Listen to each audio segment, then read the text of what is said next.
well, first to audit, assess lands that are held by Ministry of Agriculture through AIC or any other entity, and to possibly fast track. Big up on yourself, you know. I don't want to be parochial, but I know in none such, for example, there are a number of tracts of land that might be assigned to people but are not under production.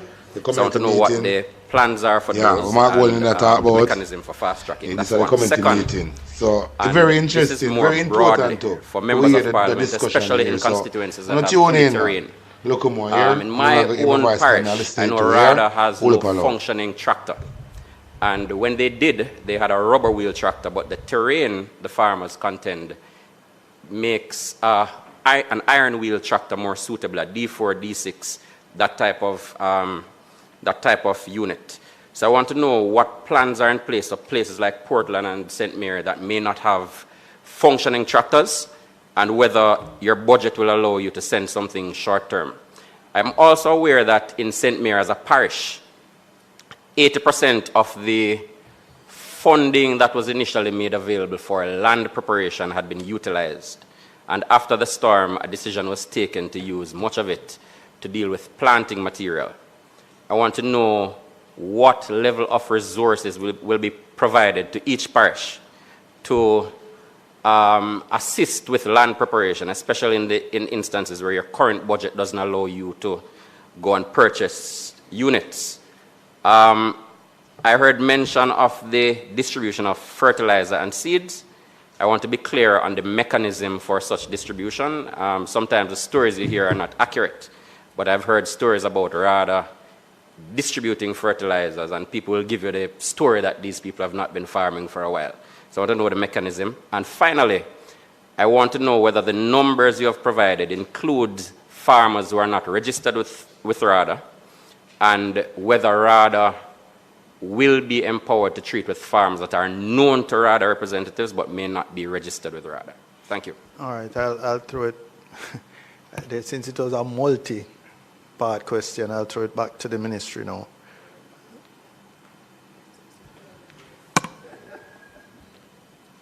Thank you very much, Mr. Chairman.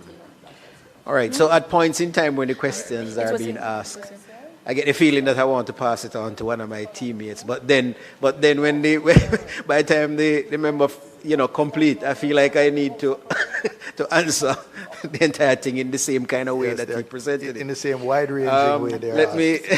Let me go by saying that the roads across the entire country, the farm roads, have been extensively damaged. Even those that we had fixed up to the point of the, just prior to the storm. Those that we had fixed up to the point of the, just prior to the storm. But at the stage at which we experienced the hurricane, we still had roads that were queued up and to be executed. Immediately that provides resources that we need to reassess and redistribute. Right? Overall, the damage to farm roads across the country was 2.7 billion. That's our estimate at this point in time. We have immediately committed over $800 million, climbing to about $1 billion, to immediately begin to address. Now, kindly consider the period in which we have to spend the money that we are talking about now, between now and the end of the financial year. And so these figures that I'm giving here in terms of what is available to spend to begin to address takes that into consideration. We're not talking about monies for the next financial year as yet. So specifically for Clarendon, it's $329 million worth of damage. We have conducted that assessment, and we're going to address it. In respect of I'll say this too, because some members have touched on it. Initially, when after the storm, and we recognized that the major agriculture producing areas were damaged, we thought that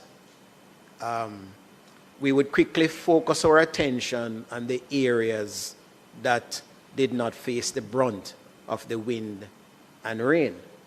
When we went on the ground, we were not pleasantly surprised that the extent of the damage in those areas that were not directly hit were far worse than we anticipated. The scoring that took place in terms of just the amount of rain before and leading up, the underestimation of the power of water in terms of affecting the crops and movement in these areas. So for example, sections of Trelawney were badly damaged, but the sections that we thought would be spared had serious land slippage. The wind didn't hit it, but the amount of water that, just really mounds and mounds and mounds of yams coming down the hillside. To get back to the local situation in terms of the tractors, we have done a lot of work in terms of improving the amount of tractors that we have and the service being available. Significant amount of new tractors, backhoes. We now have a bulldozer member that we have just landed. When was it? Last week. And it's now at borders. And we'll be looking at the critical areas where we can deploy assistance in that service. Now, the ministry will never have the entire range of equipment to solve most of the problems. And so the rapid procurement process, emergency procurement process, will be engaged, to help us to expend these funds to be able to address the issue. A brand new tractor has been purchased, and it's going straight to St. Mary, and so you would be happier. But it's a rubber reel, and so what we'll do is, based on the assessment of the need, we do have a bulldozer, and we can look at how we interchange that. But typically, the rubber reel should be able to serve those areas. All right, I'm going to ask you to. Okay. I want to. So No, I just ask you to be very concise with the answers. Yes, Chairman. So the engagement of suppliers of these services is a big component of what we do. And in terms of farmers to be addressed, we're addressing all farmers. If you're human and you know it, paint a chapel. If you're human and you know it, dare to try. Save a life. Get back up. Help a friend. If you're human and you know it, launch the web. If you're human and you know it, then your face will surely show it. If you're human and you know it, show it.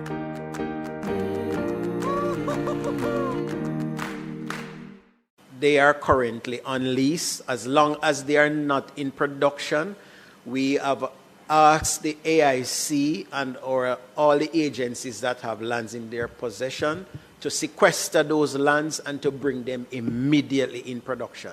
This is to complement, or we will be using the free tractor service that we are offering to complement the execution of activities there, as well as to provide free seedlings, that planting material and input to get farmers going. So I'm imploring, earlier, Mr. Chairman, finally, the members of Parliament and the local I'd ask you to restrict yourself though to just answering the questions. I know you're doing a bit of PR for the ministry.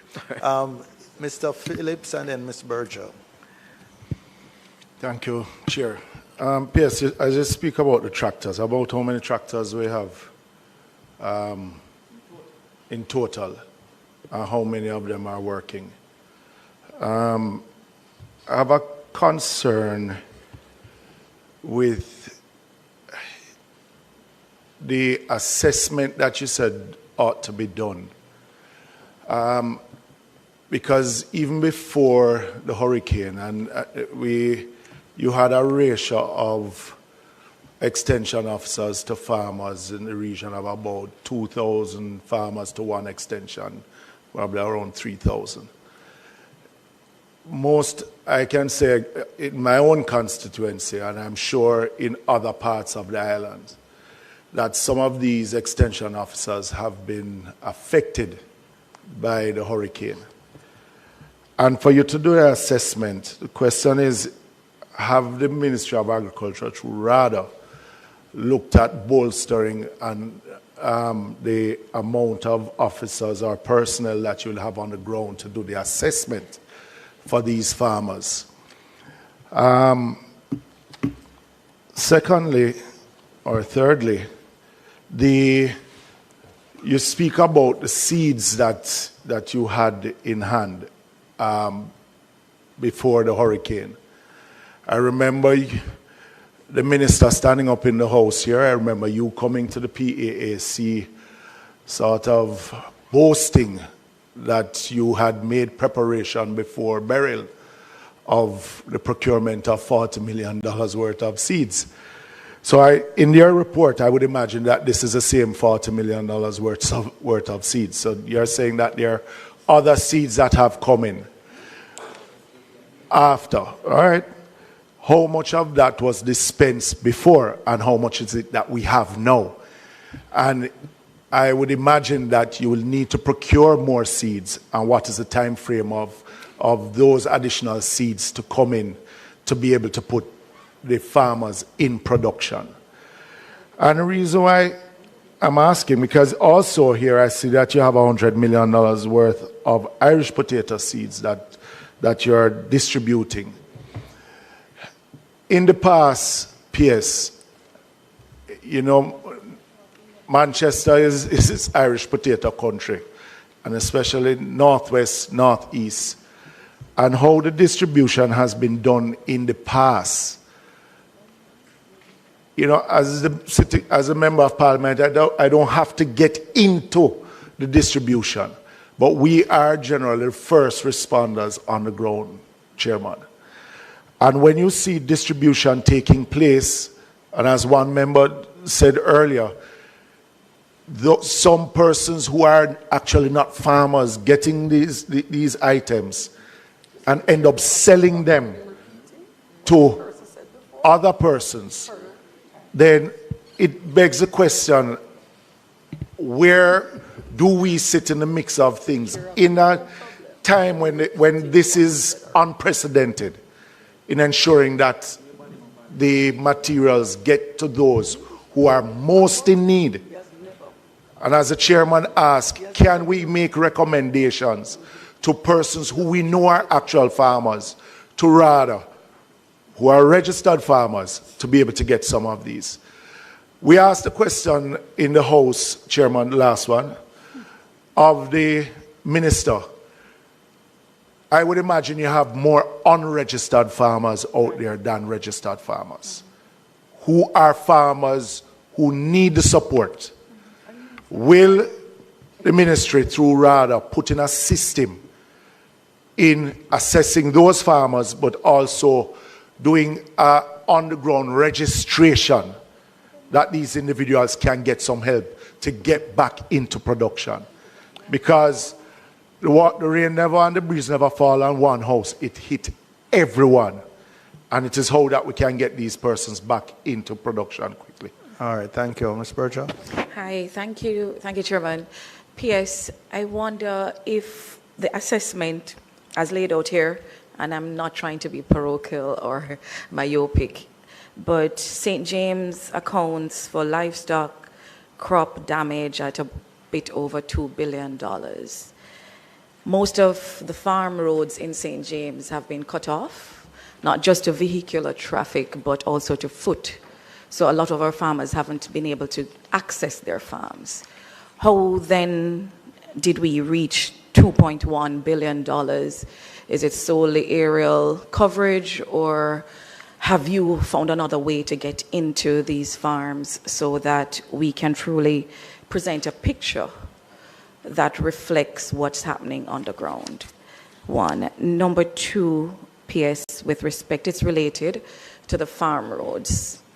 I know you mentioned the $2.7 billion worth of loss that you've registered, and about 800 million, you said, has been identified to assist with farm roads. But in the interim, I know that is to be spent over the rest of the financial year. In the interim, can we get some marl and shingles or whatever to kind of fill the gap in some of these areas until you get to reinstating the roads, because we have what is left of our crops after Hurricane Melissa can still be recovered, but we just can't access it. So we want to know if there can be some interim measures, filling in some of the greater craters so that we can get out the food that is still there before it goes bad. And finally, with respect to food security, and speaking from Western Jamaica and St. James in particular, the markets are already reflecting the loss of the food we would have expected to have on the shelves at this time. Are there any interim measures that the ministry is contemplating to ensure we have meals at Christmas, and that some of, I know it takes 6 to 9 months for the bananas to come back and the plantains to come back, but what interim measure so that we are not starving are you contemplating so we have food for Christmas? All right, I'm going to suggest that rather than go a second round of questions after we get answers for these, that we move on to another ministry. We have 4 ministries here. We've used an hour already. And I really don't want us to go a second round while we have important other ministries to get to. So, no, the second round I'm talking about. Those who haven't asked a question yet, I will still allow. But I'm throwing it to the ministry to respond to those questions now.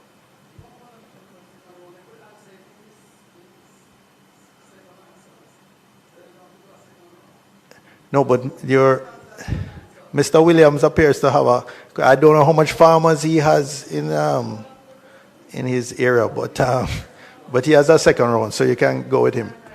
PS, just turn on your mic for me. PS, just turn on your mic. Yeah, go ahead. Thank you very much, Mr. Chairman. I'm going to try to be very quick in dealing with this. Regarding seeds. The previous situation was $80 million. That's why I wanted to ask the question, because it was added to that was totally You're saying you just want to tag it on to... Yes, because it's a quick question that it would be One incorporated question. in the answer. 2 areas. One, what was happening in respect of the drone mapping of crops that we had, farm roads that we have, being able to quickly assess exactly what is the extent of the damage. That's related to the question, Ms. And then Birchall read asked. the seeds. Even though we spoke about seeds, what about seedlings in particular?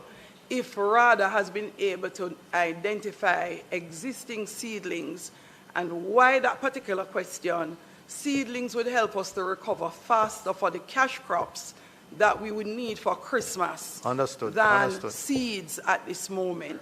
So if they could give us an idea the extent of seedlings that survive Melissa and how fast we would be able to get those distributed so we can get moving for Christmas. Go ahead. All right. Thank you very much. Seeds and seedlings. So I did indicate $80 million for the first with burial, and that was all expended. This $40 million we are talking about is new money. That came out of production incentive in preparing for the season. Now, when I speak to seeds, the technical term really is planting material, because it is not seeds alone that we use. Yes, you know, and so when it comes on to planting material now that is available, I indicated earlier that all planting material that we have will be made available. But in addition to that, we have sequestered all nursery operators across the country, not only to come on board in rapidly producing seedlings, but also to recover from them what they have that can be a part of the distribution in order to get production back up and running. So $1.5 million overall, 1.5 million seedlings targeting 120 hectares, some 300 acres. And for vegetable seed distribution, we have already covered approximately, in terms of distribution, 270 acres. Sorry, hectares. So borders in and of itself, we have got material out of our borders facility that can cover 160, what is supposed to be acres or hectares? Hectares. And for sweet potato, for example, we have a program actively going on for the production of sweet potato slips, clean sweet potato slips that we are distributing to farmers. And immediately we have some 5,000 to cover 11.6 acres available. I think Mr. Phillips' question was not just that you had them. He wanted to know, as MP, could he be aware of what is happening specifically in his constituency?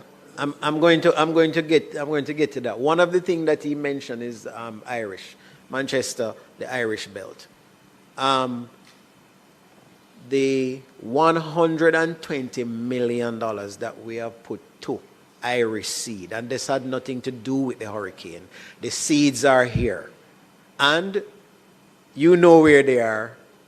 I'm inviting you to put your documentation in, as you know you would, and the members of parliament and the local representatives are critical in helping us to act. That's the appeal I was making, Chairman, at the close of my previous presentation, that we are open for that and it's free for that. And we want to plug all situations that are not consistent with the framework in which we expect to operate. Quickly, in terms of the assessment, the question was asked about the overall assessment and how we went about it, given the limitation with not only extension officers, but accessing the areas.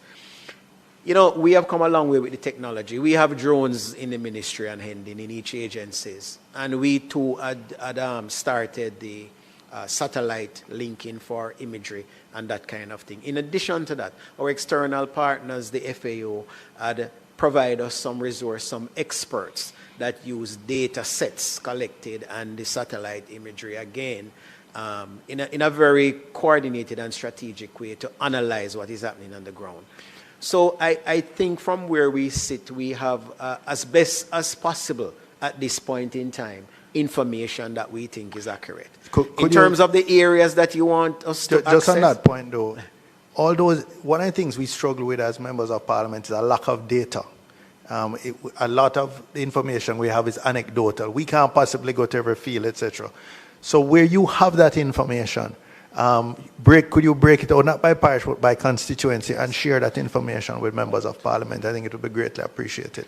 All right. So we are committing again that the details that we have, we can share. Sure. I have asked Mr. Price right here immediately to put that together so we can. How long do you think that will take, Mr. Price? No time, man. In a week? I will work with Rada to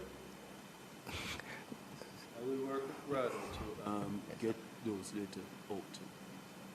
Even though your mic is on, I can't hear you. Okay, I'm saying that.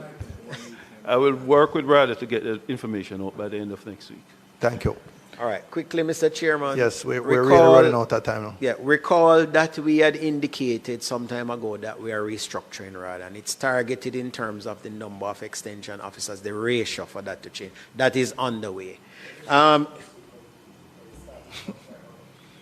Yes. Completion date. Well, you know, this. Or it's one of these. No.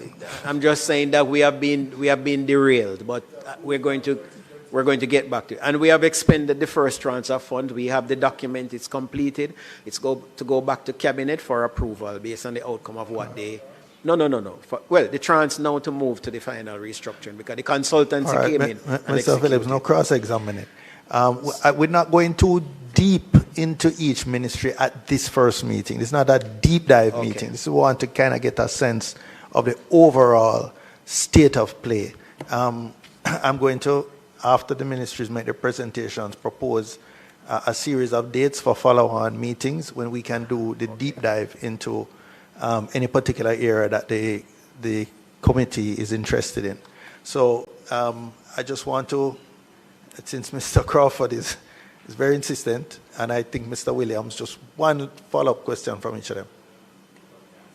Well, in fairness, Mr. Chairman, I was courteous to say I'll do two and wait for others. And then all of a sudden I was almost disqualified. So just go quickly. Yes.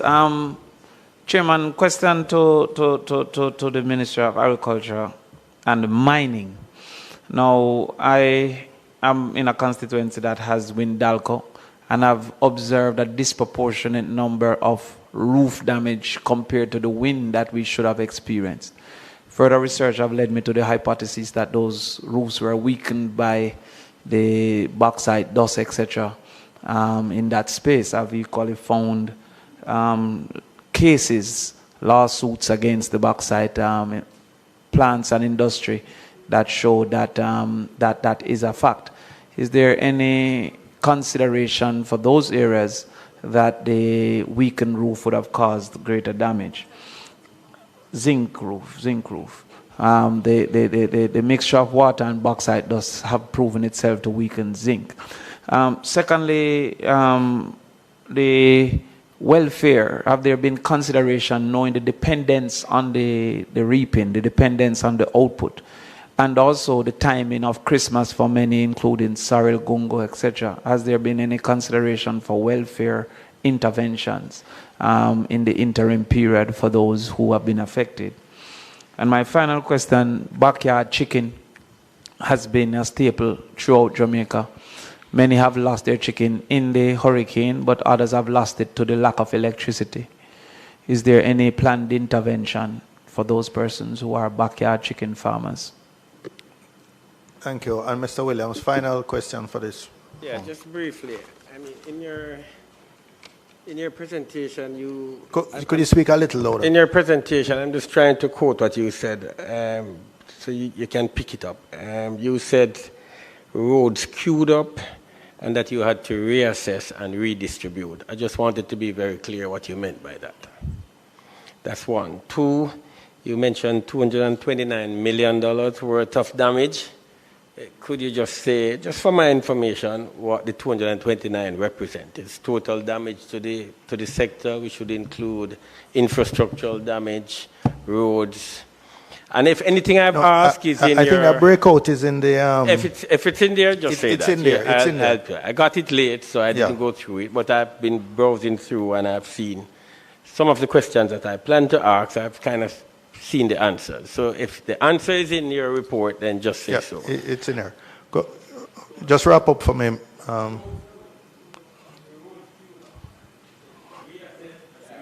Sorry, could you just press back your mic? I thought you were finished, Mr.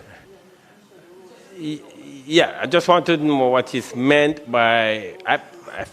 I'm kind of figuring what is meant, but I just want to be sure. Okay. Reassess and redistribute. All right. Go ahead, Mr. Pierce. So before I get to the roads, I'll just deal with the welfare and those issues. Food security was mentioned as a very important activity. And I just want to reassure that we are doing all the necessary things, salvaging what currently exists for redistribution, and we are providing support for farmers who have crops that can be salvaged in one area. We are prepared to help with redistribution to other areas. The ministry have trucks and vehicles to be able to do that. This is something that we do anyway, so it's about continuing that exercise. Or we are able to provide support for private providers to aid in that exercise. We have contemplated what the food security demand on a monthly basis for the country is, for especially things that were badly damaged, cash crops and those things. And we are prepared to facilitate their importation up to a point where as soon as the recovery kicks in, we are able to seize that and to enable local farmers to be able to access the market space. So we have that. And so Christmas, we are hoping, will not be as good as it used to be, but may not be as bad as, it could otherwise be. It could be, even for eggs. So we are asking the companies that supply eggs was short before, to actually import eggs to bring in. And that's a first in a very, very, very long time, just to take. All right. We have assessed it, and it's. I think it's you haven't warranted. answered Mr. Williams' question. The welfare situation is that while the ministry is responsible and is engaged in trying to bring back production, it is lives and livelihood that were impacted. And so we are reaching out to the farmers across the country in terms of aiding in their stability by, there's a committee I mentioned which deals with that. And so we are out there providing packages and providing support. And yes, I imagine you'll be working with the Ministry of Labor and Social Security. Yeah, in that that's what I'm saying. It's not really our responsibility, but we feel so moved. And so we have been doing that across the island. Could you answer Mr. Williams' question? Damaged roof and zinc. That is something that is a structured way to deal with that. The reports come in, the bauxite company respond accordingly. I will be ensuring that they respond accordingly. So those reports, we'd like to get them in, and apart from that, they're actually helping right now, right, to replace, being driven by the JBM. Already I have signed off on monies. There's a... Well, I'm not sure I should say that because it hasn't come off. There's a ship in the port with a whole heap of zinc to help the bauxite people. But they are working through to get that off. But in the meantime, I've already approved under the JBM for them to use some monies that they have in their budget. And they have started that. So please check on the ground and let us know if that is happening. We're prepared to respond. And the backyard chicken, we have committed 100. We're buying 100,000 chickens as quickly as possible, and to give them out free to get, that activity going. Should help Christmas, should help the recovery. So we want to know the needs that you have in that regard. In terms of the roads, I'm going to ask Mr. Edmondson to quickly respond to the Rada Farm Road. You ask about redistribution, reassessment. Turn on your mic, Mr. Edmonds. So, of course, to quickly answer a question about those roads that would have been assessed and actually gone through procurement and no action was taken on them and suffered damage, we'll have to reassess those roads. So that's why we group them together to make sure that we have those separate from the freshly damaged roads. Okay. All right. Mr. Permanent Secretary, I want to thank you very much. You and your team, you've been very helpful. You gave us a very comprehensive report in a short period of time. But I'd ask that you follow through with breaking out the assessments by constituency and sharing it with members of parliament who keenly need the data.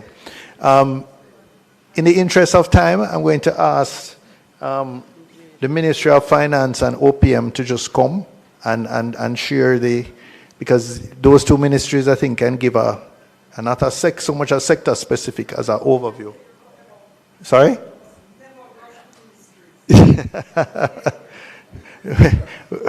we can stay here forever, but I'm concerned for the staff. Thank you very much, Mr. P.S. and the agriculture.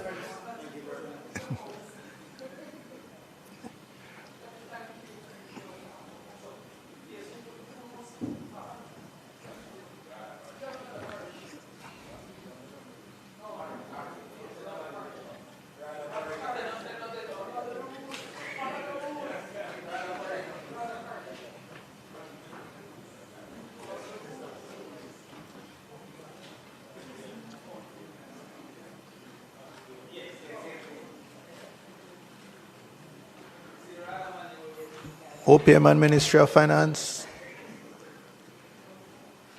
I'm wondering if they have not yet reached.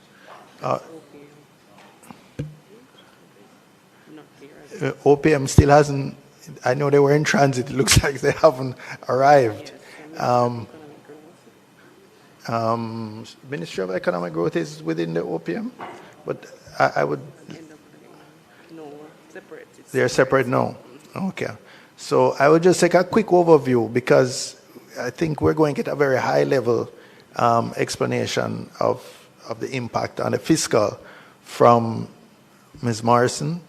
And then I would invite Ms. Carol Palmer and her team to come next. And you can probably sit where you are so we don't have to shuffle you over. So Ms. Morrison.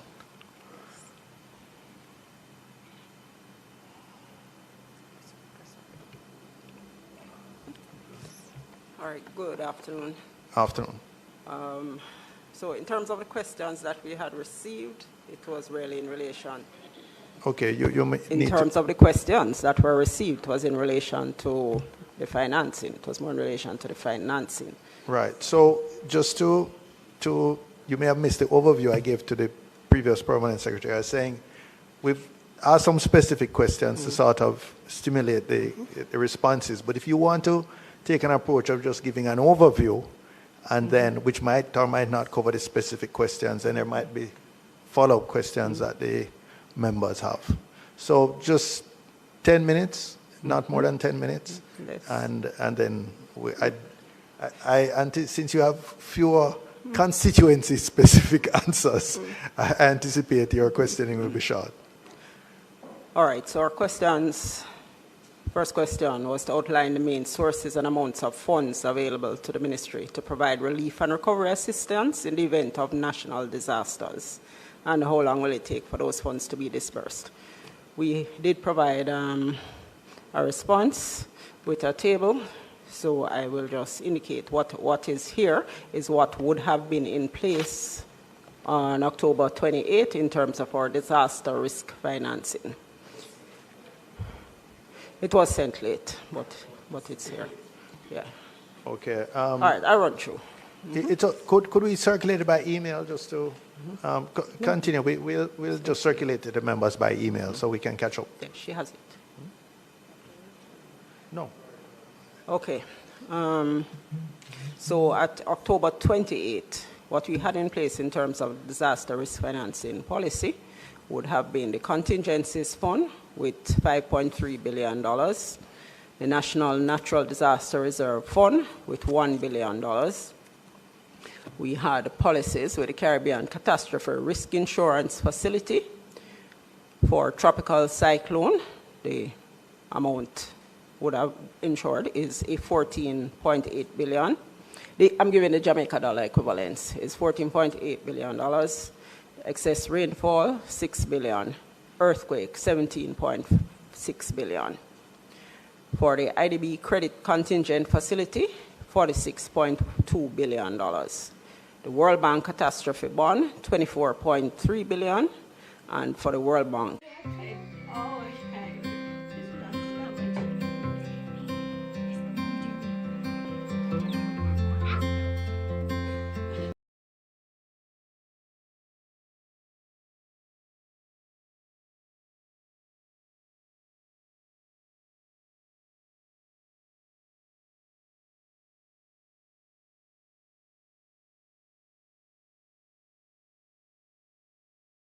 disaster. Clearly something like the earthquake doesn't trigger. So those related to the tropical cyclone and to excess rainfall triggered, not all at the maximum. So that 122 billion is not what you should expect. 122 is the maximum. It's the maximum under the whole overall disaster. In terms of what you anticipate based on what was triggered by the tropical cyclone, what would that total be? All right, so everything is not yet assessed. We do have some that have dispersed already, some that's assessed. We have one that is definitely outstanding in terms of the assessment is still taking place. So for the, one second. I'm not seeing my table. All right, so for the Caribbean Catastrophe Risk Insurance Facility, the tropical cyclone would have been 91.6. That is, it's at what has dispersed is 70 billion. Of that, some bank fees would come out, so I think we have ended up with 68 million US. On the excess rainfall, the amount that was insured is 37.3. Of that, 20 million US has dispersed All right, no, you're starting. I'm getting a bit confused when you change the currencies. Sorry. Could you? Because I don't have the disbursed amount all- in J. That's why I was giving you back. That's why I was giving you back the US. All we're trying to understand, give it to us in one currency. What do we anticipate will be available based on whatever we qualify for from the policies and the disaster we had? What's that total that we anticipate will be available? And then you can break it out into what has already been disbursed and what you're awaiting. Just the total. If you want to give me a figure in Jamaican and a figure in US, that's fine. We're expecting, so the 122 billion J that I gave you would be equivalent to 753 as what is the overall policy. We're expecting approximately 622 million US from that. 753. Okay. Approximately. Okay. In total, 622 million. You can continue. Was there? All right. So what has already disbursed is the Caribbean Catastrophe Risk Insurance Facility amounts, the World Bank Catastrophe Bond has been approved. We're expecting disbursement December 1. The IDB Credit Contingent Facility, we are awaiting the assessment of how much of that will be disbursed. And the World Bank CAT DDO we have commenced. It would include our estimated amounts for that. Sorry. Go ahead. You keep saying that you're waiting on a final assessment. So the 622. Yes, so you asked what we were potentially expecting. Yes, so this is a potential expectation. Yes, but including what has already disbursed. But you're still waiting on that final we're after still the waiting assessment. on one, yes. Okay. The IDB Credit Contingent Facility for how much of that will be disbursed. So we have an estimate. Of the 753 potential total coverage, 622 is your estimate of what we'll be able to claim on. Okay, the 622, the IDB Credit Contingent Facility at October 28 was 285 million. We were in the process of doing an amendment to increase it. All of the things had taken place. The IDB board had not yet approved. They have approved it since, and so that 285 has moved to 300 in terms of what would be available. Right, so it is likely, but I'm not saying we are getting the 300. It is likely. All right, I have, you were finished your initial presentation? Sorry, can you repeat? Did you have anything else to share with us before we start asking you questions? I know you were interrupted by Member Phillips. Well, you had two other questions. Okay, go ahead. Respond. All right, your other question was about how much resources have MOFPS provided so far for MDAs for relief assistance. So a total of $1.5 billion has been disbursed. There are other amounts that we are in the process of preparing. In terms of the 1.5 disbursed, there was a $350 million approval for withdrawal from the National Disaster Fund. That would have been ODPEM. There is 189 million from the Constituency Development Fund. It's incorrectly noted on the thing. Constituency Development Fund for MPs too, and 57 million for councillors to the Ministry of Local Government. There is also $1 billion that has been disbursed to the Ministry of Health and Wellness. We are in the process of preparing the others that have been directed by the Cabinet. So they'll be out by later this week. Okay, so most of the figures that we heard, for example, from the Ministry of Agriculture, most of their funding would have come from reallocation of previously budgeted amounts. The incremental amount from the Ministry of Finance to the line ministries is just 1.5 billion thus far. Right. In terms of approval for the Ministry of Agriculture, we have not yet disbursed in relation to Melissa. And question 3? Okay, so with respect to question 3, which was how much does Ministry of Finance anticipate it may be called on to provide to mitigate damage caused by Melissa, the Ministry of Finance will be providing the funds on the direction of the cabinet, so we would not. But at a minimum, we would expect it to be the 622 million that you get under the various insurance and contingencies that you mentioned earlier. Well, that is what is available. Pretty much would be in the available, short term, in the immediate term. In the short term, from the official policy instruments that we had in place. I would like to add that subsequent to the hurricane, we have gotten indications of the possibility for other flows. So one in particular, the IMF has indicated that we can access the rapid financing instrument.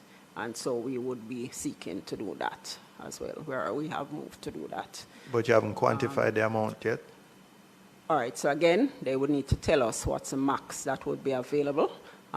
We believe we are able to pull down 430 million, but it is possible that that can be increased. Up. Okay, thank you. Just my first and only question for you is, I've heard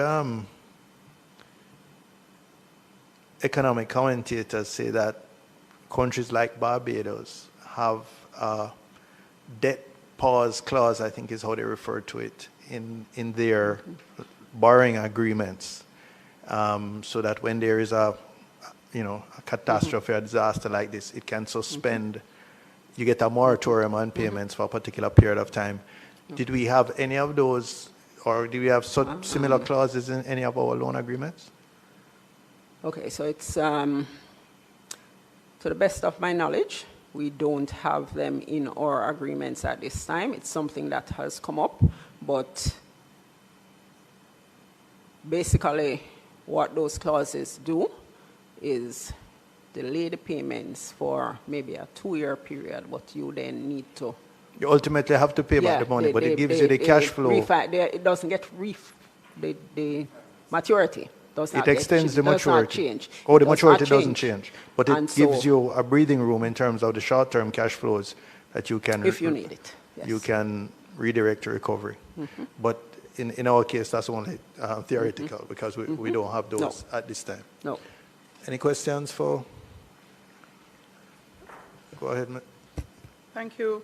The 622 million US dollars that we would be able to access initially, is any element of that interest bearing, or is all of that just insurance payout? Some of it are loans.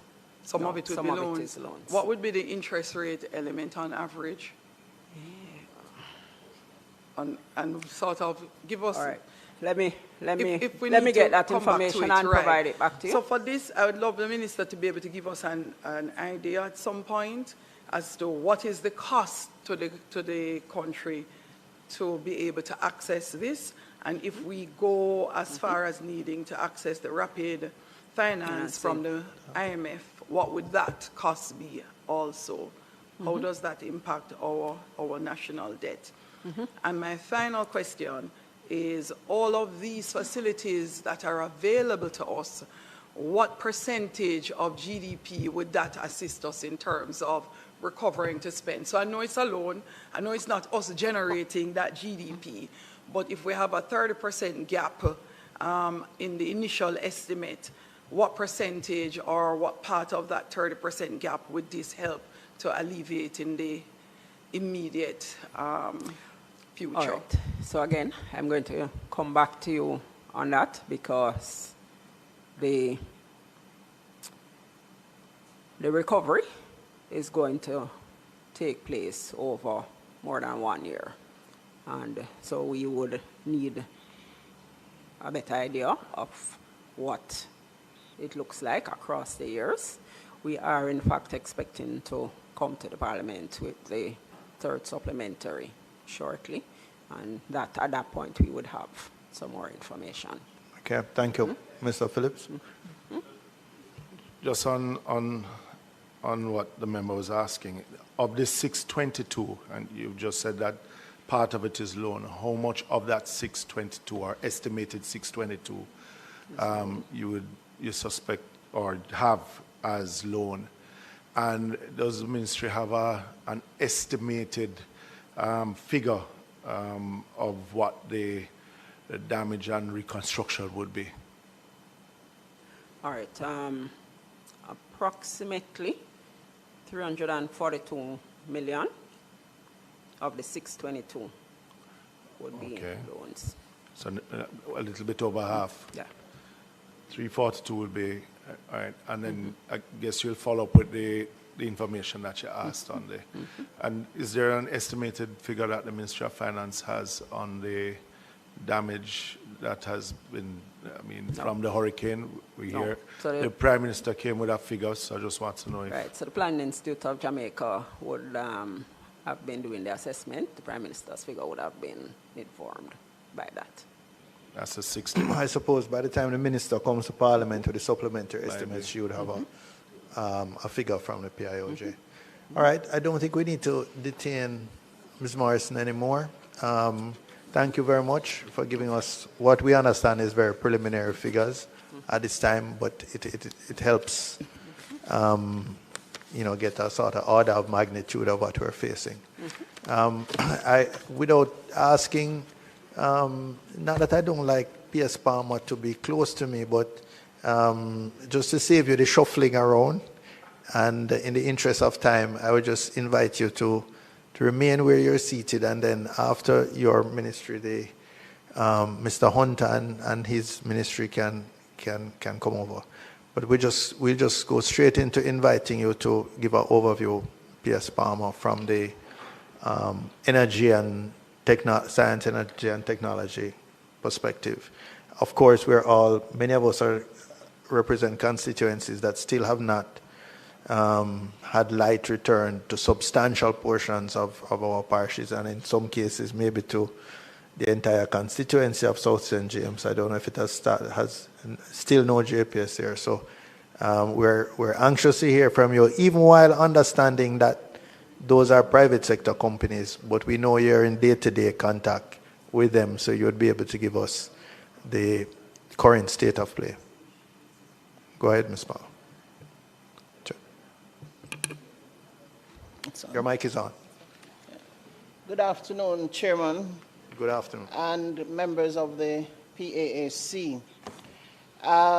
Yes, we are in daily contact, maybe sometimes more than once for the day, with JPS as well as our telecoms providers to get current and up-to-date information on the strategies that they are employing to get the country back on track.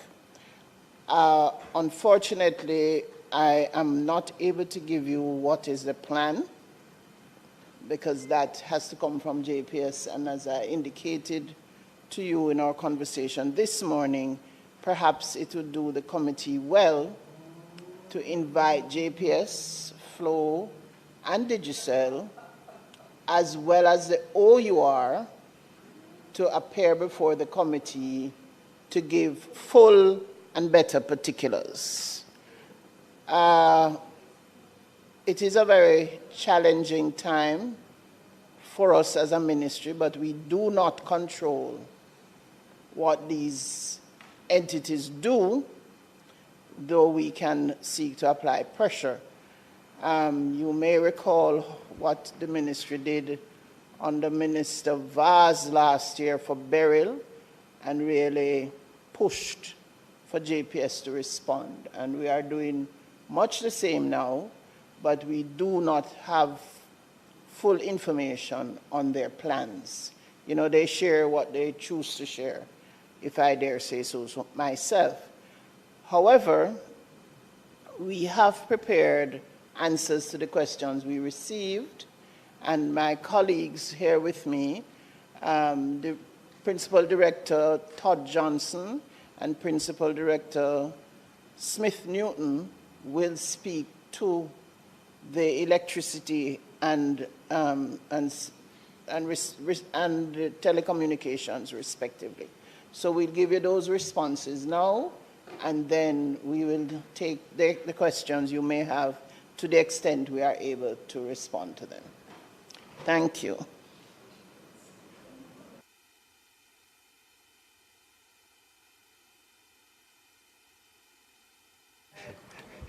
Just a short absence, and I missed the entire presentation.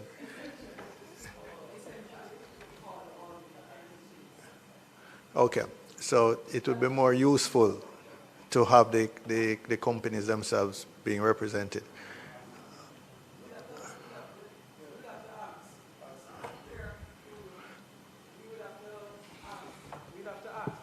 The committee that deals with infrastructure to call those agencies in and pull together a report for us so that we can take it from there.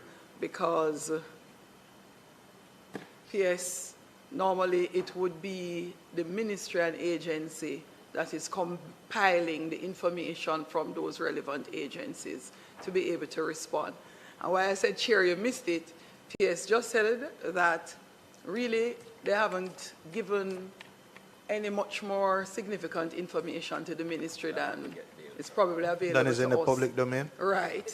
And they're just pushing as hard as they can to get the recovery, but you know, they wouldn't be seized of that level of detail to. But I don't think there is help anything us. that prohibits us from having those entities come before the PAAC. I must tell you, I'm particularly disappointed. I think after burial, the JPS was much better in projecting their recovery. And I can understand, you know, maybe in the hardest hit parishes, it would be too early for that. But certainly in Manchester, in St. Mary, you know, we would expect that they could, even in St. Andrew, I know, although it's only 5% out in St. Andrew, that.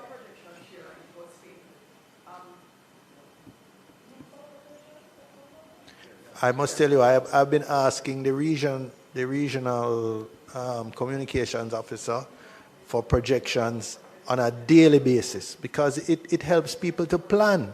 It's not just that, you know, it may not be making it any quicker, but at least if you know it's going to be in 6 weeks' time versus next week, you can plan for how you're going to deal with, you know, a generator or whatever.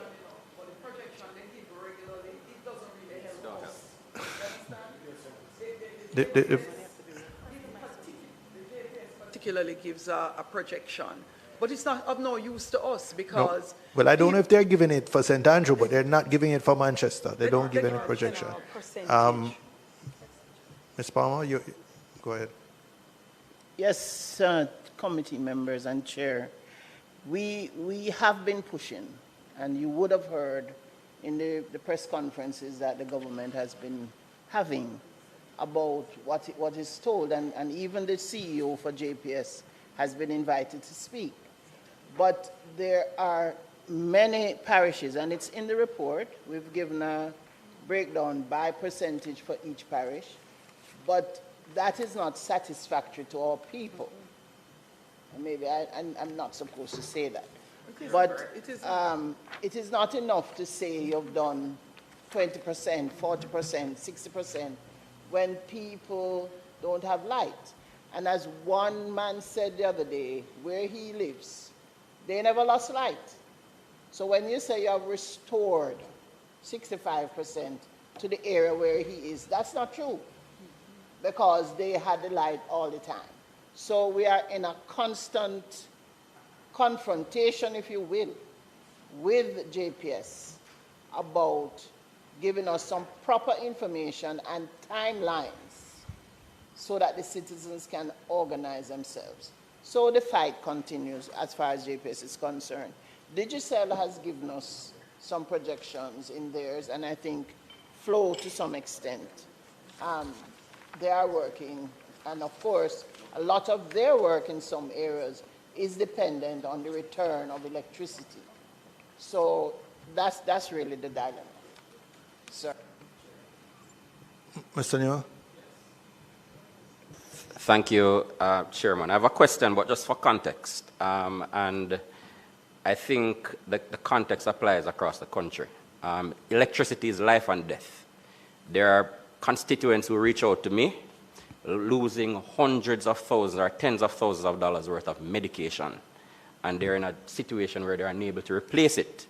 And sometimes I don't get the same sensitivity. Now, last year, before I became a member of parliament, I was able to get better information from JPS after burial. Now, as member of parliament, I can hardly get any information. So I have a question.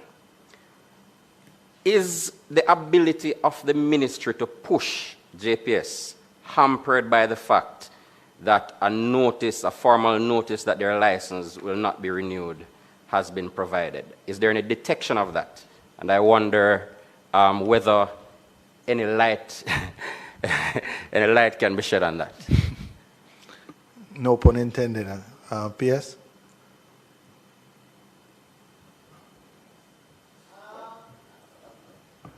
This way. The information we've been given is that they need to secure financing. And because we have pulled on the license, if you will, my choice of words, they are unable to attract capital.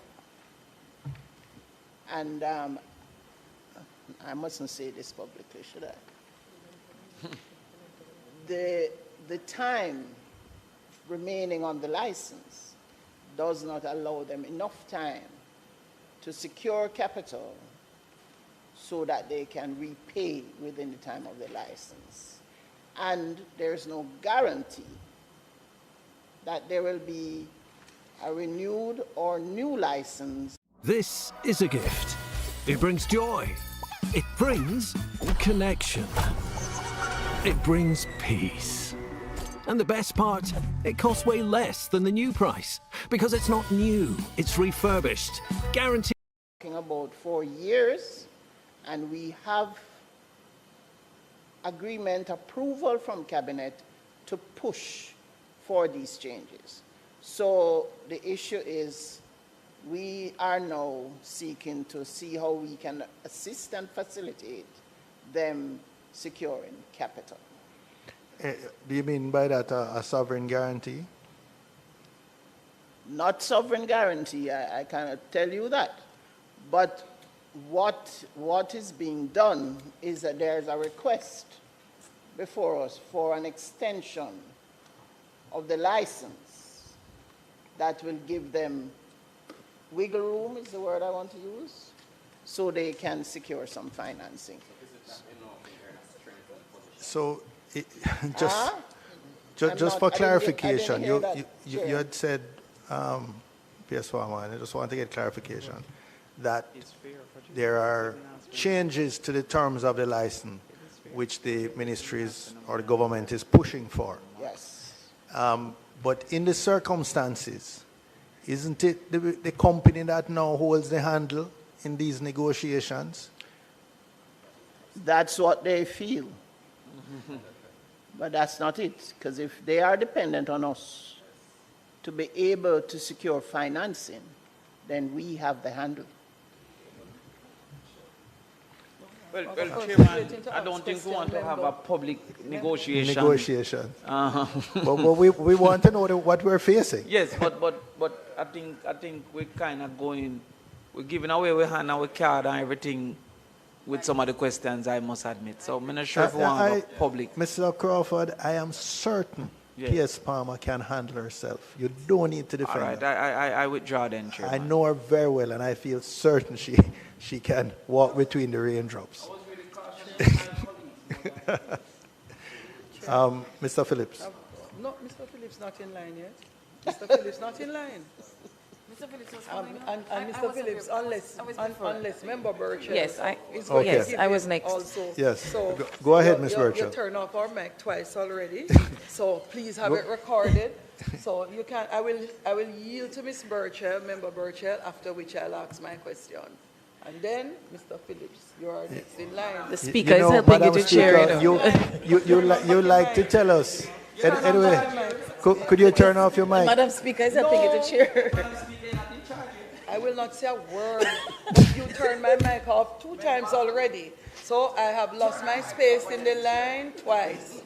And I am a decent, obedient member of the committee, unlike the rubber rousers behind me. So I shall... It's the order in which you catch the eye of the presiding officer. Well, let me show you what's actually supposed to happen. Anyway. No, that's how you must catch the eye. Ms. Birchall, please go ahead. Thank you. Thank you, Chairman. P.S. And while you push for more information from the service providers, especially JPS, when they send a report that says St. James has 79% of its customers still being out, it really doesn't paint the picture for deep rural constituencies, which are 0% recovered, you know. So when they break it out, if you could ask them to separate or disaggregate the data so that I can then work with my producers, my chicken farmers, and other producers in the constituency so they can have a timeline as to when they can ramp up their production. Because not one light post has been raised in South St. James since the passage of Hurricane Melissa. The wires, a lot of them, in trying to clear the pathway, we've had to cut them to get vehicle moving through the constituency. So 79% just means that the Elegant Corridor in Montego Bay has electricity, and parts of Bogue, that's a city. The rural constituencies are still in 100% darkness.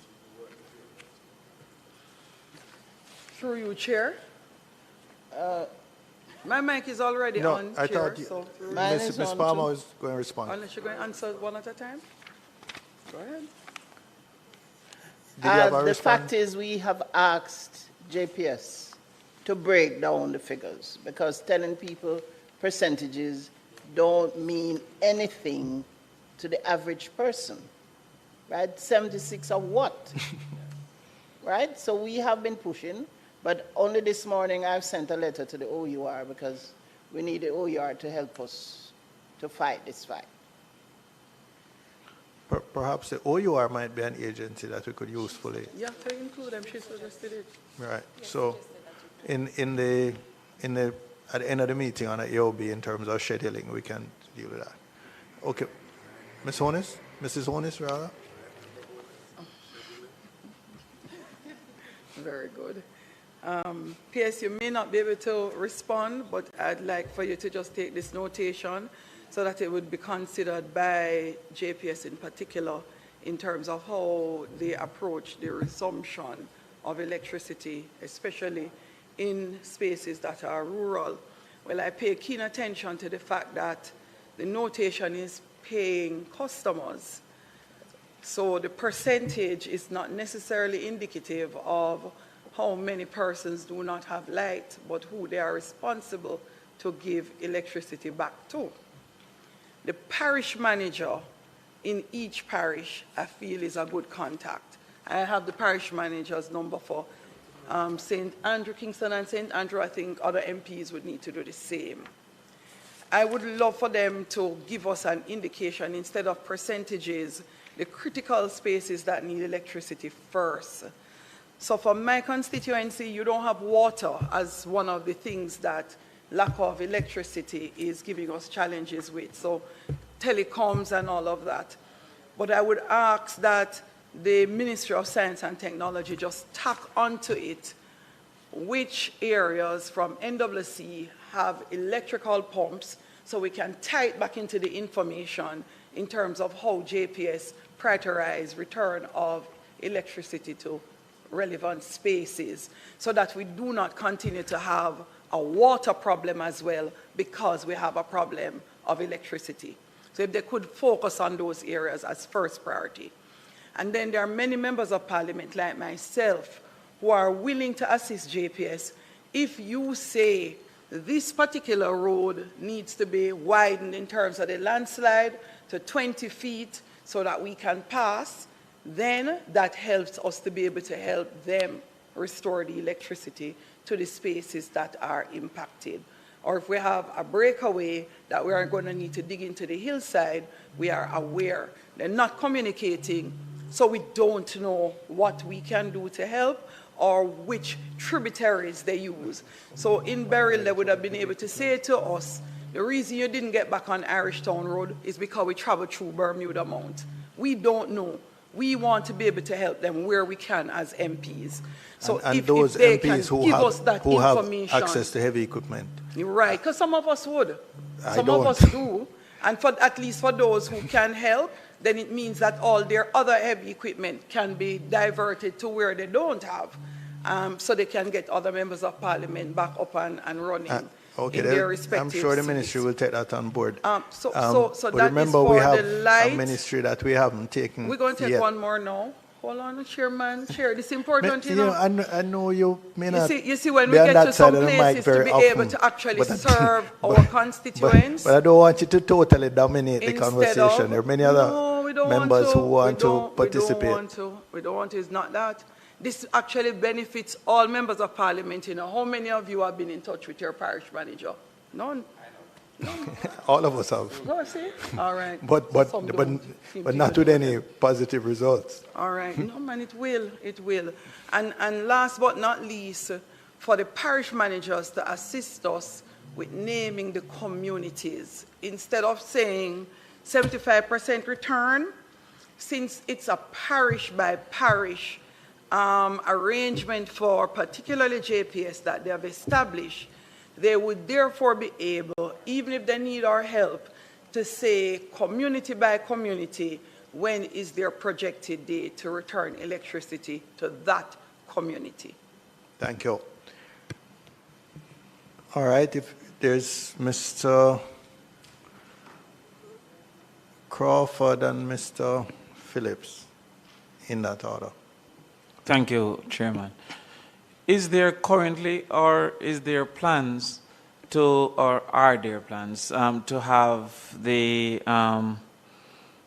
government have an input into priorities, what do you call it, reinstallation? For example, many schools still don't have electricity, and despite not having last roof, etc., are having a very difficult time reopening. And as member from East Rural St. Andrew indicated, many areas that host water pumps haven't gotten back electricity. And by extension, other persons are having health crises. Schools as well are having health concerns because of the inability to flush and other things. So is there currently, or will there be future plans to have in other circumstances such as this, the government to intervene and influence the priority reinstallations and reconnections? Go ahead, Ms. Powell. Tell you, and maybe from member from East Rural spoke, there is a collaboration among JPS, National Water Commission, and the telecommunications providers. Yes? And there is also a mechanism for prioritization the water sources. So perhaps what I should volunteer is if members of parliament would send to me the particular areas for themselves, and we will now take it up constituency by constituency with JPS, because the Water Commission is already working with JPS to try and get all of this done. So if we get all the information together, and then maybe we are going to be bombarding them to get the water, because as a health professional myself, in my first profession, it's not lost on me the issue of having water in an area. It is not lost on me at all. Right? And maybe I'll have words with the Minister of Education or my colleague PS with respect to Ministry of Education to see what the collaboration is with JPS so that the matters can be addressed, because They're all very serious matters, very, very serious matters at the risk of health issues across our country. Mr. Philip. Thank you, Chairman. Madam Pierce, in the earlier dispensation about the issue with JPS and the ministry in trying to come to a common ground, read the financing, is a little bit heartrending because at the end of the day, it is the citizens who is like the grass under the hoof of the cow. Is there a time frame for this to be settled? Because one, if it is not, then how long will this be dragged on with JPS actually not meeting their end because of lack of financing and getting the country back to some semblance of normalcy in dealing with the restoration? Also, one member said it, the communication with JPS and us members of parliament, and it was said by the member here, was way much better.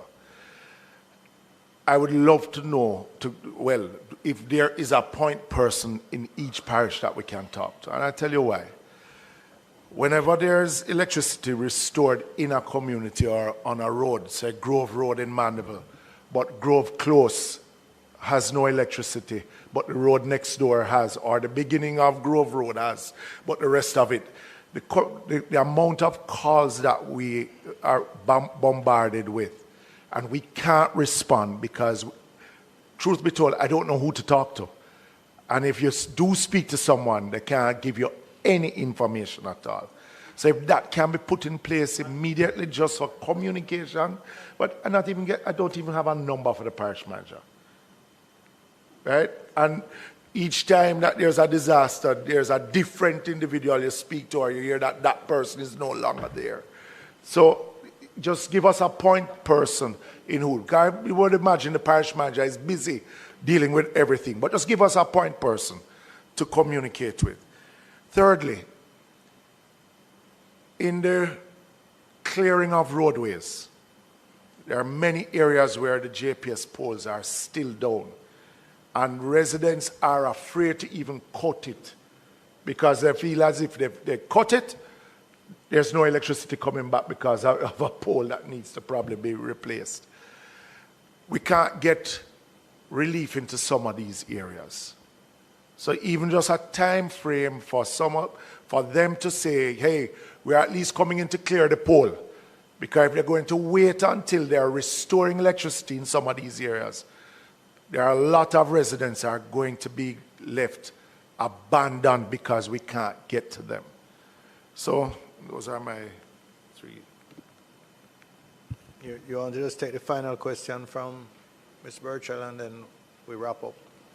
Yes, PS, as is the case with the National Water Commission, when they are unable to provide water to customers, they find trucks through the pipelines, then they have to truck the water to them. Is there anything in our clause with the GPS that will compel them to provide other means, such as generators, etc., to our main areas like schools and clinics and stuff? Can we compel them to put some interim measures? Police stations. Police stations as well. Can we compel them? I have 3 high schools, Malden High, Cambridge High, and Anchovy High, that started on Monday without any form of power. So if JPS is unable to come into our constituency and start re-energizing us, can we compel them to provide alternate sources of energy in the interim? Go ahead, Ms. Palmer. Think, and I'll inform myself properly, but I do not think the license makes any compulsion to JPS to provide power in those circumstances. So we would have to see how we can work that around, because generators have been provided in the relief system, and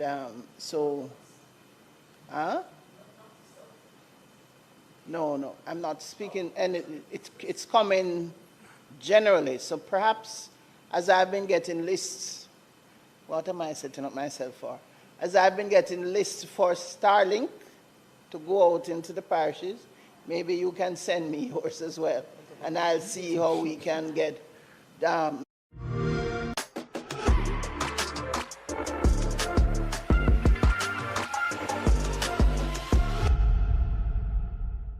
remember, for government, not for everybody.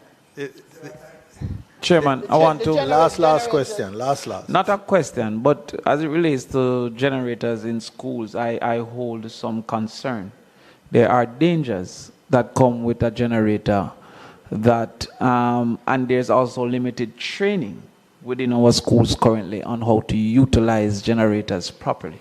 So while it is that I understand the immediate impact that it may have, necessary steps must be taken from the exhaust standpoint and the probability of explosion standpoint to ensure that, especially with young children, that we cater to that. Impatient of debate. Just in closing, you didn't respond to Mr. Phillips. Yeah. Number one, we are currently in active negotiations, discussions with JPS to see how financing can be facilitated for them. That is ongoing. In fact, I can tell you we took a matter to Cabinet yesterday. So and that's the third Cabinet submission since the hurricane. So it's an active process.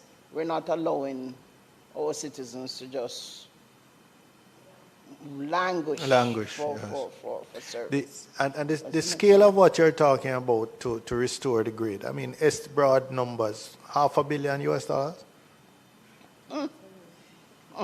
I'm asking you, I'm not suggesting that that's the figure. It's absolutely not the figure that we've gotten, and I wrote to, because I was directed by Cabinet yesterday to have OUR verify the figures we got from the JPS. So I guess when that is done, the Cabinet will determine how we make that public information. But it's not $500,000 US. Absolutely. $500 million, I said, $500 million? Yes. I said $500 million. No, I could never say $500,000. Maybe that's closer to what they are proposing, yes. Okay. All right, thank you. You want any closing? What was the other question here? Yes, I will ask JPS for communications for the parishes. I'm sure they will tell me that you must use their app. Yeah. But I don't know how to use the app when we have no telecommunications and we have no electricity. So yes, I will follow through with that and send the information to the Parliament.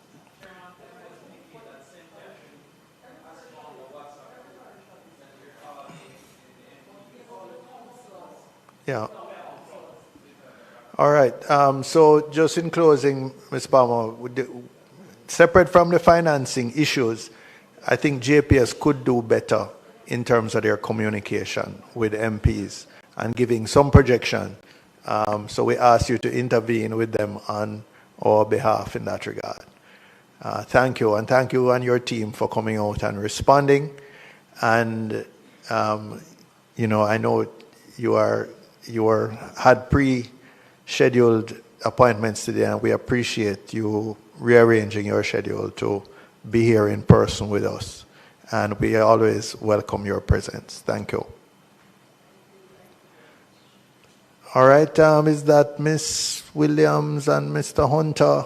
You're too far. Please come closer. You while the science and technology team leaves, you can just come closer.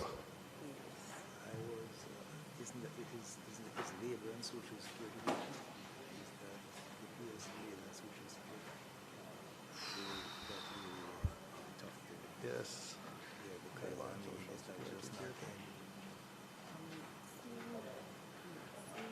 Is Labour and Social Security here? Yes. Way up in the back corner there.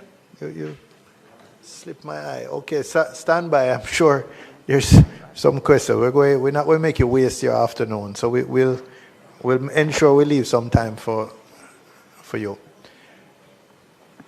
All right, welcome, PS. Thank you for responding so quickly to the committee. You may have gathered by now that what we've asked you to do is to start with a statement no longer than 10 minutes, just giving an overview of the state of play, 3 weeks and a couple of days. Members, one meeting, please. Thank you. Just give us a state of play for your portfolio. 3 weeks on out of since the passage of the hurricane, and what we can look forward to in the coming weeks and months.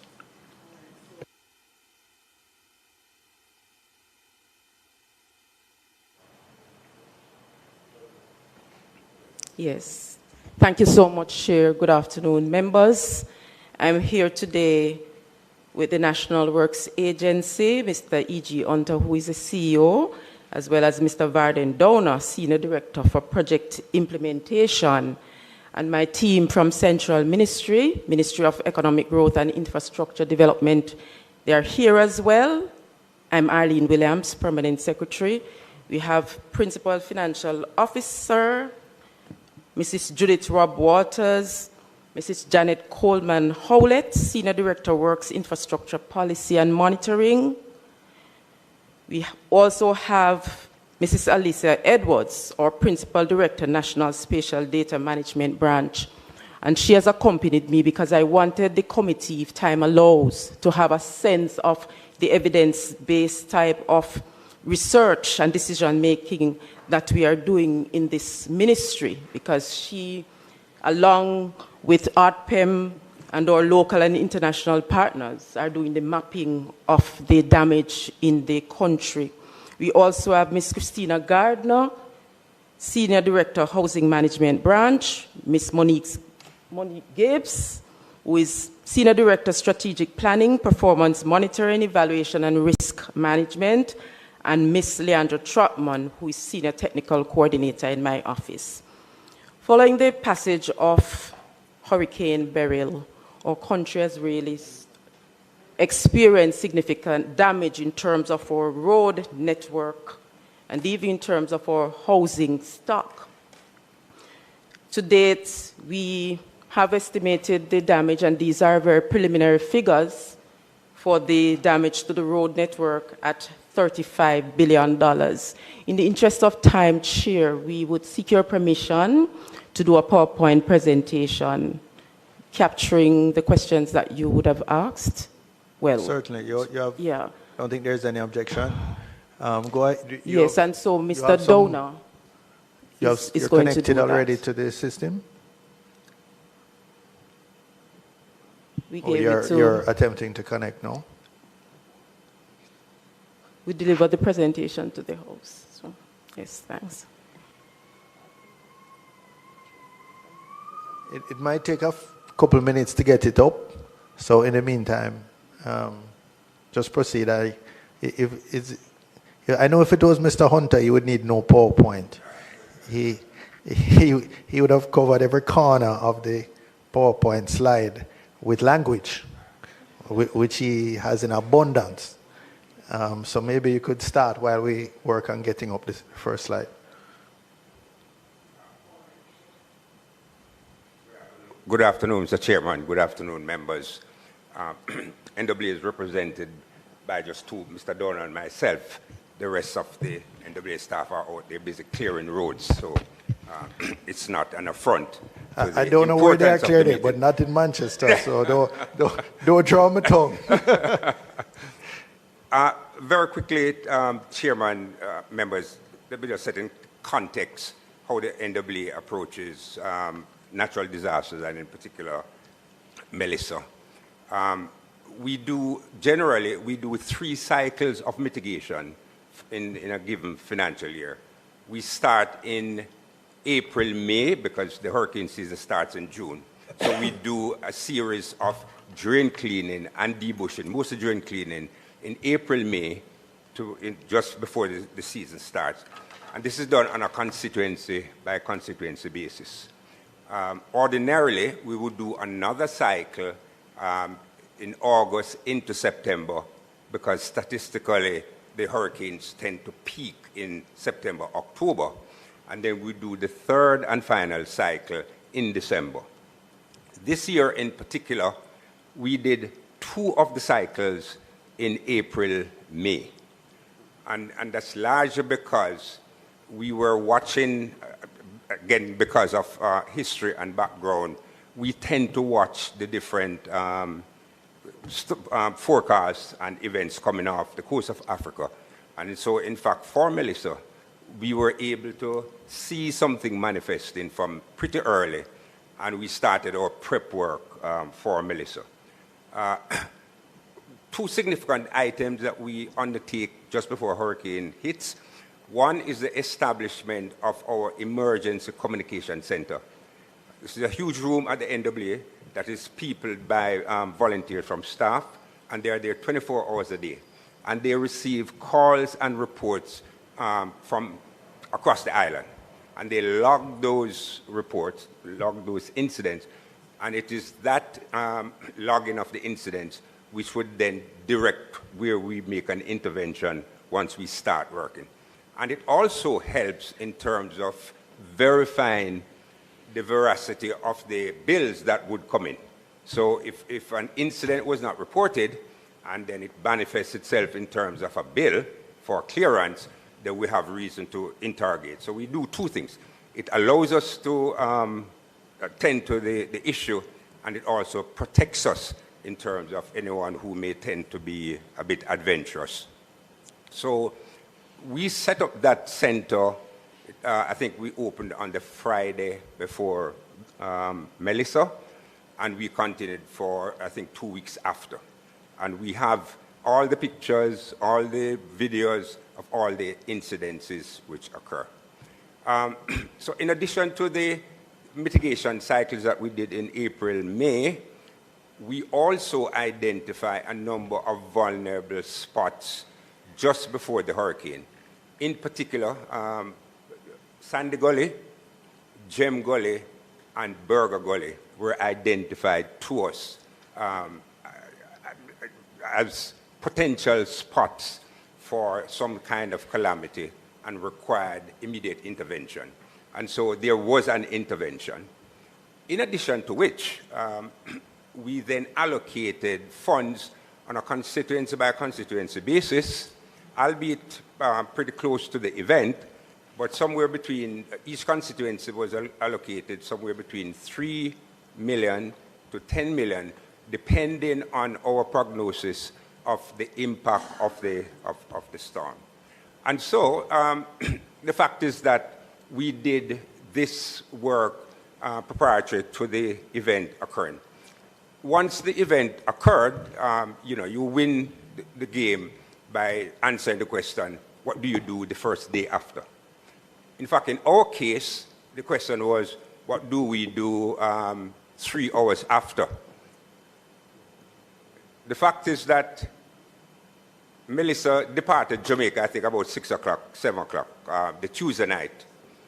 And the very first reconnaissance event was undertaken by me, myself, and I, at the instruction of the Prime Minister, to determine whether or not Norman Manley Airport would have been usable, because by then reports had come in that Montego Bay was compromised. And so I braved the wind and the rain. I was accompanied by some JDF personnel, and we piloted the route to the airport and were able to report at midnight, the Tuesday night, that yes, Norman Manley could be used Wednesday morning. So that activity continued island-wide in terms of moving out to clear block roads. Again, like medical triage, in the immediate aftermath of an event, one, there's no distinction between NWA roads and parish council roads. So we move to clear all roads. That's the first thing. Secondly, there's no guarantee that we're going to clear all roads to 2 lanes, because the emphasis at that point in time is on clearance to afford passage. And we don't cart away the material at that stage. That is a subsequent stage. So the report that we will show will indicate the number of incidences. It will indicate the roads that have been cleared to single lane, and it indicates the roads that have been cleared to double lane. There is a small percentage that remains which are blocked. And the final point I wish to make at this stage is that there's been a lot of commentary regarding building back better. And in that vein, Chairman, members, some of the roads which remain blocked, there's a serious discussion as to whether it makes sense to re-establish those roads. Because in a country where money is tight, it's a tough decision to spend $80 million to protect, 12 million or a small population. So it is a fact that there's a lot of habitation which has occurred in floodplains. And the notion that just cleaning drains will solve the problem is fanciful. The truth is that there are two items that you require: the capacity of the drain and the condition of the drain. Clearance of the drain deal with the condition. It doesn't address the capacity. The capacity of our drainage system is 60, 70 years old. They were designed 60, 70 years ago. And so, yeah. No, yeah. So those are my opening remarks, and I hope Mr. Dono can go into the details, and then we'll answer any questions that may arise. The IT department apparently is having some challenges with it, so we're going to circulate it by email to the members as soon as possible. But I want you to complete from the presentation from the ministry, in particular from housing, so before we start the questioning.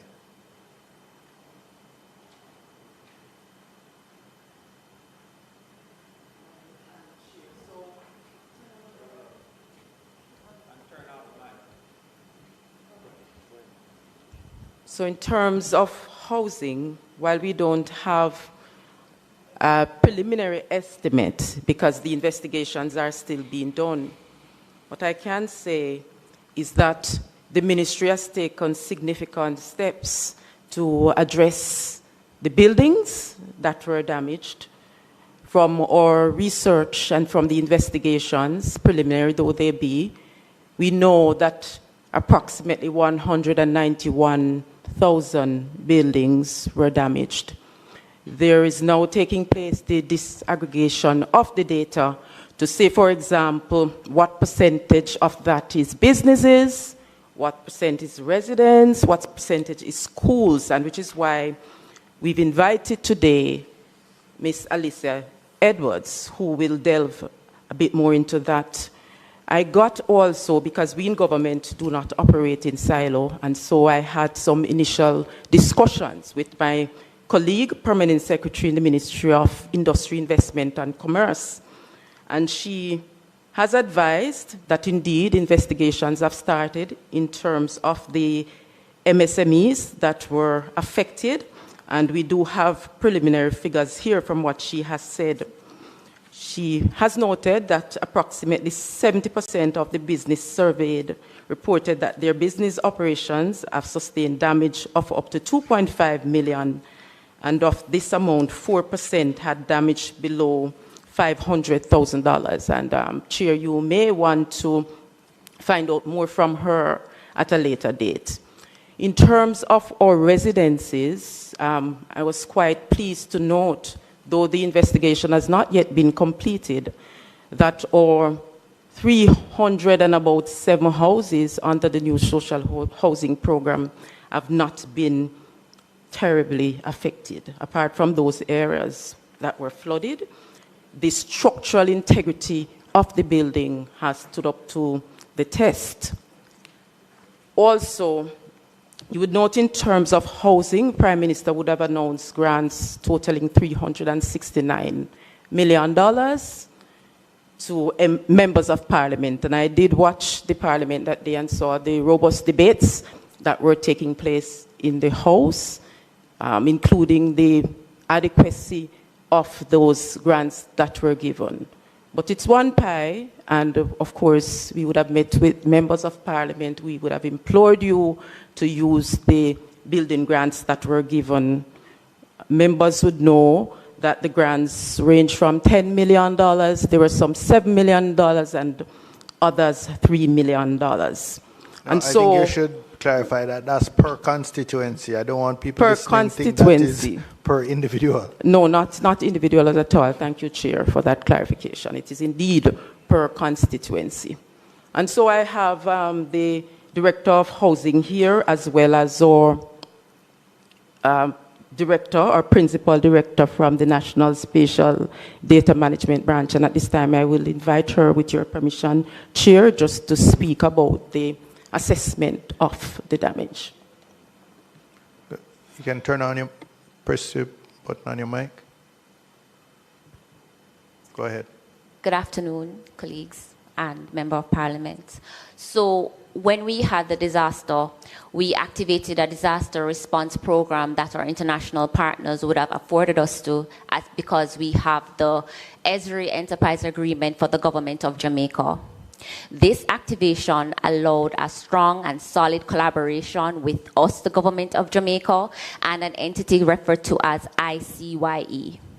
ICYE, in a matter of a day, 24 hours of the event passing, was able to capture radar imagery of the island, of the most damaged part of the island, and then through a machine learning system, they were able to say... Radar or satellite? It's satellite imagery, but the type of satellite imagery is radar imagery, which is a quicker output than imagery you see, for instance, on Google Earth. So that sort of rapid output, we were able to then differentiate or to select and identify buildings across our most impacted parishes. While they identified this, they reached out asking if, as a country, through our Office of Disaster Preparedness and Management team, if they have a classification that's generally applied to structures, that classification in regards to damage. So we said yes. We sent them the description of each class, and they were able to attach this description to the buildings that they identified. So rapidly, they were able to tell us what level of damage per building happened across the most impacted parishes. So from that analysis, we're able to generate the initial figures. So at first, they captured Westmoreland, St. Elizabeth, part of St. James, and then as more radar imagery, or should I say satellite imagery, came into their realm of analytics, they were able to push out closer to know the parts of Clarendon, and also from St. James, and also parts of St. Anne and Trelawney. So that's how we came. Hold on, what about Manchester? You just jumped right over? My apologies, and also Manchester, yes. Okay. So they were able to then update that figure, and we came to the conclusion rapidly that over 960,000 buildings were assessed. And from those 960,000 buildings, approximately 190,000 showed some level of damage. And that level of damage aligns with what the ODPEM would classify as level 1 to level 4 damage, level 4 being the worst, destroyed. So that 190,000 is only in those affected parishes or island-wide? So that 191,000 would be our western parishes and Manchester, St. James, St. Anne, and part of Clarendon and part of St. Catherine. Clarendon and part of St. Catherine. Okay. So do you have that by constituency? Or let me put it another way.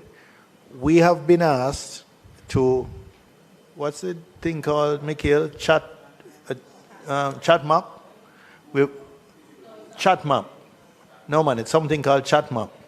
And we've been asked to go out and take pictures and drop a pin and do a burdensome amount of administration to support this, whether 10 million, 7 million, or $100,000 and $50,000 grants, right? And 3 million, right? But it sounds like you have all this data already. So why are you turning us all into field officers to go out there and recapture data that you have from satellite and radar images already? So as I mentioned earlier, this is rapidly assessed data. We need to verify this information. There's no way the satellite, through the AI learning capacity that it has, that can give you our most realistic. So the confidence level that the ICYE pushed out is an 88% confidence. So they're 88% confident that it's put this type of data. But you on the ground would then confirm, verify if this information applies to your team. Okay. There was another officer, you said, PS, who was to present?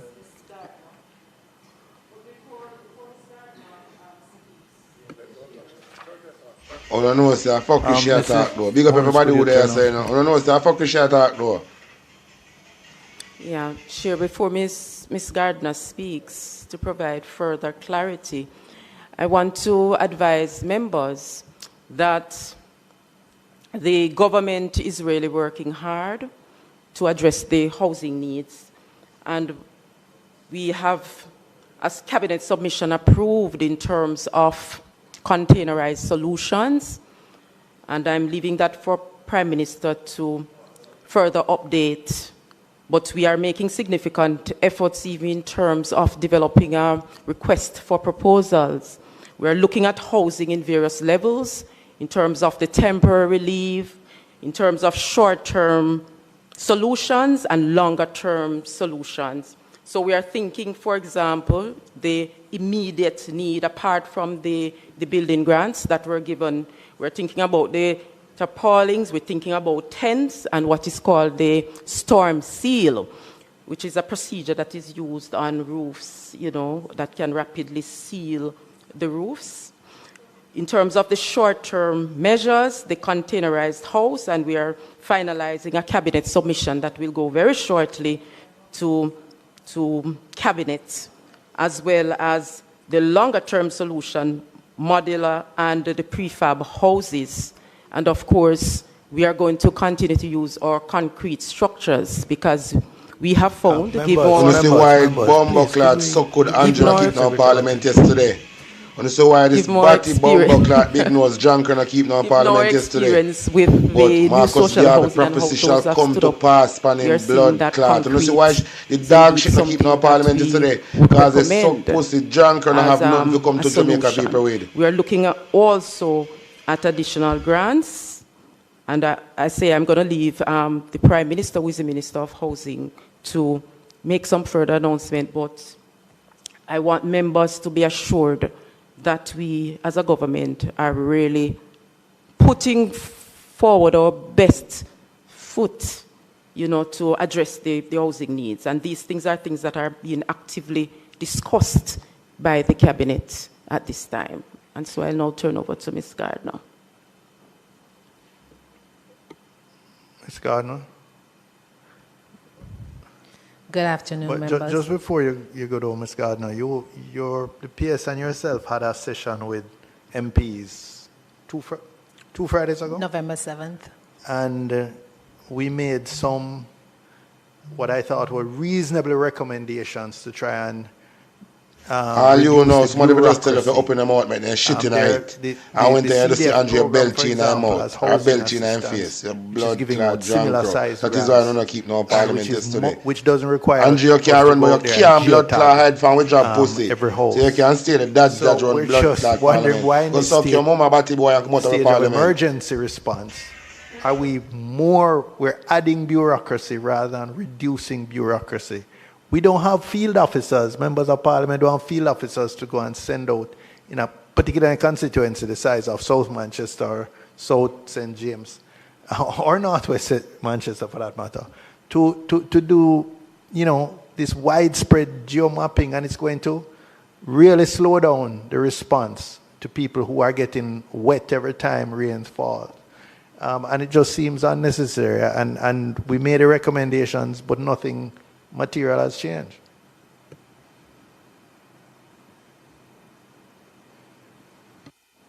So Chair, before Christina speaks, I just want to say that you said you've made the recommendations and nothing has changed. I'm not...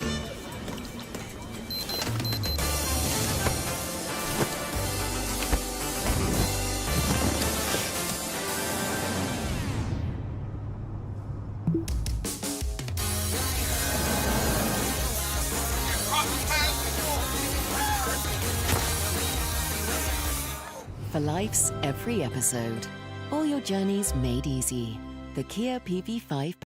Any member of parliament. I believe in your integrity. But we do, in terms of the verification on what is needed, we've asked, for example, for just videos that can be sent to us, anything that would substantiate the government's spend.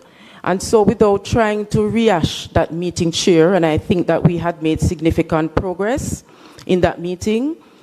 In fact, I must thank members, including yourself, Chair, who have been sending us the videos and the images, and we are working very, very quickly once you submit the invoices. Hey, girl, go suck your mama come out of parliament, you know, dirty girl. To effect the 22 blood clot, you know, still not, you come a dirty bomb buckler, yeah, go suck your mother in the body. We are committed. I know Ms. Gardner has been, she has been at Parliament blood clot shit back down to tell the people them. To collect items from MPs. Blood clot, we are committed to helping in whatever way we can. Recognizing that there are I just want to acknowledge, I don't want you to get the wrong impression. Ms. Gardner has been not one, then I know so could Andrew Wallace stand on plan. No, we would have so out this blood clot who are in pussy will eat that girl. They want you to over blood clot shit. She's handcuffed by the principal or the chief accounting officer. And so she can't really help us in the way she would like to help us. So, but I don't want to leave the impression, and I'm sure MPs don't want to leave the impression. Coming out of that meeting, Madam PS, a lot of those persons who we are asking to help us are persons who have been affected also. Right? And I think coming out of the meeting, we were asking if there could be something, a stipend or something, because we have to be helping these individuals and ask them to leave their houses when they have no roof in many instances. And the size constituencies that most of us have, East Rural, Northwest Manchester, South, as much as we have the Ministry of Labour, SDC inside there, it is a lot of ground to cover. And you have given us a time frame to submit all of this. Many of us have been on the ground from the Wednesday, have taken photographs, we still have to call them now, but to go back over that, to go get that geotag is also asking the small team that we have to work with. It's my secretary that is out there helping me. I have to send my driver down to carry her through the constituency and beg her drive to come to committee meetings like this. No, and I'm serious. Right? But she has no light. She's affected. My other assistant, who is a heart trainee, is also affected. So that's why we ask if we can broaden the group that can help this. Why? And we can't even download it unless we have. Why them want them to go back in the field and through them want to long it out, you know. Andrew Wallace want somebody tie one rope on him and time and one chuck and haul him round and round blood clot Jamaica till he red like a tomato. Andrew want somebody tie one rope on him when they're in a parliament attack, just cast him blood clot with one rope and tie and one chuck. And make it chuck just draw him blood clot round and round and round Jamaica till he can't move. Have Starlink out there in many instances. So it's just that additional help on the ground to be able to get the information. We have been putting in the geotagging when we can, but there are going to be some earlier ones that we don't have the geotag, but we have the video, we have the TRN, we have the phone numbers. All right, I apologize. I should have really allowed Ms. Gardner to make her presentation. But you can see we all feel very passionate about this, PS. Ms. Gardner, just turn on back. Yeah. Good afternoon, members. So we have been very facilitative in instances where members of parliament have raised the concern that they are unable to geotag, and we've asked for the information to come in and for the photos to be shared, because in those instances we try to map them with the data that already exists.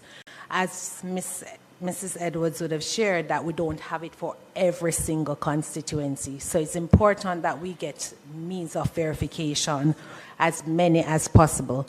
And for the members sitting here, most of you have submitted or have been submitted. So to date, we have information that we're verifying from 22 constituencies, and we've been working individually with you, and I've been taking the calls and going through the process with you, and we continue to do that. We are trying. And the thing about this, the same information when they have, when them look for these people to vote, they can work off of this information because they know what every blood clot body live. The voting thing when they work off, if they go find people all about in them constituency, they can work off of that same sheet. They know everybody live. When a voting time, they know if find, they know which part everybody house there. So how the fuck now can give people them a vote for hard work? 22 days and people still say, but I don't want to come to parliament and chat up beige. You don't want somebody shitting on the mouth. And when you see Andrew just belch upon him blood clot. Or best as possible, and as best as possible once we get the information to move to payment. So I want to verify that we don't have any issues with payments because we've not gotten to that stage, and we have committed to the 5 days, and we stand by that commitment to assist, because we are empathetic to the needs of the Jamaican people. So for those members that have issues, they can reach me directly. You don't need Starlink internet connectivity to take the tags. Once you take the photo,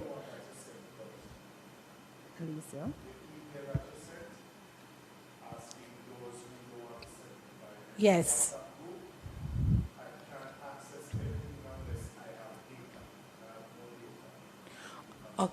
Okay. Thank you for that. We will verify. Can I believe it? 22 days. Then still talk about Chapalin and tent and then fuckery. 22 days, you know? Not even one of the sleep in bed, nobody in Jamaica gonna get. And after 22 days, this blood, you know, want somebody to come look for this one big tick and just go on beer licking on the head. You don't want people to beat, you know, blood clot, play with people life. It's Andrew, go and play with people life. Because you must fulfill Marcus Garvey prophecy in a pussy. You walk around, you do all that station. Your blood clot, go on. These police, poor people pick them. When I say how long, go on, you carry blood clot on. And make the people them go and suffer your pussy. And see if some of them community are going and carry blood clot going on it. Look how much police you have to walk with. I better say you get banned for enough of these places. You go on. Your blood clot go on. That link was created to address 2 concerns that were raised by members of parliament. One, the sensitivity of the data being shared, and 2, internet connectivity. So we're going to review the link to ensure, because that link was created, that you wouldn't need data. Remember, you know, every councillor know everybody are there in their constituency. The councillor know where everybody live. This easy, but true Andrew don't want to do nothing for the people them. He want the people them to go do one hope of long work, for long it out. For the people them suffer. See, me see a house blow down, you know, with the, you know, over must run a sentence side. See? With a Rasta man and a woman. And the house blow down and them are sleeping in one car. Me see a YouTuber named Links Reed bring the old woman got a doctor last week, Saturday, like that. And the woman dead. The woman dead. The woman is sleeping in a car, sick, dead. One car, I look at the rest of they have one car. I turn their house. The woman dead. And then people in the parliament now talk, but still talk about chapaling. Eh? Chapaling should be the first thing they go issue to the people them and this tent. After 22 days, these people still talk about chapaling. I want the people them gang on and beat on a blood clot. I want to go in a place, you see? I want to feel peace and safety. I want to go in the whole community gang on a blood clot and make them come out back. Make them turn one next carcass where them have to come take up. On a blood clot drunk crowd.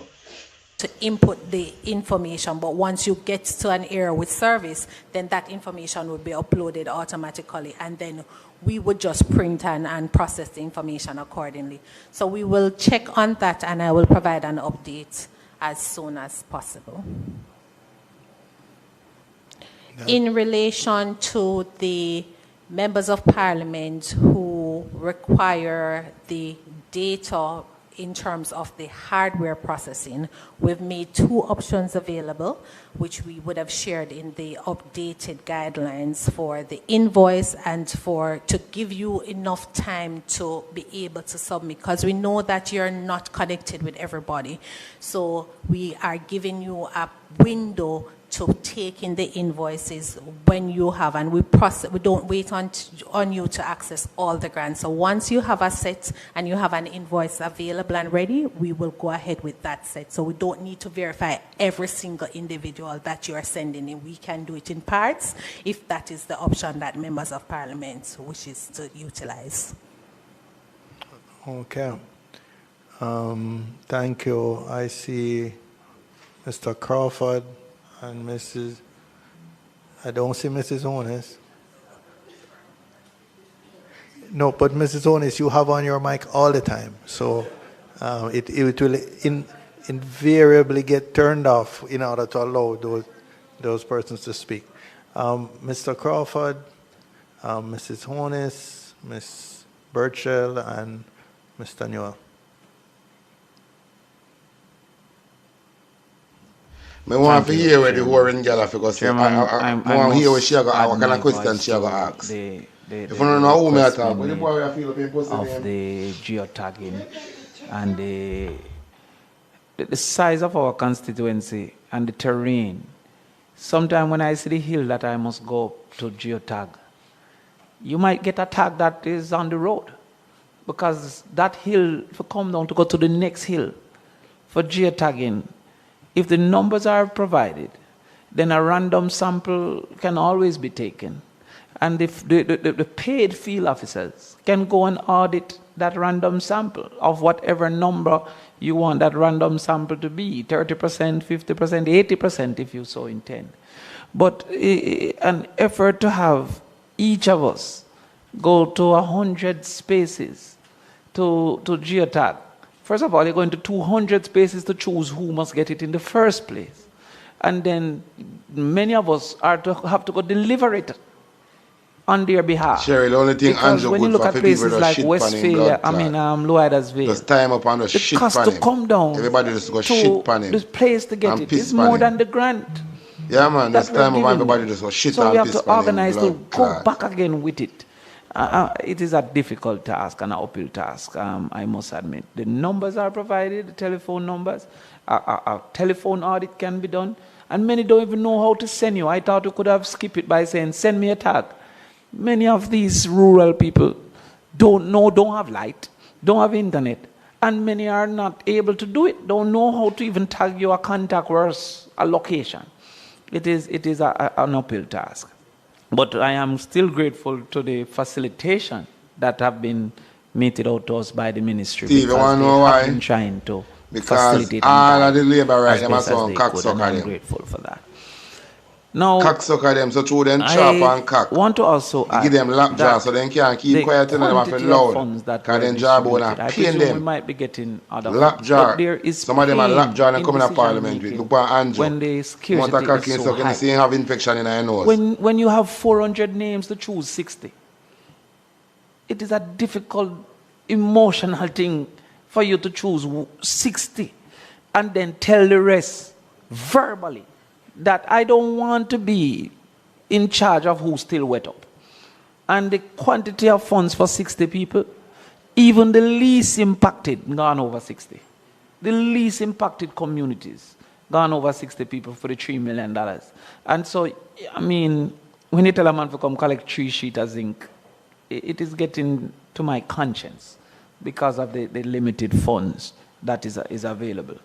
Now, as it relates to NAA, as was indicated, the funds to clear up the drains came 2 days before. Multiplicity of us was seeking to do that at the same time, leaving many contractors utilized, unavailable to us, because everybody was trying to do it at the same time. Still a man we having whole house blow down. They can collect 3 sheets of zinc. Then if you collect it for a man contractors and when they say Andrew, then beat him. To work. When they say Andrew, then beat him. Unwilling to work because of payment. Yeah, man, then collect the 3 sheets of zinc. When they say Andrew, then beat him for the rest. We have not received ask him payment what for to this, ask him beat out him blood clot. I beat him I work for now, you know. And therefore, you know, see, I beat him I work for. Negatively affected. I beat him I work for. So make him parade in blood clot self run around with go for police and soldier. I know say my work for a beating. For he must get a beating. Payment he can stay there. Of those persons that contributed to the drain cleaning, so that we hopefully can get them for the Christmas component. Jennifer, check in. Big up, big up everybody who they are going well of. Big the up second question here, to NAA much appreciated. Big up on yourself. How are you intending to punish, for want of a better word, systems that were in place that has caused for greater damage than the storm would have normally created? I can speak to the highway and their drainage through many communities. We need adequate infrastructure for that quantity of water coming from those highway drainage, most of which is going into earth drains that erode people's land, but also create great flooding because the exit wasn't properly planned out. Speaking to communities like Moloch, like Bermody, most of Treadways that was flooded because of the water from the highways. So how are we going to punish the operators of the highway who clearly did a great job on the highway and very limited job for the facilitators of the highway through these communities?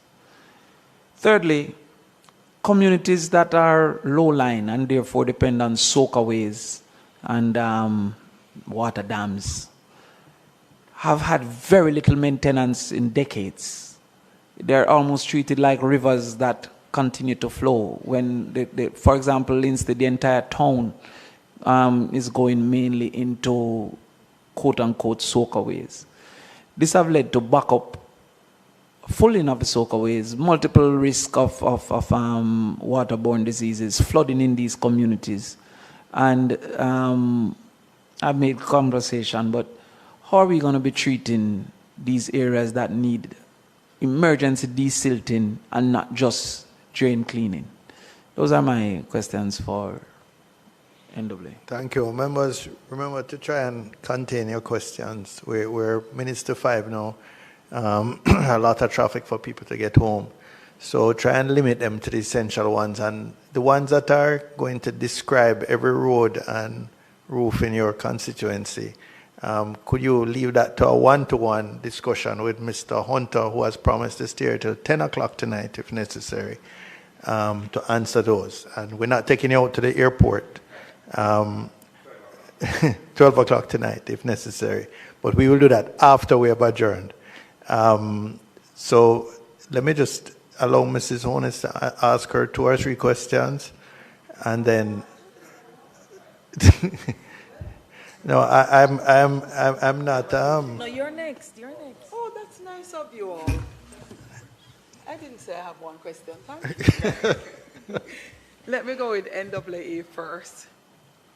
Would you be able, I just got the presentation, but to give us an idea as to what is the cost of work done by NAA to date? I must commend you in asking the question, because I know a significant portion of our country was cleaned at least to one-way traffic so that we could get to our constituents. How much of a country is now at that place? At least one lane cleared so that no communities remain marooned. That's important for me.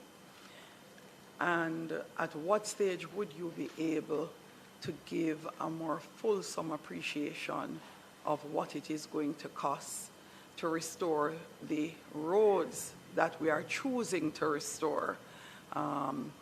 When would we be able to determine the cost of that? And my final question to NWA is in respect of one particular road for me, the Irish Town Road. Constituents will Bigfoot, you talk about community maroon. Now, Andrew want to use the Bigfoot and maroon the people in Hanover, Andrew want to use the big dirty nose and maroon the people in Westmoreland. And I go and let them know about the maroon. They use the dirty foot, the ginger toe, and maroon the people there. Vote for them, and worse me, to go out there and take up the job of the NWA in terms of restoration.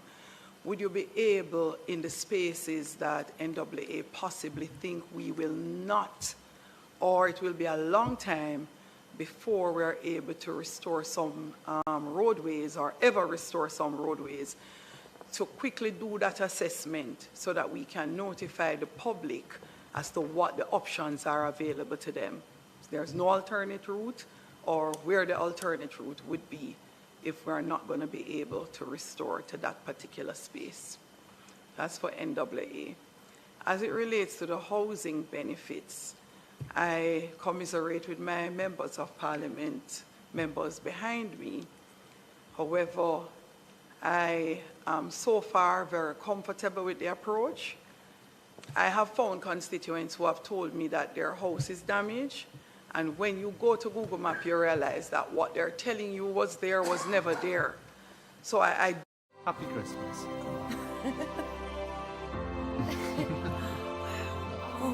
My Siwi photo book. Because when you're faced with the Auditor General, you're going to be faced with the Auditor General by yourself. We will not be there with you. So the approach I've taken, which is why I went with NWA first, which has been very beneficial, is for my constituency, I've been able to reach someone from every single community to identify if there are missing persons, to identify persons are marooned, and what is their need. And Juliet, member say you are your man living at the house on the hill, the big house on the hill. Answer that for me. You are your dirty thieving man. Member say house when you living up on the hill. You can't tell we how you come by that house. So you can talk about people and say they have bigger house or more than what they have. Remember the house I am dirty thieving man living at. I capture land and live pan. And thieving money in the use build a house. That's why you can't tell we how you come by the money to build a house there.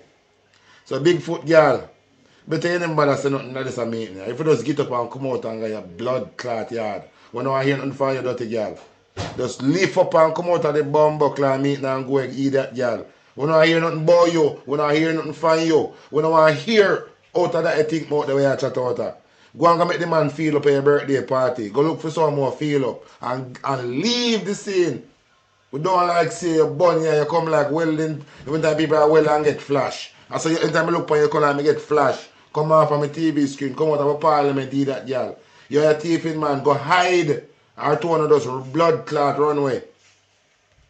we have been able to identify every house that way. If we have an area we can't get to, this leads me to know the join-up element of government. For those members of parliament saying, can you give us some help? We don't have enough admin help. We don't have enough help for transportation.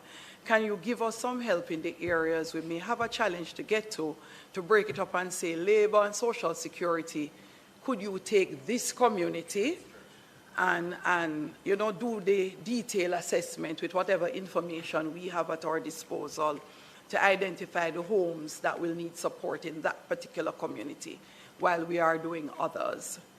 And so that is my question from the housing end of things, to see, because I think we're going down a slippery slope when we behave as if we can take over the role of the ministries, agencies, and departments. We say we want more resources, but many MPs... Remember, a couple months back, Andrew find how much blood clot money if you go buy vote. If you have to employ some people to get this thing going, you have to, and we shouldn't even have to suggest these things, you know.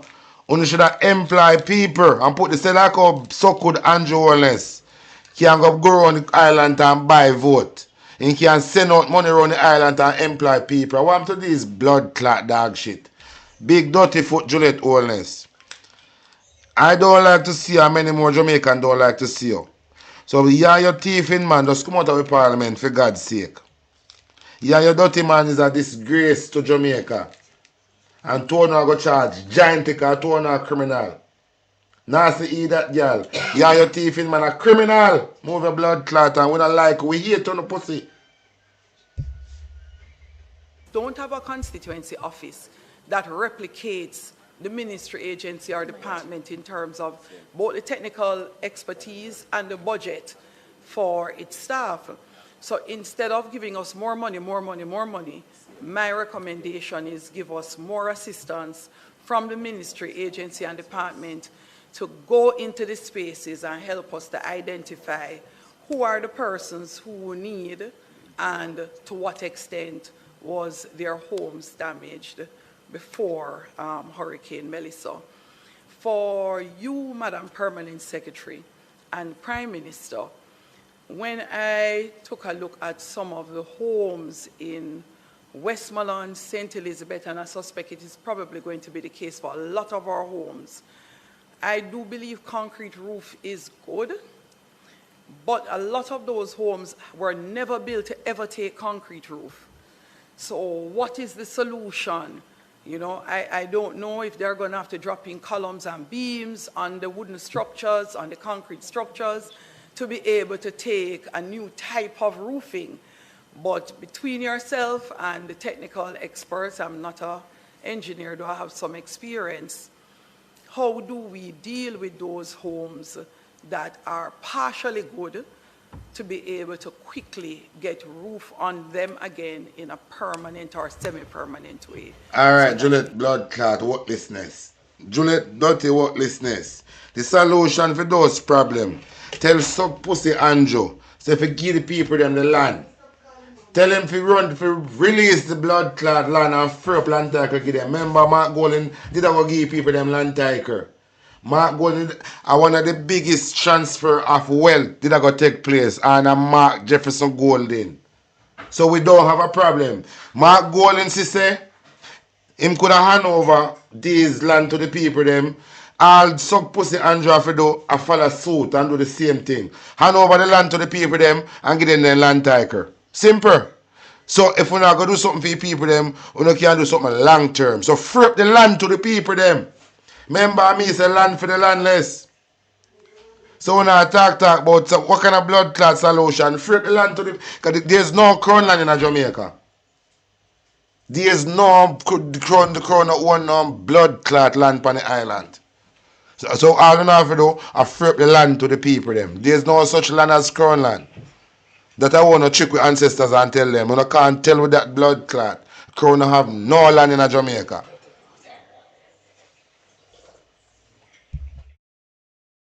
Can come back to normalcy. Thank you. Very quick Thank way. you. Over to you. You can take it order whether NWA wants to go first or housing for those two questions. Okay, so I'll jump off first. Answer to Member Crawford's questions, the simple answer to payment is yes, payment will be made and made on time so that everyone will have just define good on Christmas. time. Just define on time because we're gone three to 4 weeks already. Okay, so based on presentations that we made to Cabinet, a decision has been taken by Cabinet to disburse $5 billion to the NWA to address immediate expenses. So you have that, we have that assurance. Yeah. Okay, so that's the first one. The second issue you raised, Member Crawford, regarding Linstead and the propensity for flooding. Yes, that is true. You probably don't know this, but many years ago I went to high school at Dintle in Linstead, so it's an area I know I very, like very that well. Peter Bunting. Context matter. So make him put it in a context. Make him put it in a context. Because context matter. So the people them can understand what I mean when they want to talk, when just say look a while. Well, and even then, that situation was crucial. Desilting is a probability, but relocation has to be examined. I've been to enough flood-out areas in Linstead over the last 50 years, and I say 50, not too loudly because of my youthful appearance, but I've been to enough flood-out areas to know that relocation is probably a more sustainable solution. And in terms of the impact of highways on local roads, okay, so the NWA legally, we're responsible for main roads, and main roads are not busy roads or long roads or wide roads. They're roads in a book. So if it's in the book, it's mine. If it's not in the book, it's not mine. Now, it probably, what you have identified is some sort of gap in jurisdiction. We don't have the legal power to compel the highway persons. But I'm sure the government has been talking about a one-road authority for many years, and perhaps as that concept develops and matures, we may be able to close that gap. But it is something that we certainly will look at. But while you don't have the authority, the assessment, have you done an assessment to determine the contribution of these new highways? You're just saying I want hurricane. None of the road them, no differentiate none of the road them. We have to clean all of the road them. That's what I'm saying. So if we have to clean all of the road them, the drain them is a part of the road them. So everything with the man Crawford that says spot on. So nobody can change them out now. Don't come change them out now.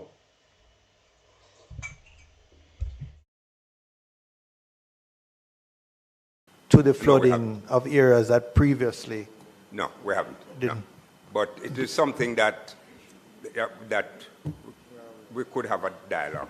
I found the highway that is from Harvard to Bowie. Actually, the sole reason why we didn't flood out this time around. That's my road. That's not. I know it's your road. Cool That's road why. you were talking. That's my road, and it's a brilliant right. road. Yeah. Oh, yeah, that's your road. That's my road. Yeah. All right. But so if you're a mudfish, look for your blood clot mouth if you're a buck fish. And you did say anywhere rubbish sheep there, a PNP live there. And dirty girl like your sister. Say anywhere rubbish sheep there, PNP live there. You feel a mudfish. You feel a buck fish. About the blood clot head. If you're a buck fish. Look at this. Look how you look. Boy, your name first lady. Who fool you? Me tell you, if you got a turkey, go buy a new foot. You can't be first lady with a size 18 foot. Big foot. I never seen no first lady with a big foot. Look on Donald Trump wife. One nice looking foot she have in her spike heel. Look on Joe Biden wife. One nice looking foot in her spike heel. Where you go with this a plank here? Plank here and go in a spike heel, man. But when we talk about areas like the ones going through Northwest and toll roads, yeah. when we talk about the Mobile bypass, I've heard people opine that has caused new channels, the water to follow different, I've seen that the commentary. drainage. I've seen that commentary. I've also seen. You know what I hear today? I hear say anybody who talk against Andrew Holness, if you live overseas, when you go to Jamaica, them a set police on you. So I hear today, for if you talk about Andrew Holness and go to Jamaica, them a set police on you. But when I go to Jamaica, they set police on me. And here I'm seeing Tom upside, I just spit on him blood clot and run him away.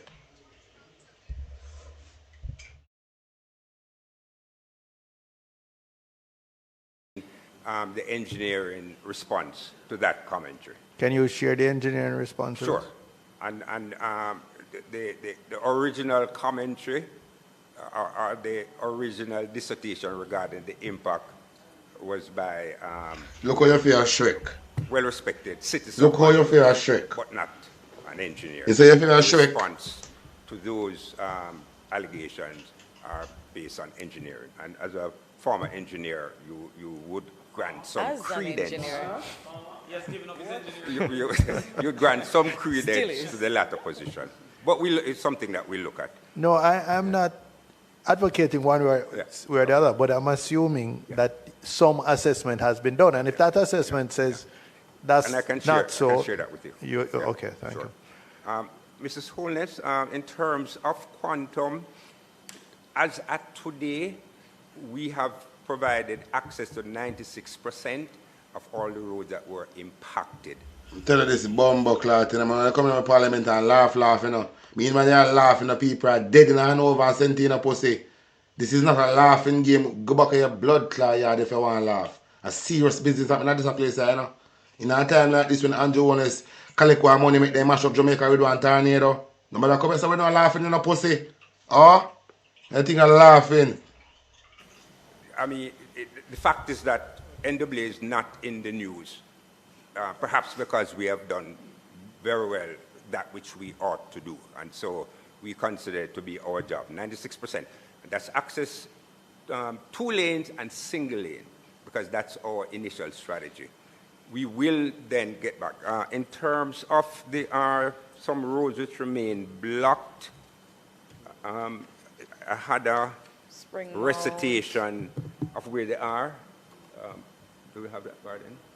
So in addition to the roads as well, we have been restoring traffic lights. And so far we have restored, I think, 270 traffic lights. Yeah. Okay, so 336 traffic lights were impacted. We have restored 271, and we are working through the others. The roads which have been open to 2 lanes, we will then revisit them to 1 lane, I mean. We'll revisit them for 2 lanes. And the monies that Cabinet has voted for us will settle the cost to reopen and give us some money to do some immediate reconstruction to some of the drainage systems that were most severely impacted, as well as to do a little bit of reconstruction.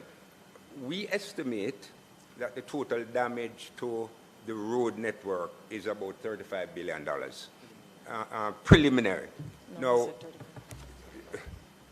we are not at this stage anticipating any kind of substantial reconstruction. We're just providing access and immediate repairs to improve what we call drivability. So as you mentioned, Ms. Burchell, before, maybe some shingles or some material that will improve drivability. And then at a subsequent stage, we will get into reconstruction and repositioning as we have to. Housing? There were some questions for housing. Oh, yes, that one. The engineers are relocating. Yeah. No, the road. Yeah. Relocate the road. Yeah. We're looking. The road, not the we're looking at alternate roads, but I can tell you that purely from a technical point of view, we the engineers will always advocate for relocation and a different road. Beg your pardon? No, the question was about the road. The road. Yes, not the community. Right. Because in some instances, in fact, there is a road in Trelawney. There's a road in Trelawney that was, there's a huge breakaway. We had to approach the neighbor to the Costas, what better attention, to go on their property. Interestingly enough, the law allows us to go on property and acquire the property and to construct a new road, and the liability to the government is only if there are crops that you have in economic crops that have been destroyed in that process. So yes, to the extent that it is technically feasible, that is something that we're looking at. All right, I think there were some questions for housing from the first 2 questions.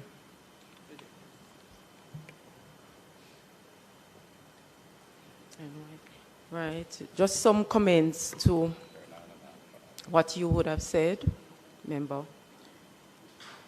In terms of, in addition to the building grants, we still continue our regular programs in terms of our officers going out, doing the investigations, recommending grants for approval to fix roofs and other parts of the building. And we'll continue. I'm listening to the members, and we'll have further discussion with the Minister of Housing, who is the Prime Minister. I want to also advise, because you did speak about how buildings, you alluded to how buildings should be, and you are saying, in terms of how do you restore them and all of that. A committee that is now being chaired by Minister Montague is in operation, and in fact, within a short... You talk about roof and other part of the building. So what to the house them where there's no fucking building for no roof? What to the structure them with totally demolished by this tornado? How many of you not talk about that? Because only focus on roof. Remember, hurricane take off people roof. This is not a hurricane, this is a tornado with acid rain. So you cannot talk about roof and other. You have to talk about structure with totally demolished. So you cannot focus just on roof and other part of the structure. Like I just roof and other part of structure damage. What the fuck you not talking about? Some people homeless have, some people only to know look on the spot where their house is there. So what I go do? Which part of the roof they want to go look on this other part of the structure? You don't have a plan. And Andrew want to send you come out now, you favor Anansi in a grade and reading book. You favor the blood clot Anansi in a grade and reading book. For time, there will be some announcements as to the types of buildings that will be supported in the country. And even there are increased discussions about having no-build zones. Because when you look at the devastation and you look at where some persons are living and you look at the engineering solutions, even to address what has happened in some of the houses, it certainly would be way more expensive to effect an engineering solution than the actual building that is there. And so these are discussions that the ministry is actively having, and very shortly some announcements will be made by the Prime Minister. These are matters that are actively being discussed by the cabinet. Even simple things like recently we convened a meeting with the Master Builders Association, members of academia and other persons from the engineering societies and so. And what we are learning is that even nails are not really being recommended for the roofs. We're thinking about screws, things like those, and even the thickness in terms of the concrete. So very shortly we'll have those. I know the building codes are there, but I think too that it is perhaps, and this is my opinion now, some need for more enforcement, greater levels of enforcement, and also I think there's a need for sensitization of persons.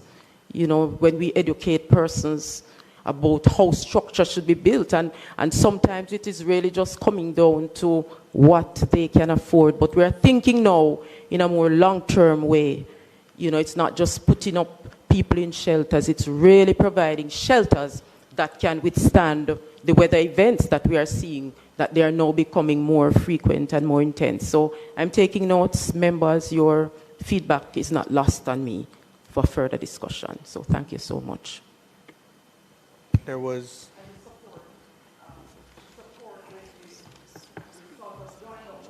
Somebody...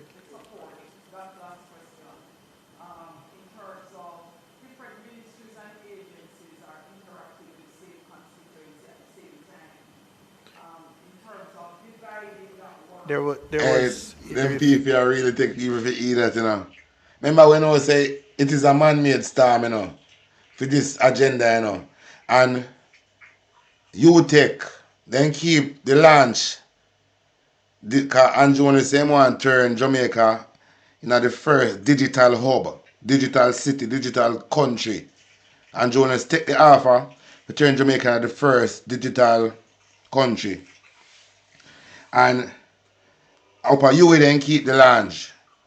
And the lounge was so full with US military was part of that lounge because this smart city in Jamaica really heavily supported by the American, and the American them are push the agenda here. Don't surprise if none of them pay and Jonas to do this. Because them are the first to respond, them they on standby, and them are push this agenda. Because them really want to test this system, but through Andrew is corrupt, they use the corruption to trap him, to use this, test out the system in Jamaica. But this new system where them are planning to build in a Senti, we're going to burn it down. These whooper AI business with Andrew and car coming to Jamaica, we're going to mash them up. We're going to see them around the car and chuck over them in the road. Yeah, man. We're going to destroy this new digital system Andrew is bringing to Jamaica. Remember, this down a Senti, down a Black River, them want to put the digital city. We're going to burn it down. We're going to lick it down. We're not stop this try till them have left. As they do sit now and they come back in the morning with this try, we not stop. We're going to frustrate them till them have to low it. And make the people them, the native them, take time build back their business place. Just provide good road and something. We not accommodate no plan. Andrew Wallace use a tornado and mash up Jamaica to build a purpose build, a smart city in a Black River. So your mother batty boy, that plan will never come true. Anything them build up down there this try. And we not accept no AI police, no robot police and anything there. You can't, no robot police can give me no talk. No robot can teach me picking in no school. No robot doctor can look for my family in no hospital. The day when Andrew Wallace will employ a robot doctor in our hospital, and that, hey, Marcus Garvey word come to pass.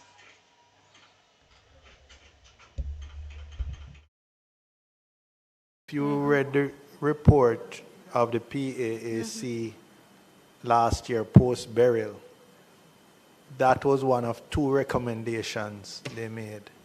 The Ministry of Labor, I think, is the main culprit there, MLSS. They do an assessment, they share their information with nobody.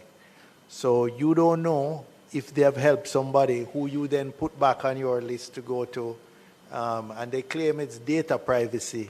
I can't understand, it's all government, you know, so, but somehow one ministry seems to be siloed, one agency seems to be siloed rather than it being government, and there's data privacy. I read the report of last year's post-burial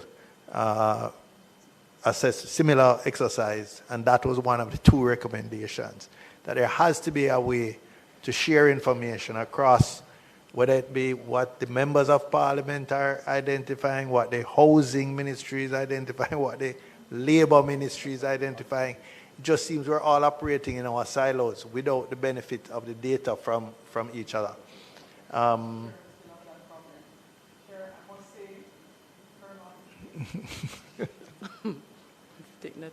But there are other persons who have their mic on, and if they turn it off, then they will lose their space in the line. Yeah.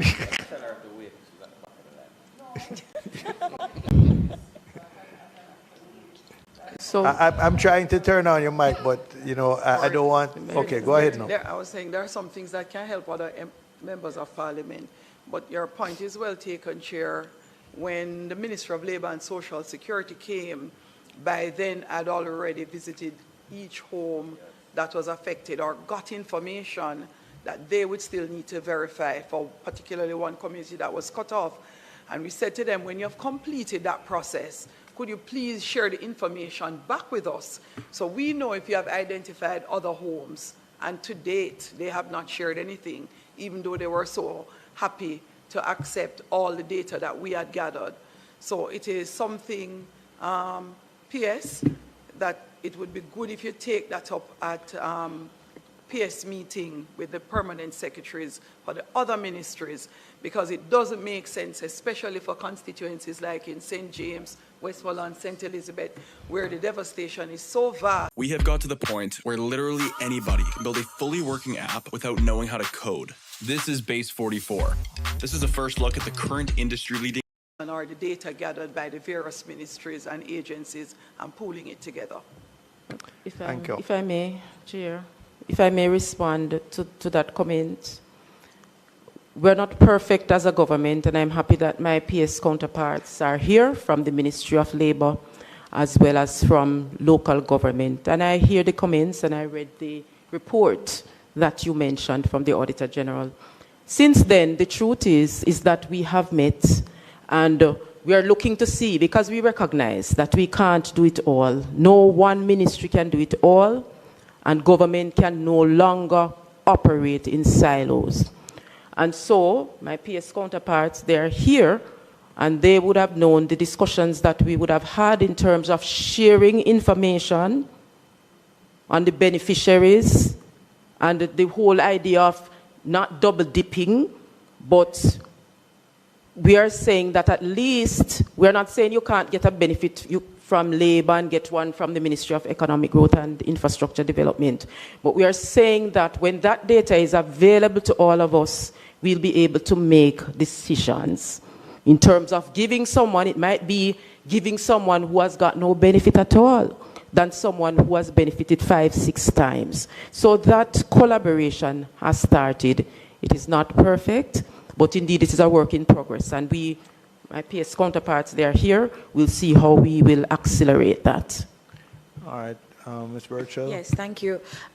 Mr. Hunter, you said that in this phase we're really focusing on giving people access, whether 1 or 2 lanes.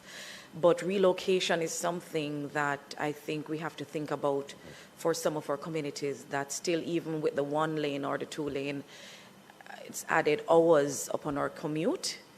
And also the taxi fares have increased, quadrupled in most cases, from $250 in most of my communities to as much as $1,000. So Melissa has brought a lot of terror, but some lessons as well and some opportunities. Would a relocation of the Springmount Road, for example, in East Central St. James, which is the main thoroughfare for us from Montego Bay into deeper South St. James, be something that we accelerate, front load now? Also, the conversation of making that passage from Trelawney into Magotty that comes through St. James, could that also be looked at urgently before people start to make their own little route, and then the bigger picture is missed, and the blessing, if I dare say so, from Hurricane Melissa of recreating this new path be accelerated? I wanted to say to you, PS, that perhaps we ought to look at the disaster zones separately and differently than how we treat with the other constituencies. And I say that to say, an MP like myself, every day I'm out there trying to beg food for constituencies. For constituents. I'm not yet at the stage where I can dedicate my mind physically or my thoughts to saying, how do I go find 100 special people to give this housing benefit to? And then myself go there and geotag and walk the communities and find these houses. Perhaps your ministry can't employ or give stipends to every constituency. But a constituency that's dealing with a disaster at the scale of which South St. James, East Westmoreland, etc., are dealing with and treating with, perhaps the ministry could take on the administrative workload from us.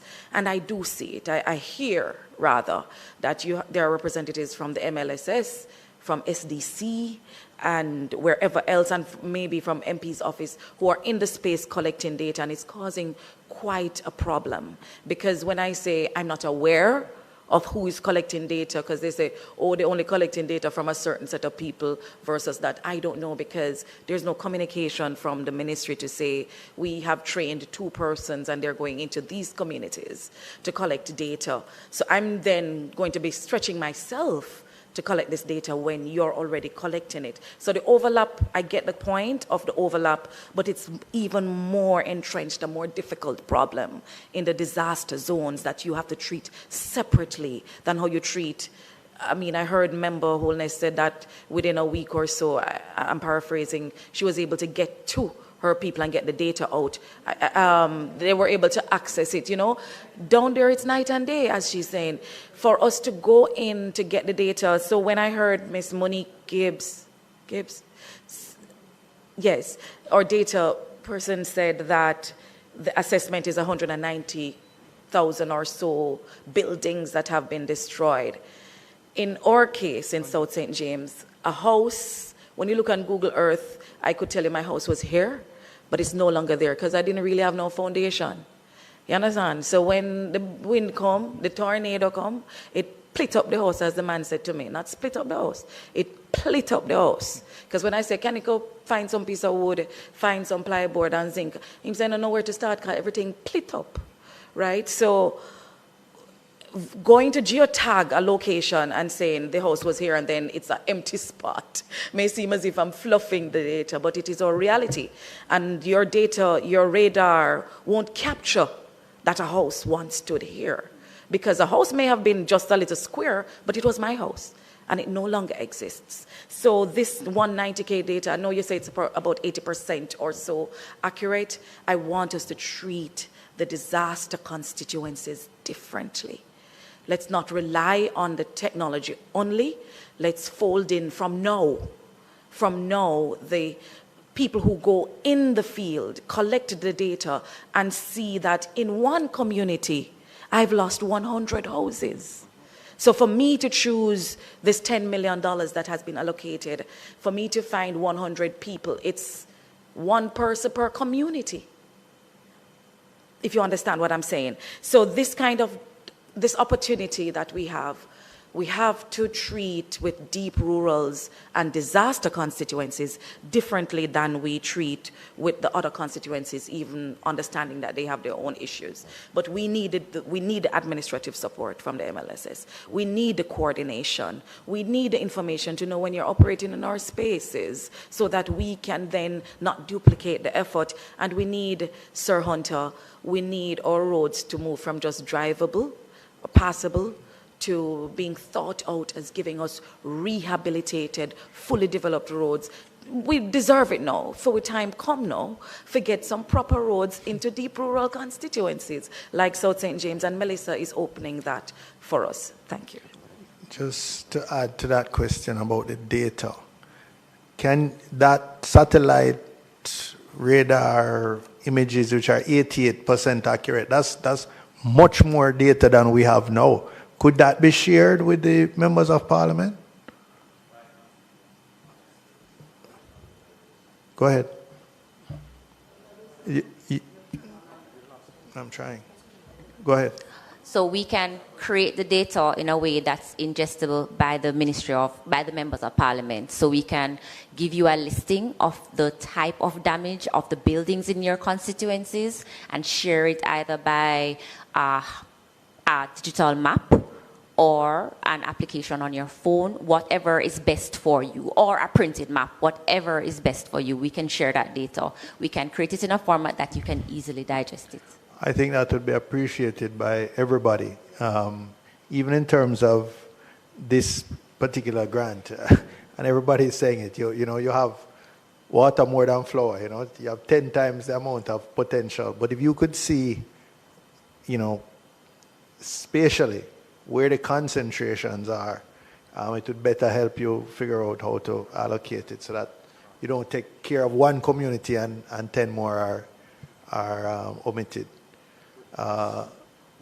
So it really was more a suggestion or than well, if I were to reformat into a question, it is there going to be any possibility of getting some administrative support and for the whole coordination effort, especially in the hardest hit constituencies, which look almost, in some cases, post-apocalyptic. Go ahead. Since it's just two more, you Omar. Thank you, Chairman. So in terms of the data that is available, I want to know, because that would be useful for even in terms of planning for even constituencies that are not as hard hit. But in addition to that, when even I understand the level of devastation in the West, I do. When I go into my constituency, though, and someone has no house where their house was, because we did get tropical storm conditions in St. Mary. When somebody has no house where their house was, they don't care if they're in St. Mary or they're in Trelawney or St. James. They want to figure a way out and how they can get back to housing. So when the planning, especially doing radar data, which I imagine satellite imagery, I imagine you can do that across the entire country. I'm trying to understand why that technology stopped in St. Anne based on what you presented and didn't go in. Just one second. Let me just finish the question so that I can give up the microphone. So the second question for you, Mr. Hunter.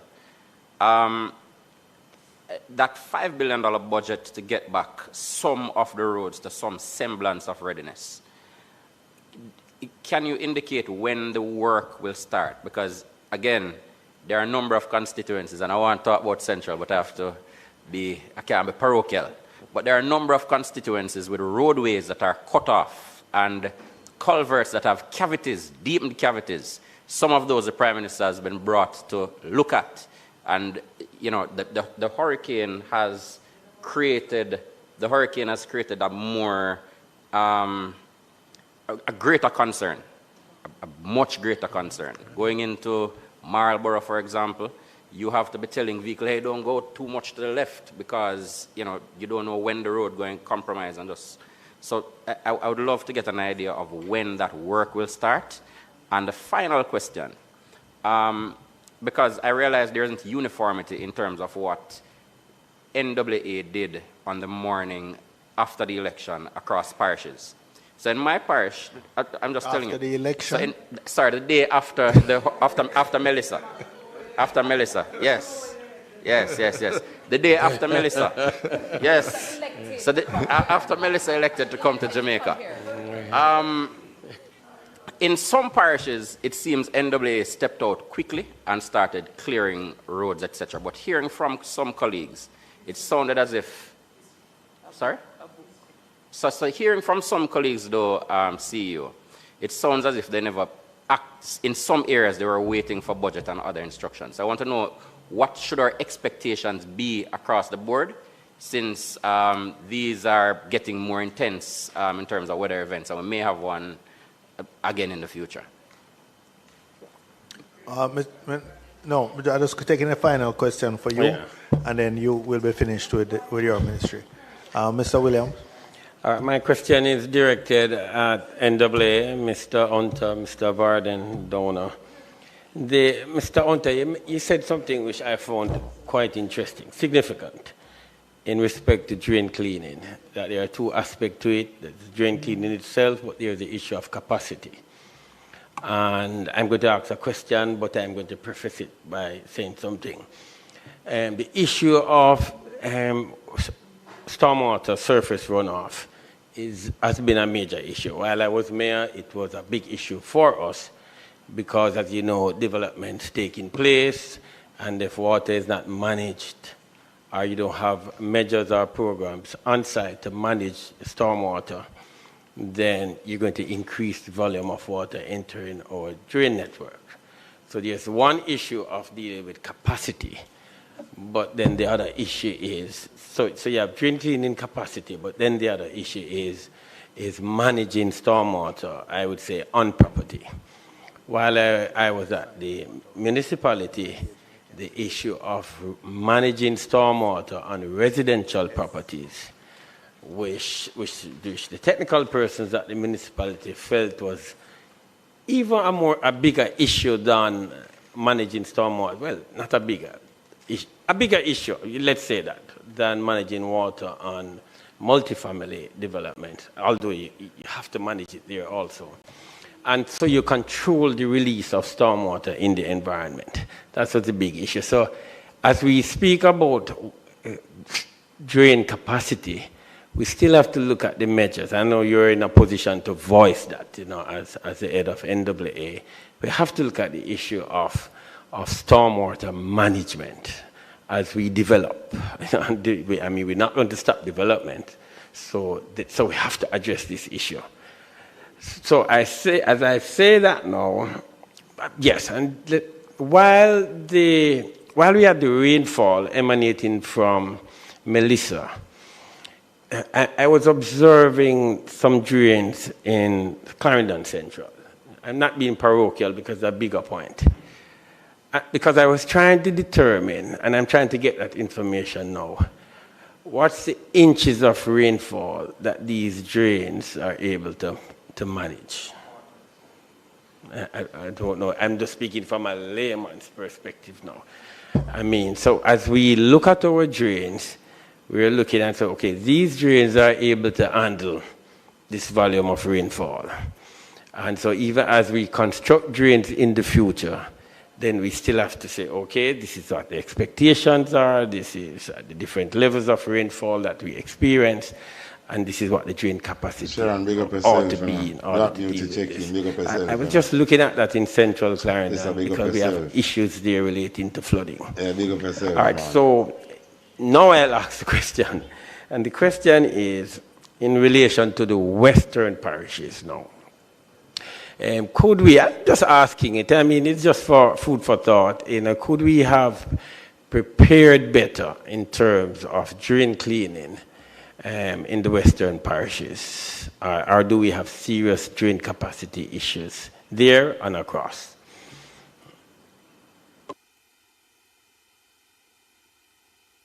I'm being distracted here. So that's the final question. Mr. Hunter? Okay, so very quickly then, so Mr. Newell's question. As I indicated before, the government is making $5 billion available to the NWA in very short order. So the works are intended to start, shall I say, precipitously, meaning so imminently. Soon. And the good thing about how the NWA operates, we don't wait on money to do work. Good and so, bad. for example, because we have the backing of the Treasury, so when you have roadblocks, the operating protocol is that we go out there and we clear the roads. That is item number 1, okay? Item number 10 is receipt of the bills and settling the bills. Yeah, but item number 1 is to clear the road. So we are not encumbered by consideration of costs in our immediate response, which is clearing the roads. We do have some consideration regarding reconstruction, but at this stage, reconstruction is a small amount. Now, I would imagine that you'll be interested in what we'll do in your constituency. And perhaps you could just mention that your constituency is the area where I was born and grew. So I do have some sentimental attachment to that area. You're sharing your autobiography with us, chapter by chapter, as you go along. But yes, we intend to start those works very soon and before Christmas. But could you, Mr. Hunter, just ask each of your parish managers or regional managers to communicate with the respective MPs the specific plans for their constituencies? We certainly will. Member Williams, interesting concepts that you've raised regarding stormwater. Okay, so very quickly, without getting into too much detail, drainage is designed based on what we call return period, meaning this rainfall, when will it occur again? And so historically, we've designed drains for like every 6 years, the return period every 6 years, which means that capacity will be exceeded every 6 years.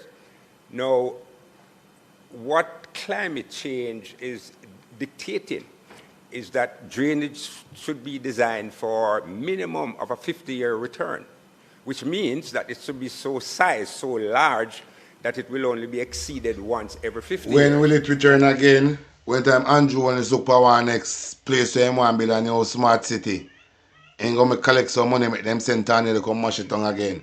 So, you know, if you make a suggestion like that, when will it happen again? Because your Andrew look like, you know, a friend. When time Andrew decides he want to create a next city, at the time it will happen again. There are some schools of thought which says you probably need to look at a 100-year storm return. Yeah. So what that means is that the drains will be significantly huge. In the urban areas, when we talk about managing stormwater on premises, and I've read the pieces on it, the issue, and I know there are persons who are developers, when you have a finite amount of land and you have to carve out some for the structure, carve out some for the on-site soaking, and yeah, it becomes, you know, an exercise in optimization that I'm not sure, well, I don't know to what extent the government would have to legislate. Many, many years ago, I went to Singapore, and you're driving around, and there are places that have signed no building, and that is policed by the state.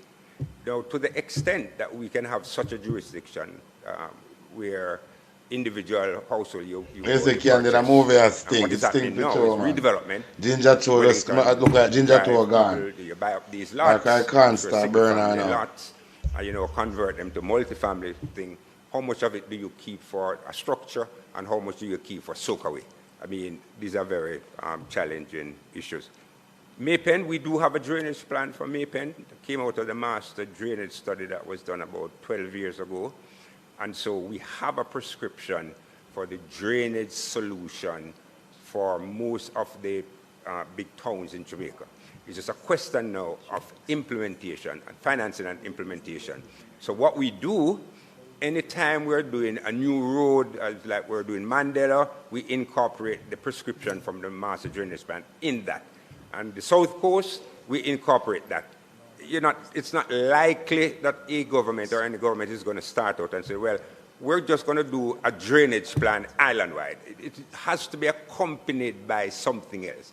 And generally, it's a new road development and so on. So that's how it usually works. But with this plan, Mr. Hunter, before you leave, don't turn off your mic. Before you leave the drainage, the day after the hurricane, I was going through a certain section of Kingston on my way to Manchester. And to my horror, I saw a number of persons dragging tree limbs out of their yards and straight to the gully and dumped it in the gully. And I was saying, but if we get another heavy rain tomorrow, it's going to cause flooding again, you know. Even though just before the hurricane, we had those gullies cleared. The day after the hurricane, I just watched in horror persons throwing the broken limbs and everything that had debris that had collected in their homes, dragging it out and throwing it into the gully down the road. My excursion to Norman Manley the Tuesday night. Hey, my viewers and subscribers, my Prime Minister is live, Mark Jefferson Golding. And I'm going to talk some things that I feel like I want to share it with you now. So I'm going to look for it and see if I can find it and share it with you now. It's very interesting to me, I would say. So I'm going to find it. Let me find it. Mark Golden live. Listen. I'm going to play a piece here. Our willingness to share and be part of the solution would be embraced. So I'm just waiting for that to happen. You mentioned a while ago the JPS agreement, opposition leader. I don't know if you were following the PAAC, which I think is still going on as we speak.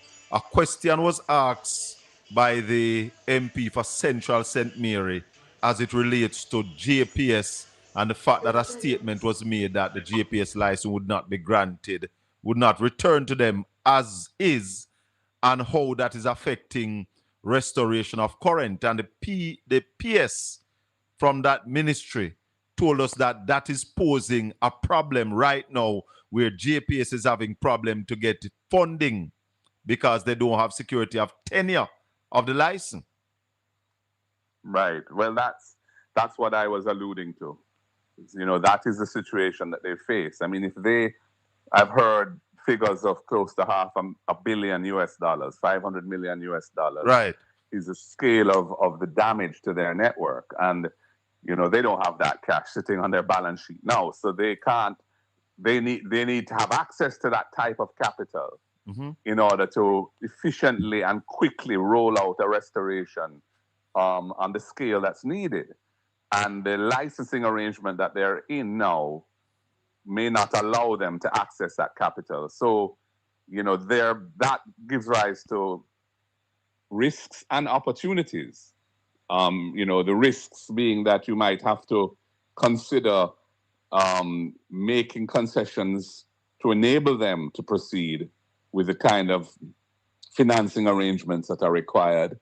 But at the same time, there are changes that need to be made to the license that you don't want to forego the opportunity to ensure that the license that emerges takes on board some of the changes that are necessary. So, you know, these are all issues that need to be dealt with in a relatively short space of time. Yes. You know, because we can't lay on this.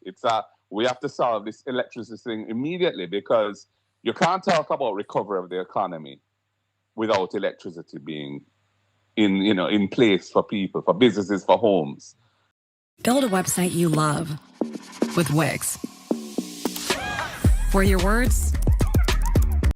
For years. To come, yes. To come, right? So that is why I'm saying, you know, that it's not, I don't think it's an optimal approach for the government to exclude the opposition from these things. From our perspective, you know, thinking just in a partisan way, you know, we could say, well, let them make the mistakes and then we will criticize them after. But that's not the approach that I want to take. And that's not the approach that Jamaica needs. You know, Jamaica needs the right decisions to be made now, because we're going to live with the consequences for a long, long time. And these are big issues. These are not little issues. These are big, big issues. So, from the day after the hurricane, the hurricane hit on a Tuesday. Yes.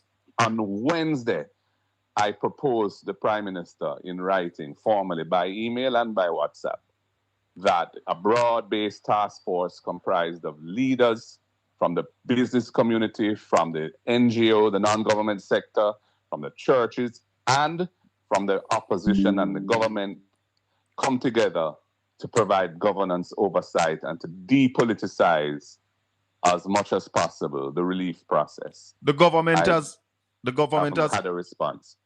You have not had a response to that? No, I haven't. But the government said that a joint select committee of parliament is what you were asking for. Nonsense. I never asked for any parliamentary committee, because how could you have a parliamentary committee playing the role that I had suggested to the Prime Minister, which includes the private sector, that includes the churches, that includes the non-government NGO sector, and so on. That they were the ones who came back with the idea of establishing a joint select committee, but I wasn't in favor of that, because the role, if you're going to involve Parliament, and Parliament will have a role, but that role is the PAAC's role. Yes. Which Big is up yourself, Portland and Spice, to hold Colin Bell Show. Big up the yourself, agencies General. accountable for how money of the government's money is being spent.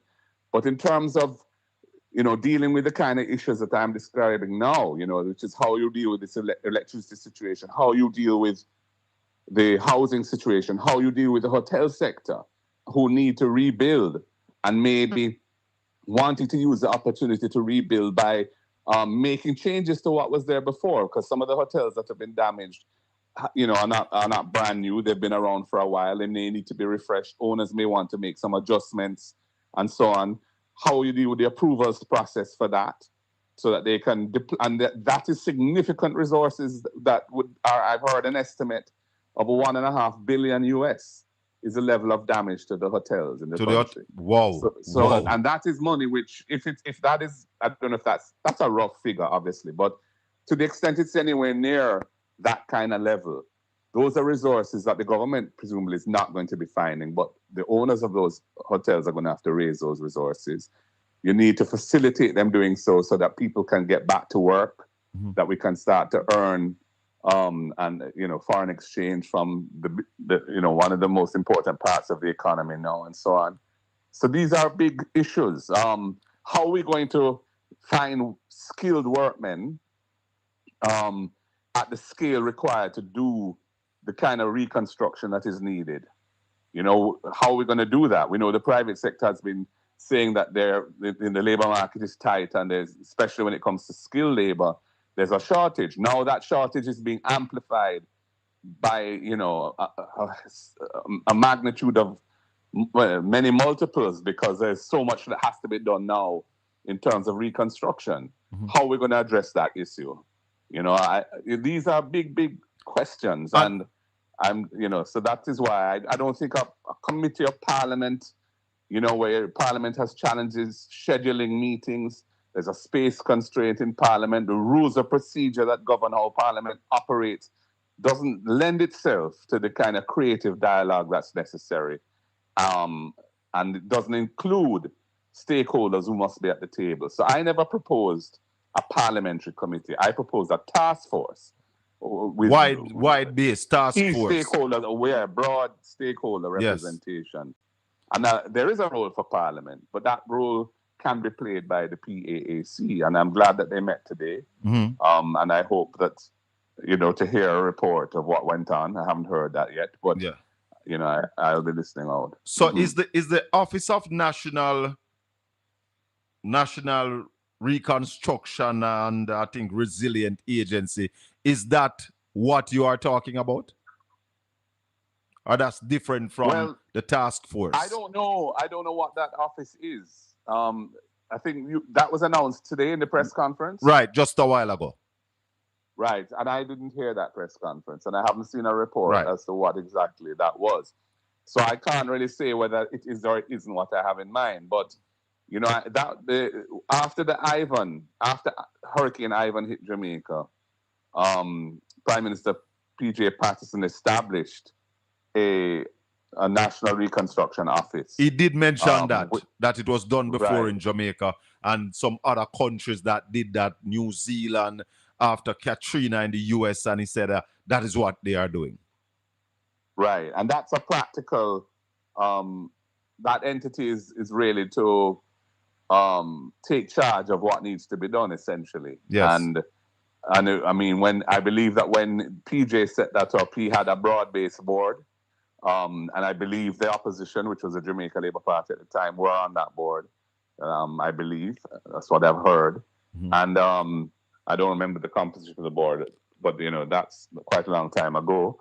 And then they hired somebody who at the time was considered to be a competent professional to be the CEO and to run the office. I don't know what this current construct is going to be. He said he wouldn't be naming anybody this evening, so he did not name. He said some senior statesmen will be on it. What if they continue to leave out the opposition from these committees and task force? What would be the course of action by the opposition? Well, I think we will be critical of the exclusion of the opposition from these things, because for the reasons I've already given, I don't think that's a sensible approach. I don't think that's in the best interest of the country.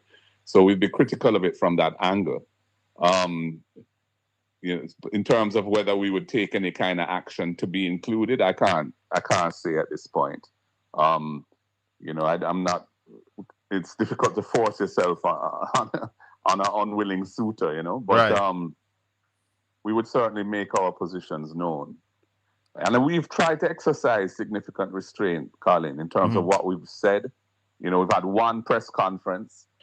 In that press conference, I reiterated this idea of a broad-based task force to provide governance oversight of the whole process.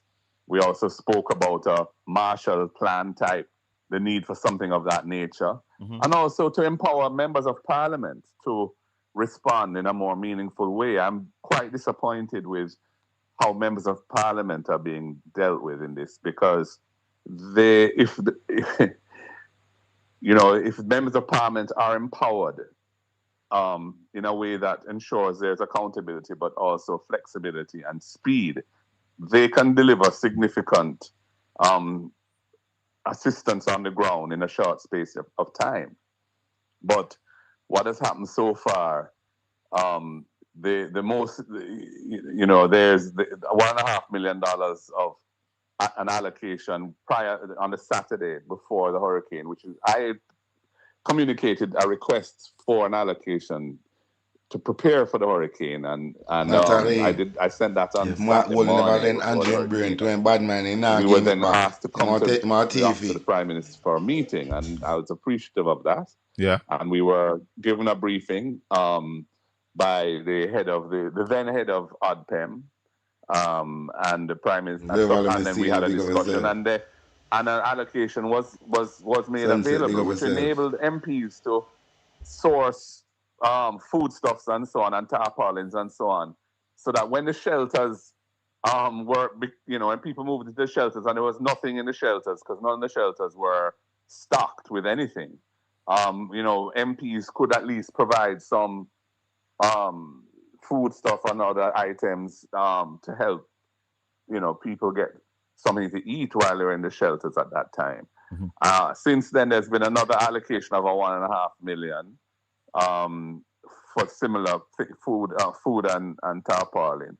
And then there's been an allocation for trucking of water, $1 million, I think.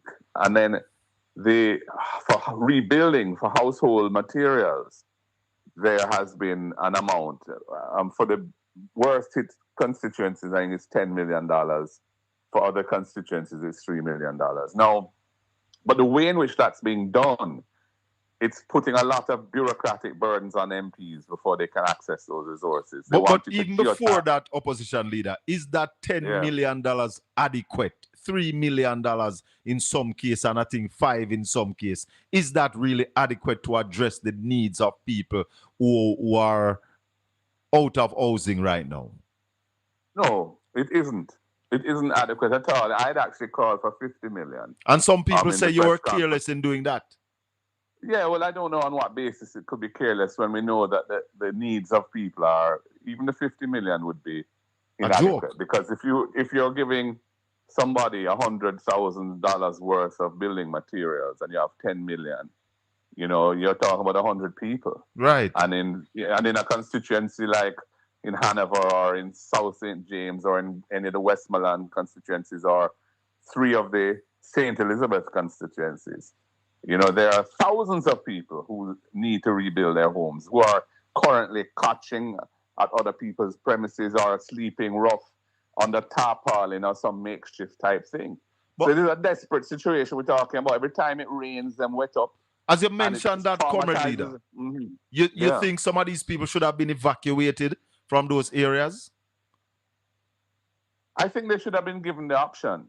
I think that's, there should have been an arrangement put in place where persons who have no accommodation currently, if that's something should have been put in place for them on a temporary basis, where there would have been safety and they would have at least been able to sleep with a roof over their heads or some covering. Yes. I think something could have been done, and it may still happen because their situation remains, as it was the day after the hurricane. Nothing has really changed for them. So and these container homes, we're told, will come after January. And January, and that I think is a very optimistic date. And maybe longer, because the Prime Minister says some of them might take up to 90 days. So that takes you to the end of February. Yeah, there's a whole shipping and there's a procurement. And then, of course, they have to be manufactured if they're not sitting in a warehouse in large numbers that I'm talking about. So who knows? So there's going to be a prolonged period where the current housing or shelter nightmare that is out there is not going to be addressed by any medium to long-term solution. So we need a short-term solution Is for those people. is the evacuation something that the opposition will bring forward in the parliament? Yeah, I mean, we are prepared to put forward, if we're given the chance, the way in which Parliament operates nowadays. If you're allowed to speak. There's a sort of. We don't have a housing problem, We have the amount of hundreds of NHT house empty. The amount of NHT house empty. We don't have a problem. Why the government make it look like we have a problem? A whole heap of NHT house empty. All the government have to do, put the people them in an NHT house them and solve the problem. We have one bunch of NHT house. I don't pay sleeping at them. The government needs to full up the people them in the NHT house. If we talk about Westmoreland, we build one scheme on a Green Island, NHT house. The hundreds of house empty. So if a Westmoreland here talk about Westmoreland and Hanover, give the people them the NHT house them were empty in a Green Island. One scheme in a Green Island. I work on the scheme, I work on the house them, I get 35,001 to do them house there. To plaster them house there. 35,001 I get them house there for plaster. Them house there are some house there with them cast. Just like a concrete. I'm framing and the premix can cast them house there. See? So we don't have a housing problem. And whole heap more empty land there. So all the prime ministers have to do, send the premix truck and just go and cast up some more house and make the people them full up in the NHT house them. The NHT house them empty. So people are talking about hotel and this and that. What happened to the empty NHT house them? But I people them money bill them. No taxpayer money bill NHT house them. So why Andrew Holland on the NHT house key? Remember I'm take over the NHT, I him run it. So if you just put these people in the NHT house them and problem solve. Hey, Black Beauty, the amount of empty NHT house there in Jamaica, you'll never believe it. Because remember, the people they barely can qualify to get one of these NHT houses, so then just build and lock up. So we don't have a housing problem. We have so much NHT house empty. Why do I make it look like we have a housing problem? A taxpayer money bill all of these NHT house. So why problem if you give taxpayer them at the country? NHT house. And if the house them full up, when the bill are empty, if them full up now, who can get the container house, get it? But we have so much NHT house so people them can get. We don't have a housing problem. Too much lock up NHT house there in Jamaica where Dopey are sleeping at them. When you just check, do one survey on yourself. If you don't live in Jamaica, just go and look all of these schemes where them build NHT house and see how much of them. Hundreds and hundreds of them empty. So we don't have a housing problem. Ain't nobody at all. Give the people them NHT house. A full time now Jamaican people really benefit from the government. 28 bank account and Joan is opening a COVID. Give the people them the NHT house, make them live. Pedantic adherence to the rules of the when the situation is one of an emergency for the country. So It's a bit frustrating to try and navigate that. But yes, I mean, listen. When you talk about evacuation, you have to take into account the fact that people are their lives will be totally displaced, and they may also feel vulnerable that other people may take over lands, as I said, that they don't have any kind of paperwork to show that that's where they've been living for, on a long-term basis. So you have to take into account the needs of the people when you're making that. But I think you should give those options to people, yes. And here on this channel, we've been making suggestions that the government should use the multipurpose stadium in Trelawney, Braco Village Hotel that is owned by the government, some of the options that the government could use, build 10 cities in Playfield, close proximity to the areas that you want to evacuate the people from. Yes, and all of those, we have had discussions around those, all of those that you've mentioned. They seem sensible potential options. So, we'll see what they do. But it's right now, nothing like that seems to be on the table, which is it's surprising. The man can give Andrew Wallace can give the people the NHT house them a bill up. And can give the Jamaican people the NHT house them a bill up. The people don't have to go live on a ball field. So much empty NHT house there in Jamaica. Andrew have so much apartment in Jamaica and that style. There is an MP them have so much apartment in Jamaica and that style. We don't have a housing problem. But where Andrew Wallace want people them Andrew Wallace want build some shelter in Jamaica. And the Jamaican people go sleep at night and come out and morning time go sit down on the road. And when night come, then go sleep and then carry World Kitchen go feed them in the day. And that type of life Andrew Wallace want give Jamaican people. Build shelter give them. That is why too much dope in an NHT house asleep. We don't have no housing problem. How desperate people are, and yet there doesn't seem to be any communication about a plan for how you're going to deal with this in the short term. Have you been in any? Finish your thought, Comrade Leader. No, I don't think something that's going to start at the early February or late January at the earliest. Is not a solution. There needs to be an interim solution that can be rolled out quickly, and that can take people who are currently exposed to the elements, children and elderly, persons with disabilities, pregnant mothers. Persons who have medication that needs to be refrigerated. How are those persons managing? Exactly. Well, that's a part of the public health crisis that is unfolding. So there are various elements to that. There's a hygiene element which is manifesting itself in things like leptospirosis and tetanus. Yes. And then there are the chronic diseases, which are persons who need to be on a regimen to control their blood pressure or their diabetes. Yes. Are not going to be able to do so. And so there's going to be serious health consequences. There are already serious health consequences from that situation not being handled. So, yeah, these are really important issues. And, I'm not blaming anyone for not having solved these problems. Nobody wanted this to happen. And it's not about a question of blame, but these are real issues. And I think a plan needs to be put in place as to how they will be addressed. I'm not hearing what that is in relation to the shelter issue. Have you been having regular dialogue with the Prime Minister?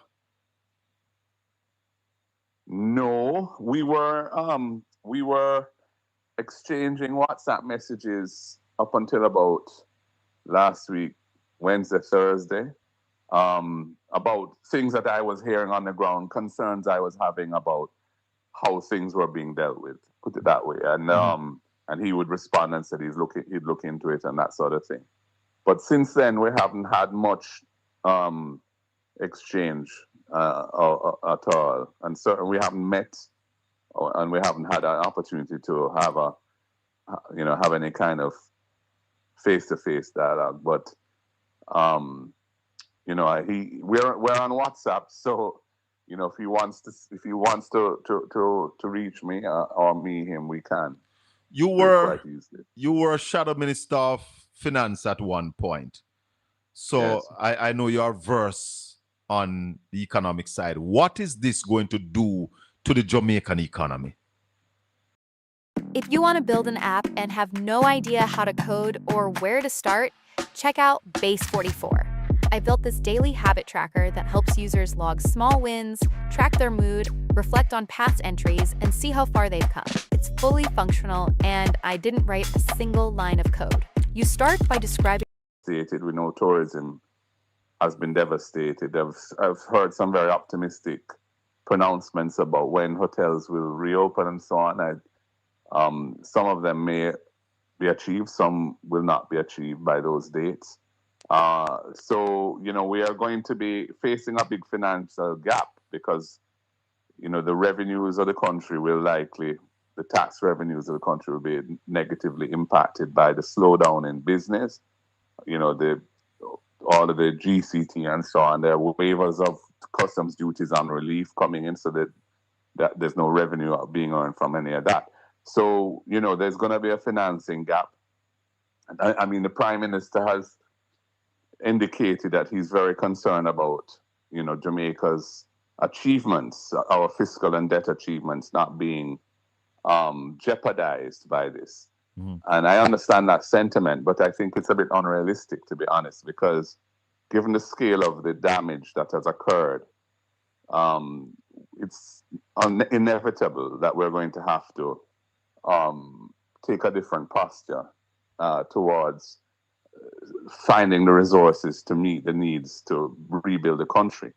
The good thing about what has happened over the last 15 years in Jamaica is that we understand what it takes and how to manage our fiscal affairs.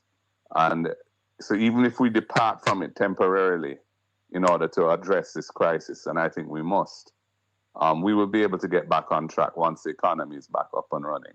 So I don't think this is the time to be too focused on, on debt ratios and so on. I think obviously you don't want to waste resources and you don't want to do anything which would set us back financially, but I think we can and must take a more pragmatic view of the situation, and that will entail borrowing resources for sure, because the catastrophe bond and the CRIF insurance proceeds, which are the main non-debt resources that have come into the government in cash, are so small, so modest relative to the scale of what we're talking about, that there's going to be a need to take on some borrowing to address the rebuilding of the country. So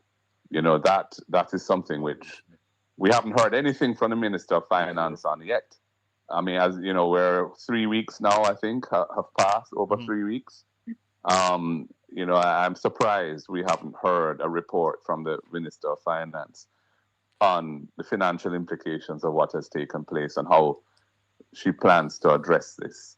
I mean, when Beryl hit over a year ago, there was a report very shortly thereafter from the Minister in Parliament as to what was going on. We haven't heard anything yet. But opposition leader, on Monday, the IMF said that Jamaica has not contacted them since Beryl. Is that surprising? It is surprising. It is surprising. I must say, I would have thought that we would have reached out to all the multilaterals by this stage, to let them know that Jamaica is going to need their support. So that if that is true, I am surprised by that. Over the last 10 years, the economy has grown on average 0.8%, with all 14 parishes active. Now that we have about 7 parishes not active, how is it that we are going to grow? Because grow we must right now. How are we going to do that, opposition leader?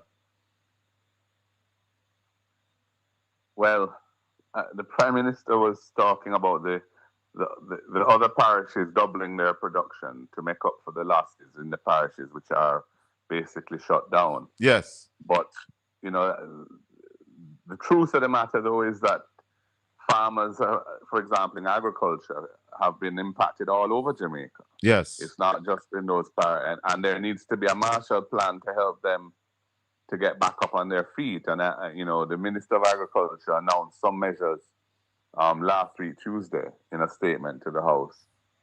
But they're very modest in their scale.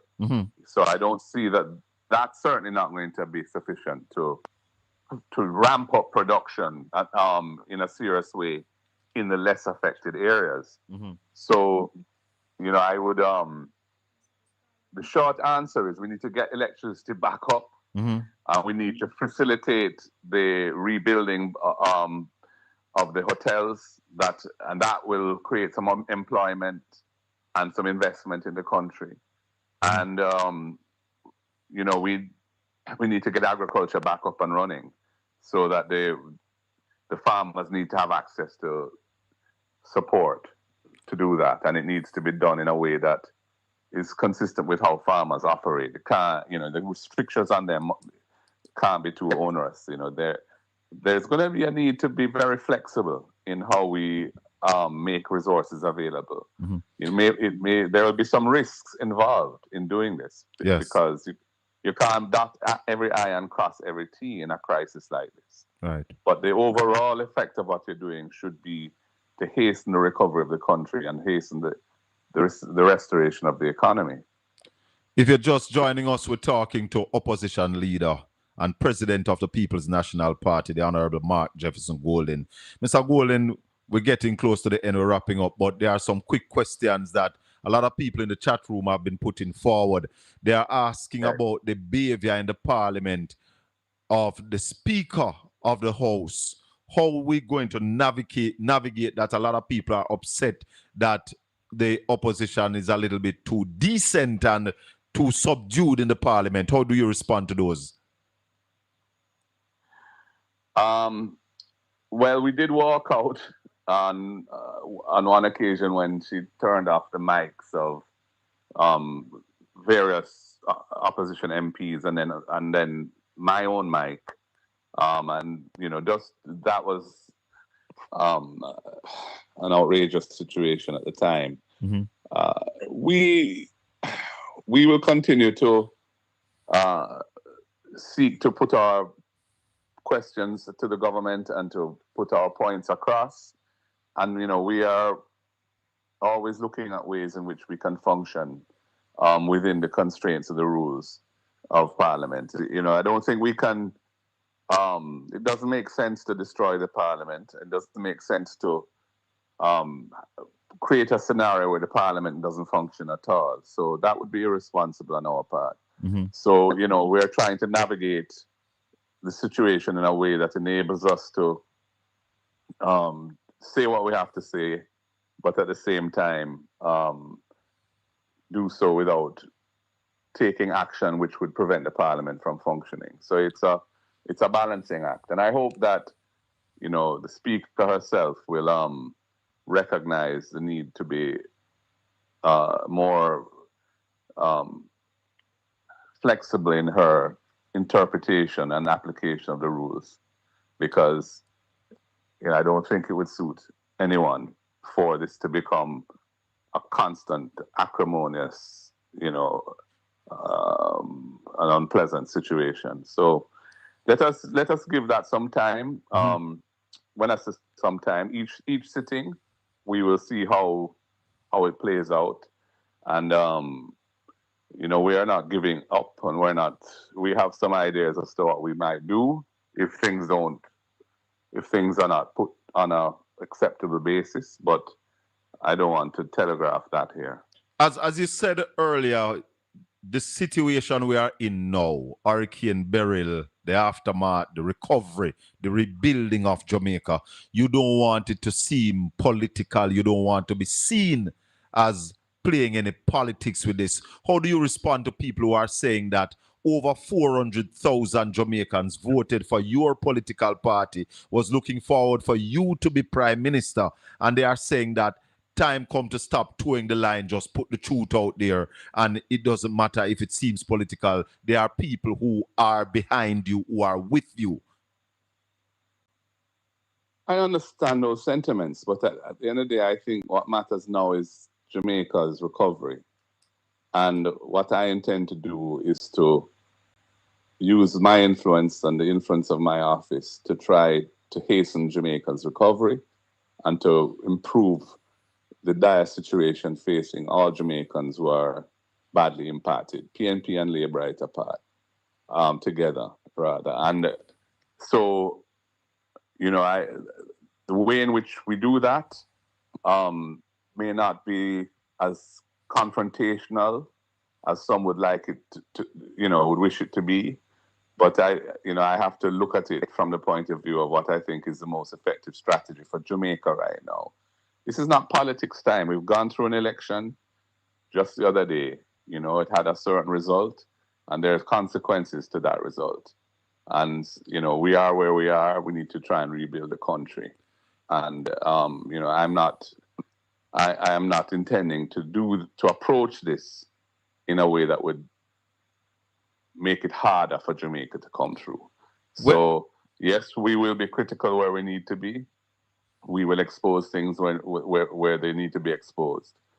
But we're also always mindful of the needs of the nation as a whole. So, not everybody will be pleased with a particular approach. Some people want more aggression. Some people want less aggression. There are voices on both sides. We just have to make those decisions with the best judgment we can bring to them. We had an MP for Southeast Senton, MP Kenneth Russell, on last night. He told us that the water pump in Claremont, there's no generator for it. The police station in Claremont and the police station in Monigue are still using candles. Do you believe that the government has been politicizing the whole recovery? I think that there are political instincts and practices that are not sufficiently curbed at this time. And I do think that where you have situations like what Dr. Russell described, the government ought to be very careful about they ought to go overboard to satisfy the public that they are not being motivated by partisan considerations. And, to the extent that that is not the case, there are going to be consequences because we are not going to sit back and allow, our people to be discriminated against if that is what is happening. So, we are mindful of all the things you're talking about. And, some of the time it's just incompetence or lack of information. It's not always a decision based on a tribal outlook.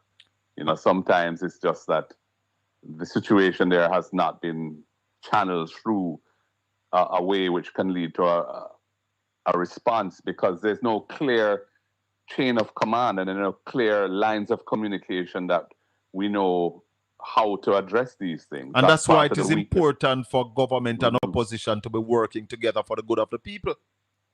Absolutely. Absolutely. And that is why I'm hopeful that we will get there soon, because I think that is understood by most Jamaicans now. And I don't see the government, to me, it would be foolhardy on their part, and I don't see how it would even serve their interests to resist what is an obvious necessity. Well, Comrade Leader, I want to thank you for spending the time with us this evening. Just go ahead and speak to the Jamaican people and people in the diaspora before you go. Yeah, well, to all of the Jamaicans out there, our family at home and abroad, don't lose hope. I know that it's a difficult time psychologically, emotionally, and physically. And, those who have must be generous with what they can do to help each other now. We must pull together. And so, I want to thank everybody in the diaspora who has been generously assisting their brothers and sisters and their fellow Jamaicans at home. And to all our Jamaicans here who are facing the difficult conditions that the aftermath of this hurricane has visited on them. Don't lose hope. Don't give up. Where there's life, there's hope. Mm-hmm. And we will pull through this, but it's going to require significant resilience. It's not going to be a quick fix. And, we just have to do whatever we can as a nation to help those who need it most, and to ensure that nobody feels that the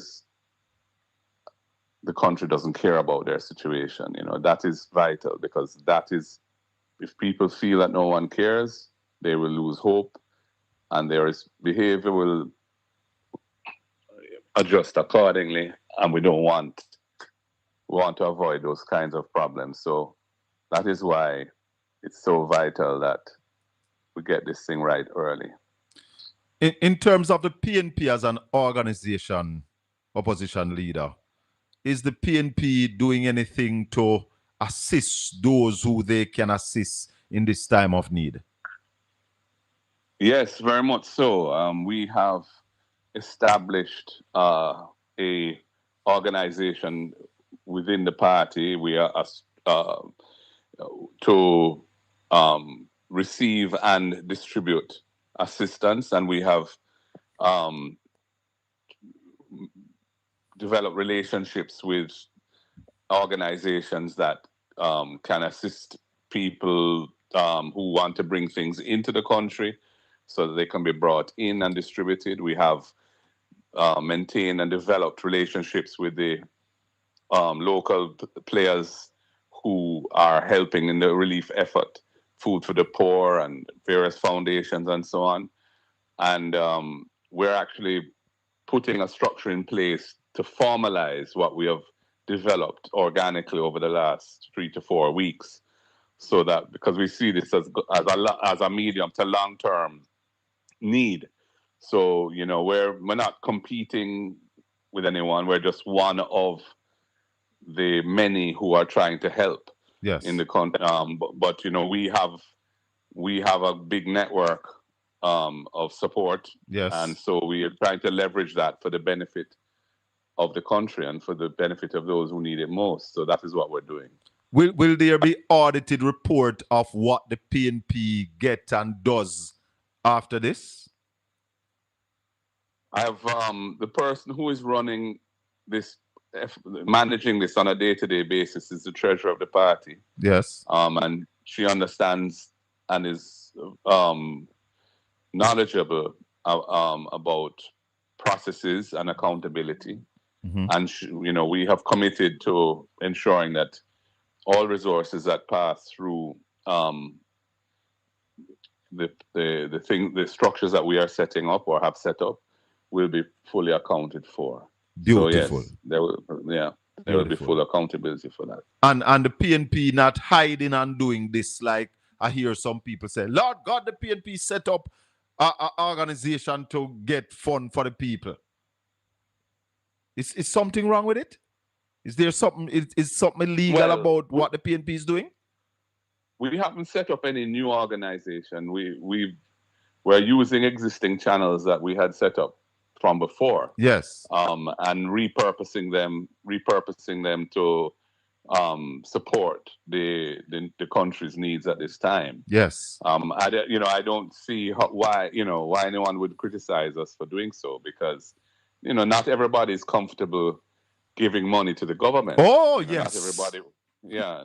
Some people may want to give money to a charity. Some people may want to give money to some other form of NGO. And some people might want to give to their political party.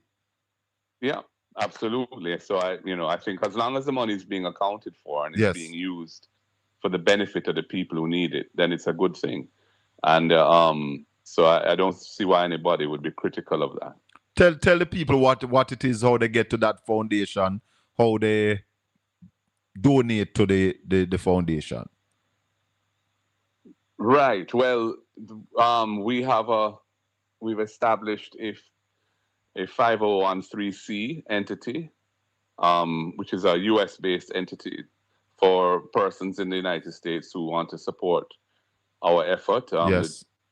The Jamaica Sunshine Foundation, and you can the information is available on our website.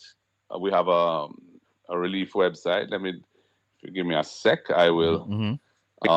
I will give you the. So it's Jamaica Sunshine Foundation.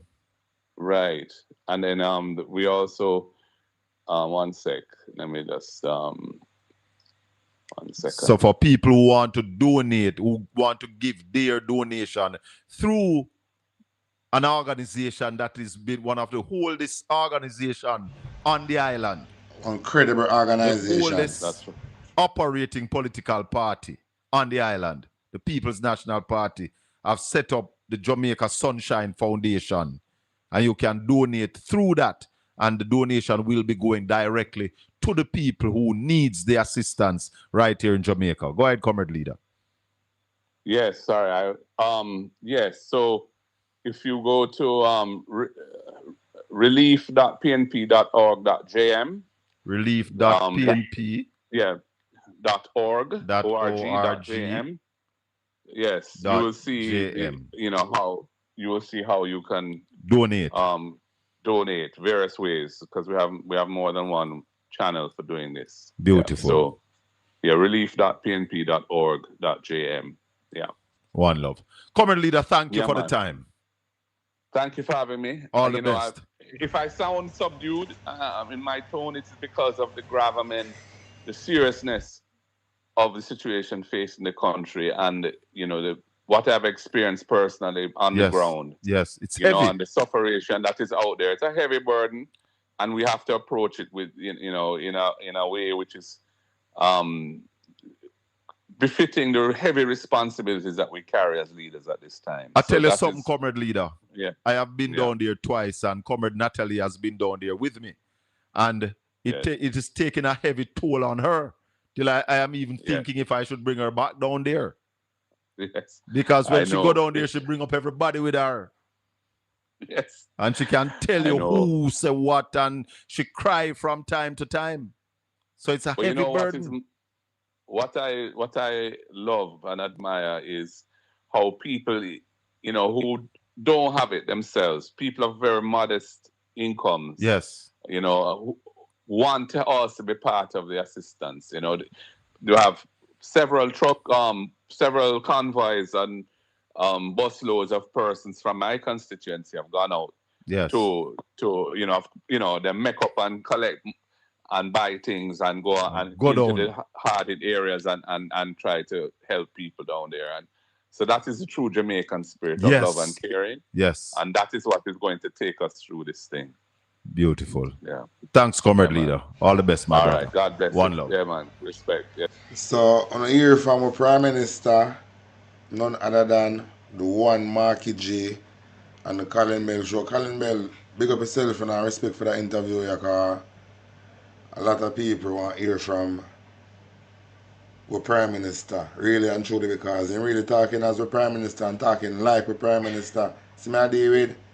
So, when I go back in on the people in place, it's the real deal.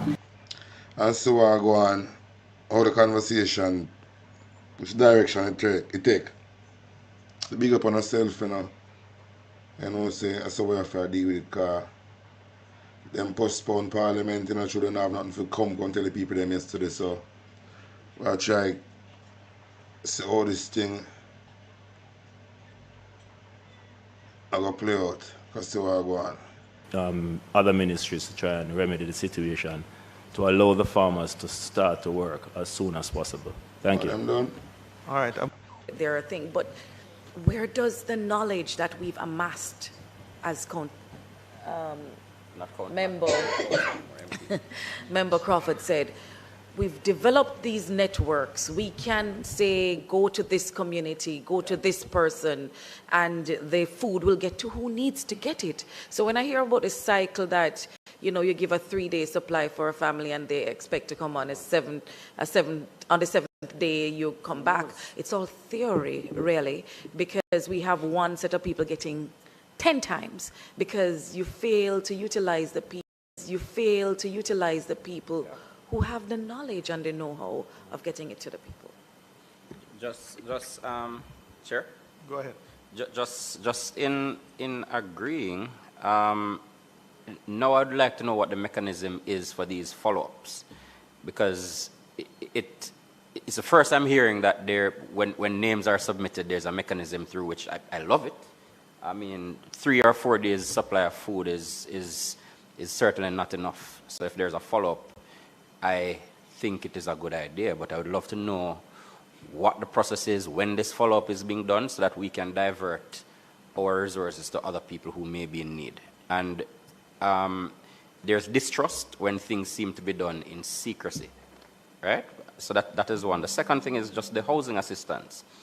I would love an idea of when do you expect to be able to provide assistance. Do you have a timeline in mind for wrapping up this project? Because people are calling daily, weekly for updates, and many people, especially below a certain income, or the person who has authority as far as they are concerned is their elected representative.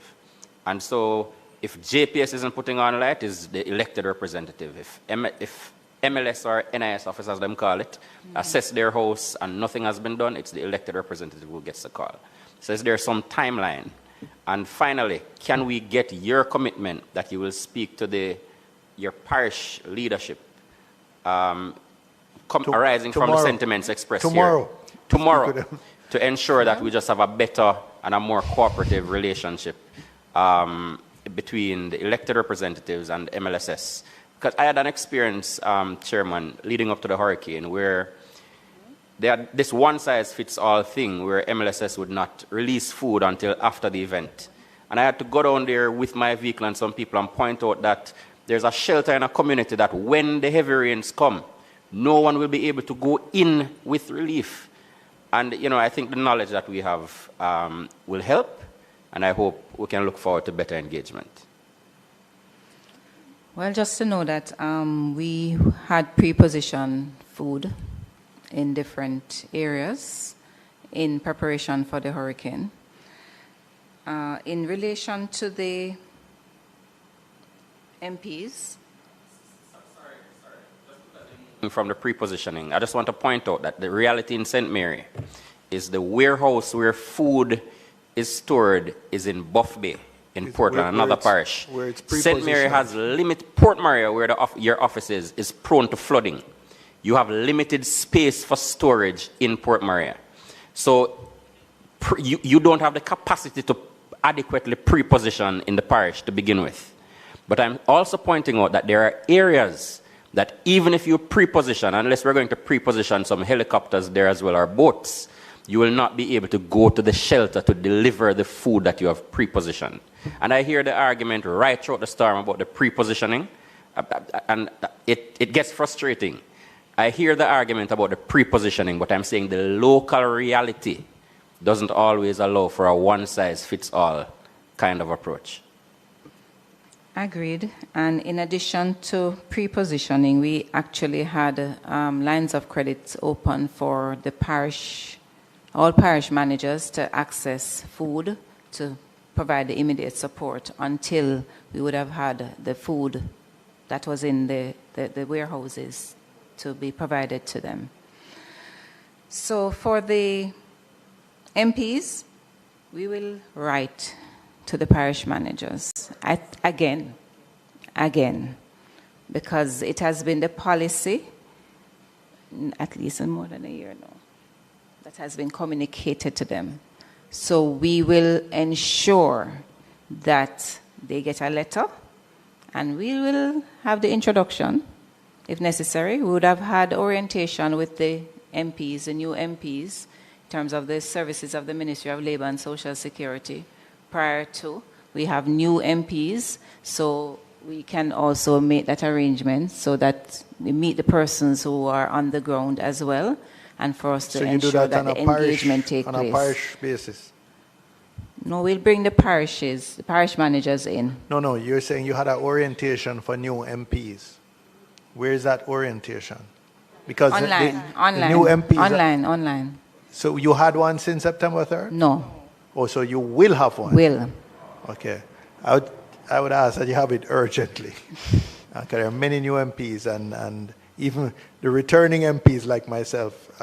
Certainly. I've returned to the same challenge. For all MPs. I think the last time we had it, we didn't have good attendance, but we do hope that this time we'll have good attendance. All right? In terms of the support, we are, as you know, engaged in the process of the assessment, and we will be making submission to Cabinet in terms of the proposed amounts for support. But we hope to provide some support in December. All right, thank you. I really wanted us to move. We should have started with the ministry that has ODPEM, because shelters is ODPEM or MLSS? We deal with the food for shelters. Or you deal with the food component of it, but ODPEM deals with the infrastructure.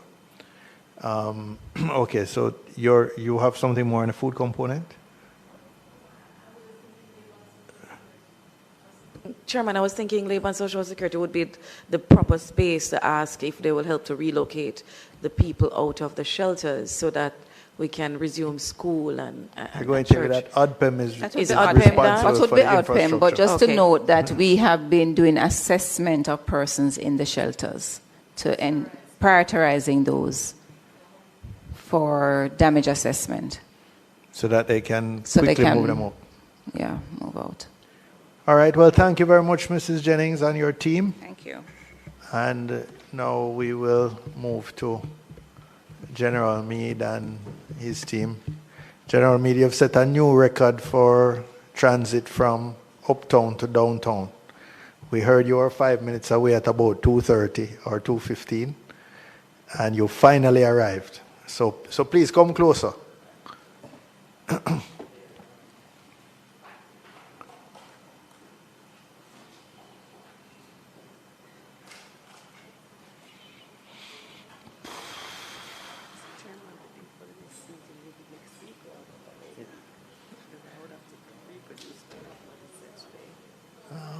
We can do it. I think we can do it for.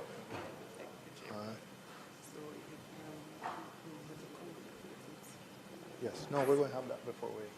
That will be on the. Yeah. All right. Thank you. If you're human and you know it. Human and you know it. Human and you know it. But it is important to our constituents that we get this information. So if we had to stay here till 9 o'clock tonight, we would have.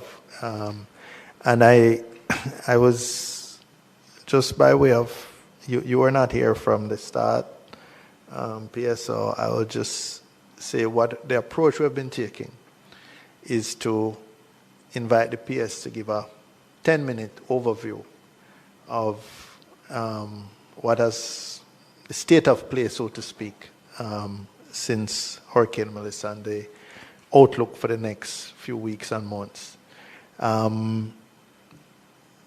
will tell you personally, before we started the meeting, I came a little early and I was looking at the act that establishes ODPEM.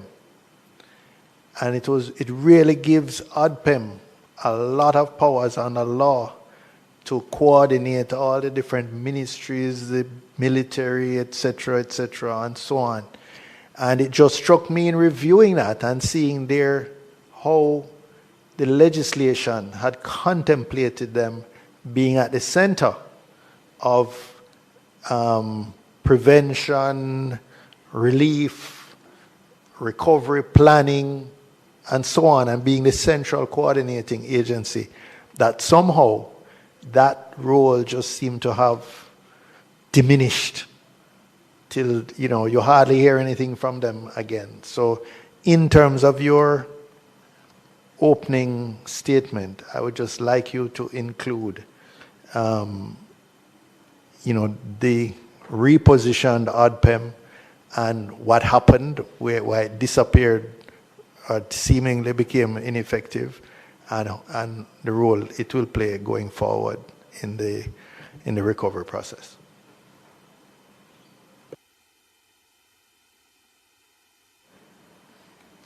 Chairman, members of the committee, I thank you for being patient with us. I really sincerely apologize. I was called to Also, national service. The Prime Minister was actually engaging with the public, and the interaction went longer than we thought, and also treating with similar information.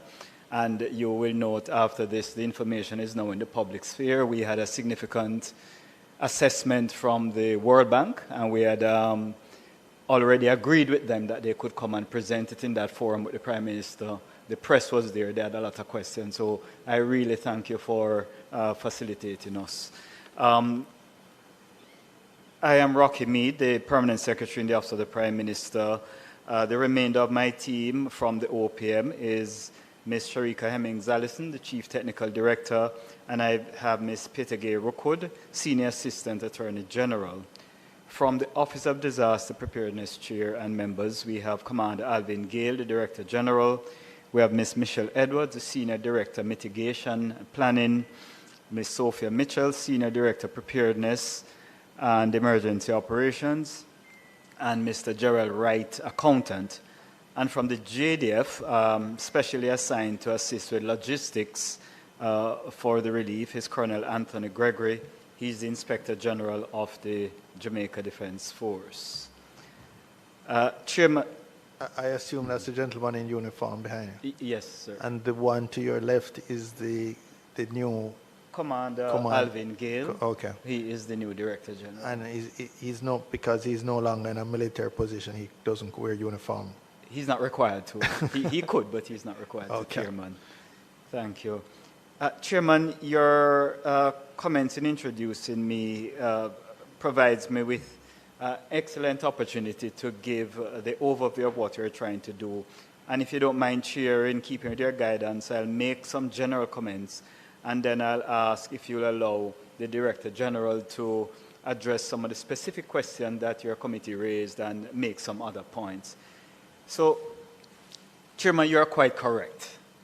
The Act intended for the Office of Disaster Preparedness to not necessarily be an overly large structure that could by itself respond to disasters, but rather an effective coordination and management and planning team that would be able to pull together all the resources necessary when necessary.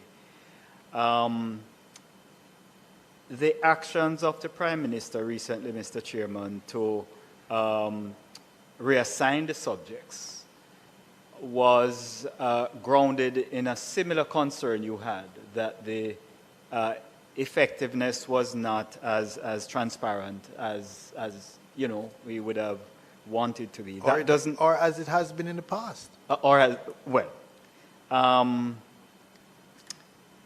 the Prime Minister wanted to be sure. So I'm not suggesting by my comments that there were any deficiencies.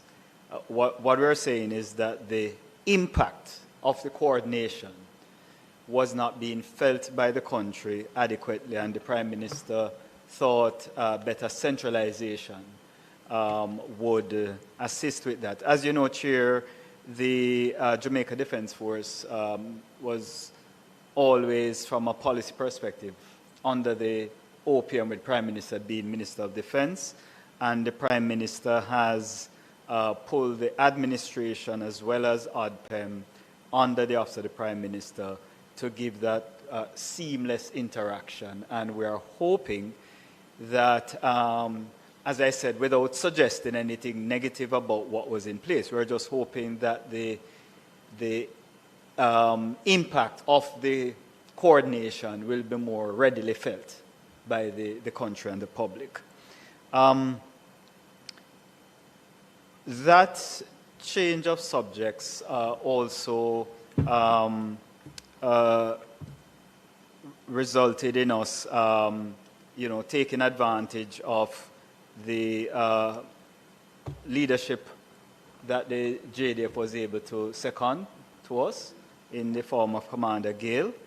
And we are working together to see if we can have that sort of seamless delivery of services.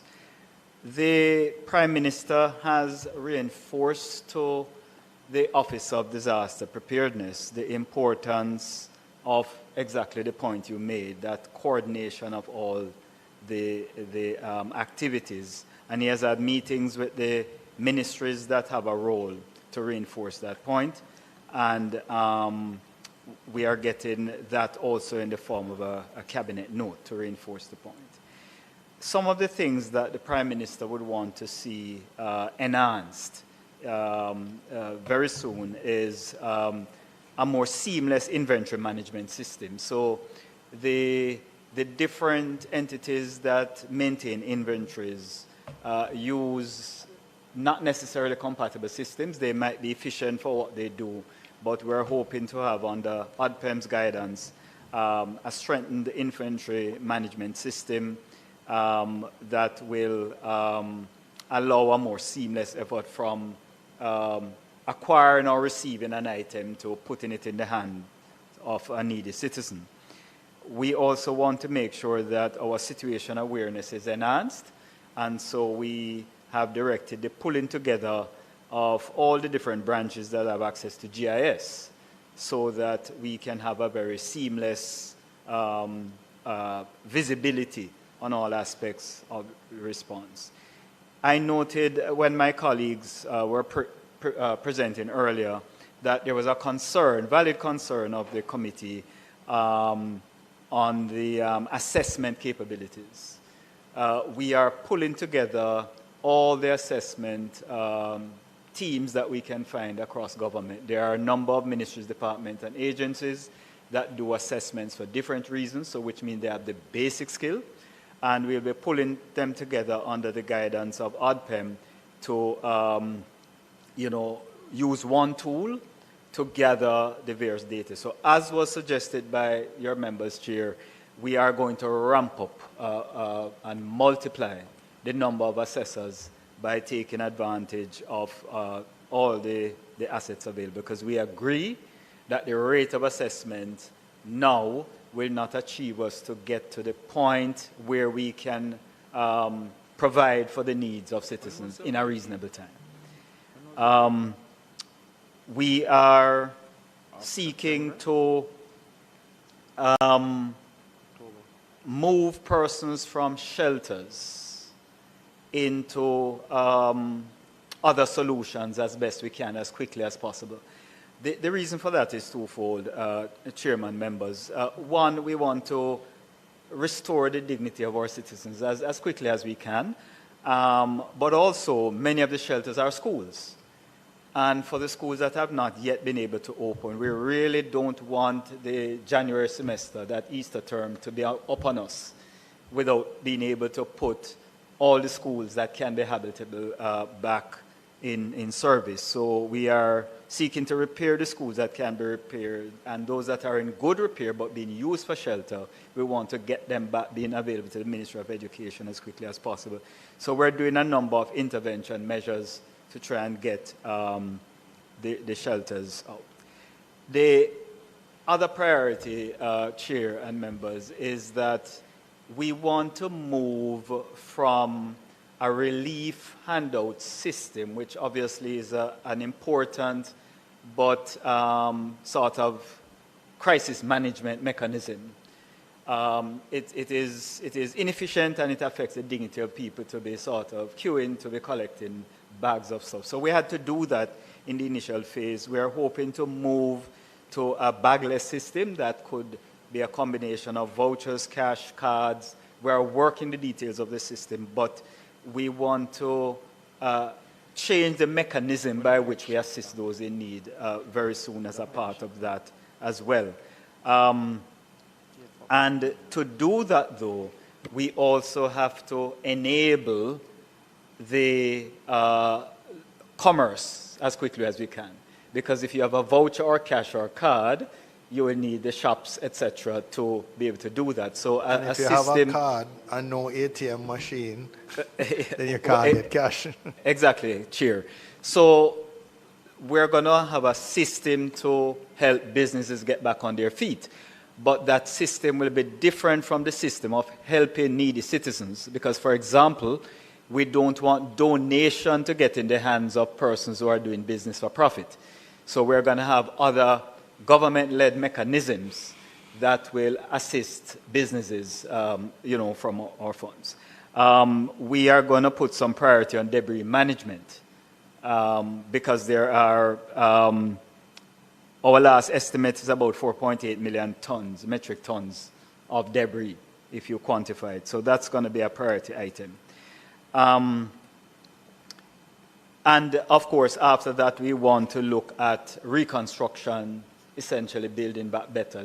Shelter will be important in the next phase. So, Chair, I just wanted to give that sort of overview of the approach we're taking. We have taken a structural review approach.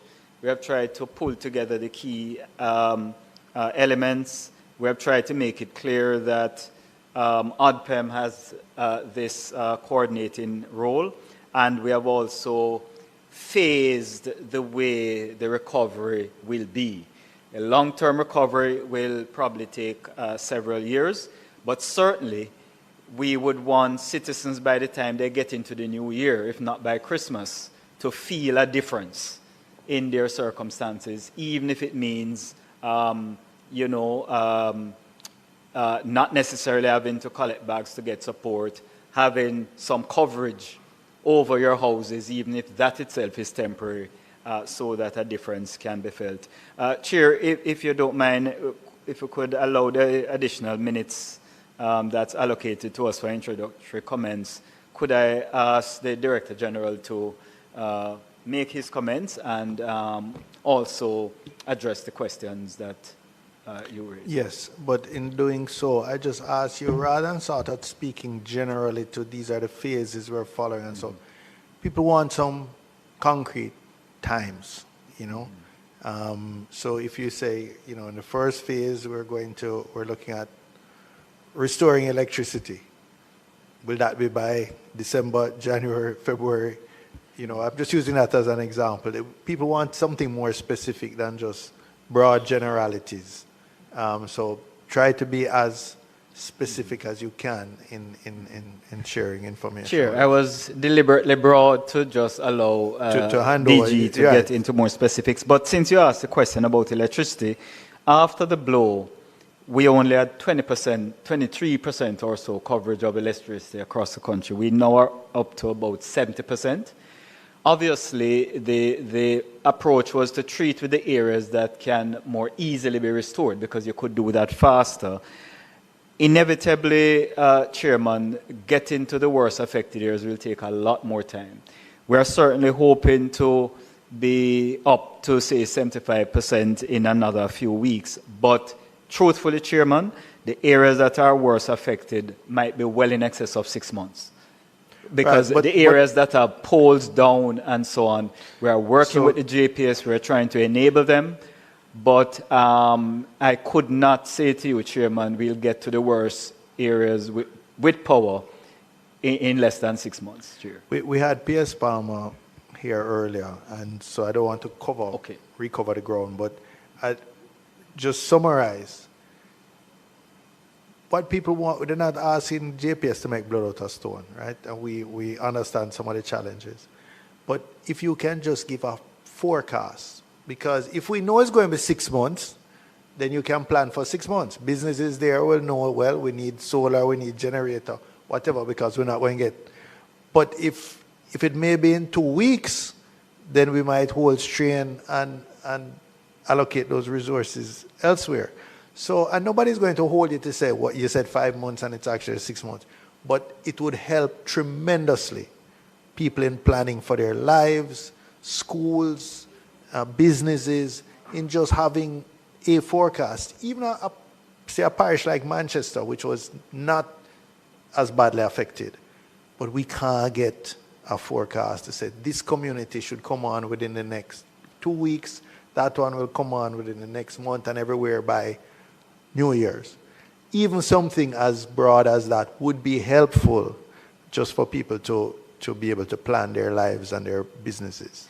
Hopefully we'll have that as soon as JPS manage to complete their more detailed assessments. But to your point, Chair, the point I made about going to a more dignified system and supporting businesses, we're going to use the generators that we can acquire to do just that. So in other words, the goal you say we want to achieve soon, we're going to achieve it in the short run by providing generators to help get the small shops up and running in the short run. We're talking weeks now, as soon as we can organize a system for the distribution of generators. And DG might have more to say about that.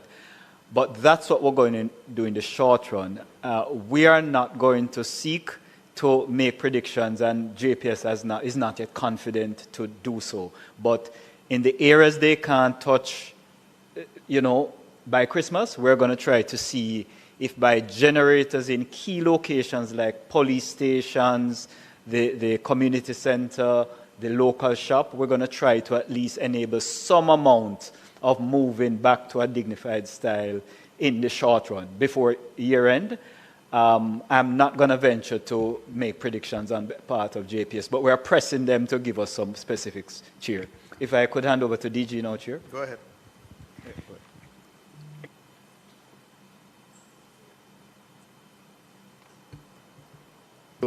Good evening, Mr. Chair and RSA Committee.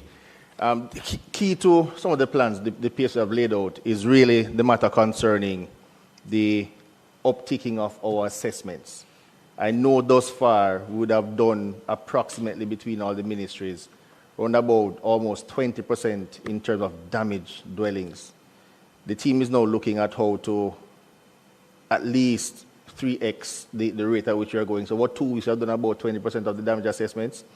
So we're hoping now as we get into it, without making too much of a promise, to, by the middle of next month, be able to complete at least 80% of our damage assessments in the Tier 1 and Tier 2 areas of damage as we have assessed by other means, whether that be AI, satellite technology, or some spotted on-the-ground verifications. As we look at it, we do believe we could be able to do those in about 3 weeks. Once we have those, then the other robust parts of the other plans, we'll be able to timeline those in a real robust way, having had the finer details. So my viewers and subscribers, here's some so so we're looking at the matters concerning the rollout. I'm going to close off right here, so. Yeah, I'm going to close off right here. So big up on yourself here. Yeah, man, big up on yourself. I have a whole heap of things queued up, for sure, but I make it stay till tomorrow. So this is where I say so long. Big up everybody who come all alive. When I see what I go on, when I hear how them sound, no concern of the world for the Jamaican people and journalists and the Motless people them. I don't know, I see what I go on. And just do the right thing. God and good road there. Look more, big up on yourself. Everything is within time.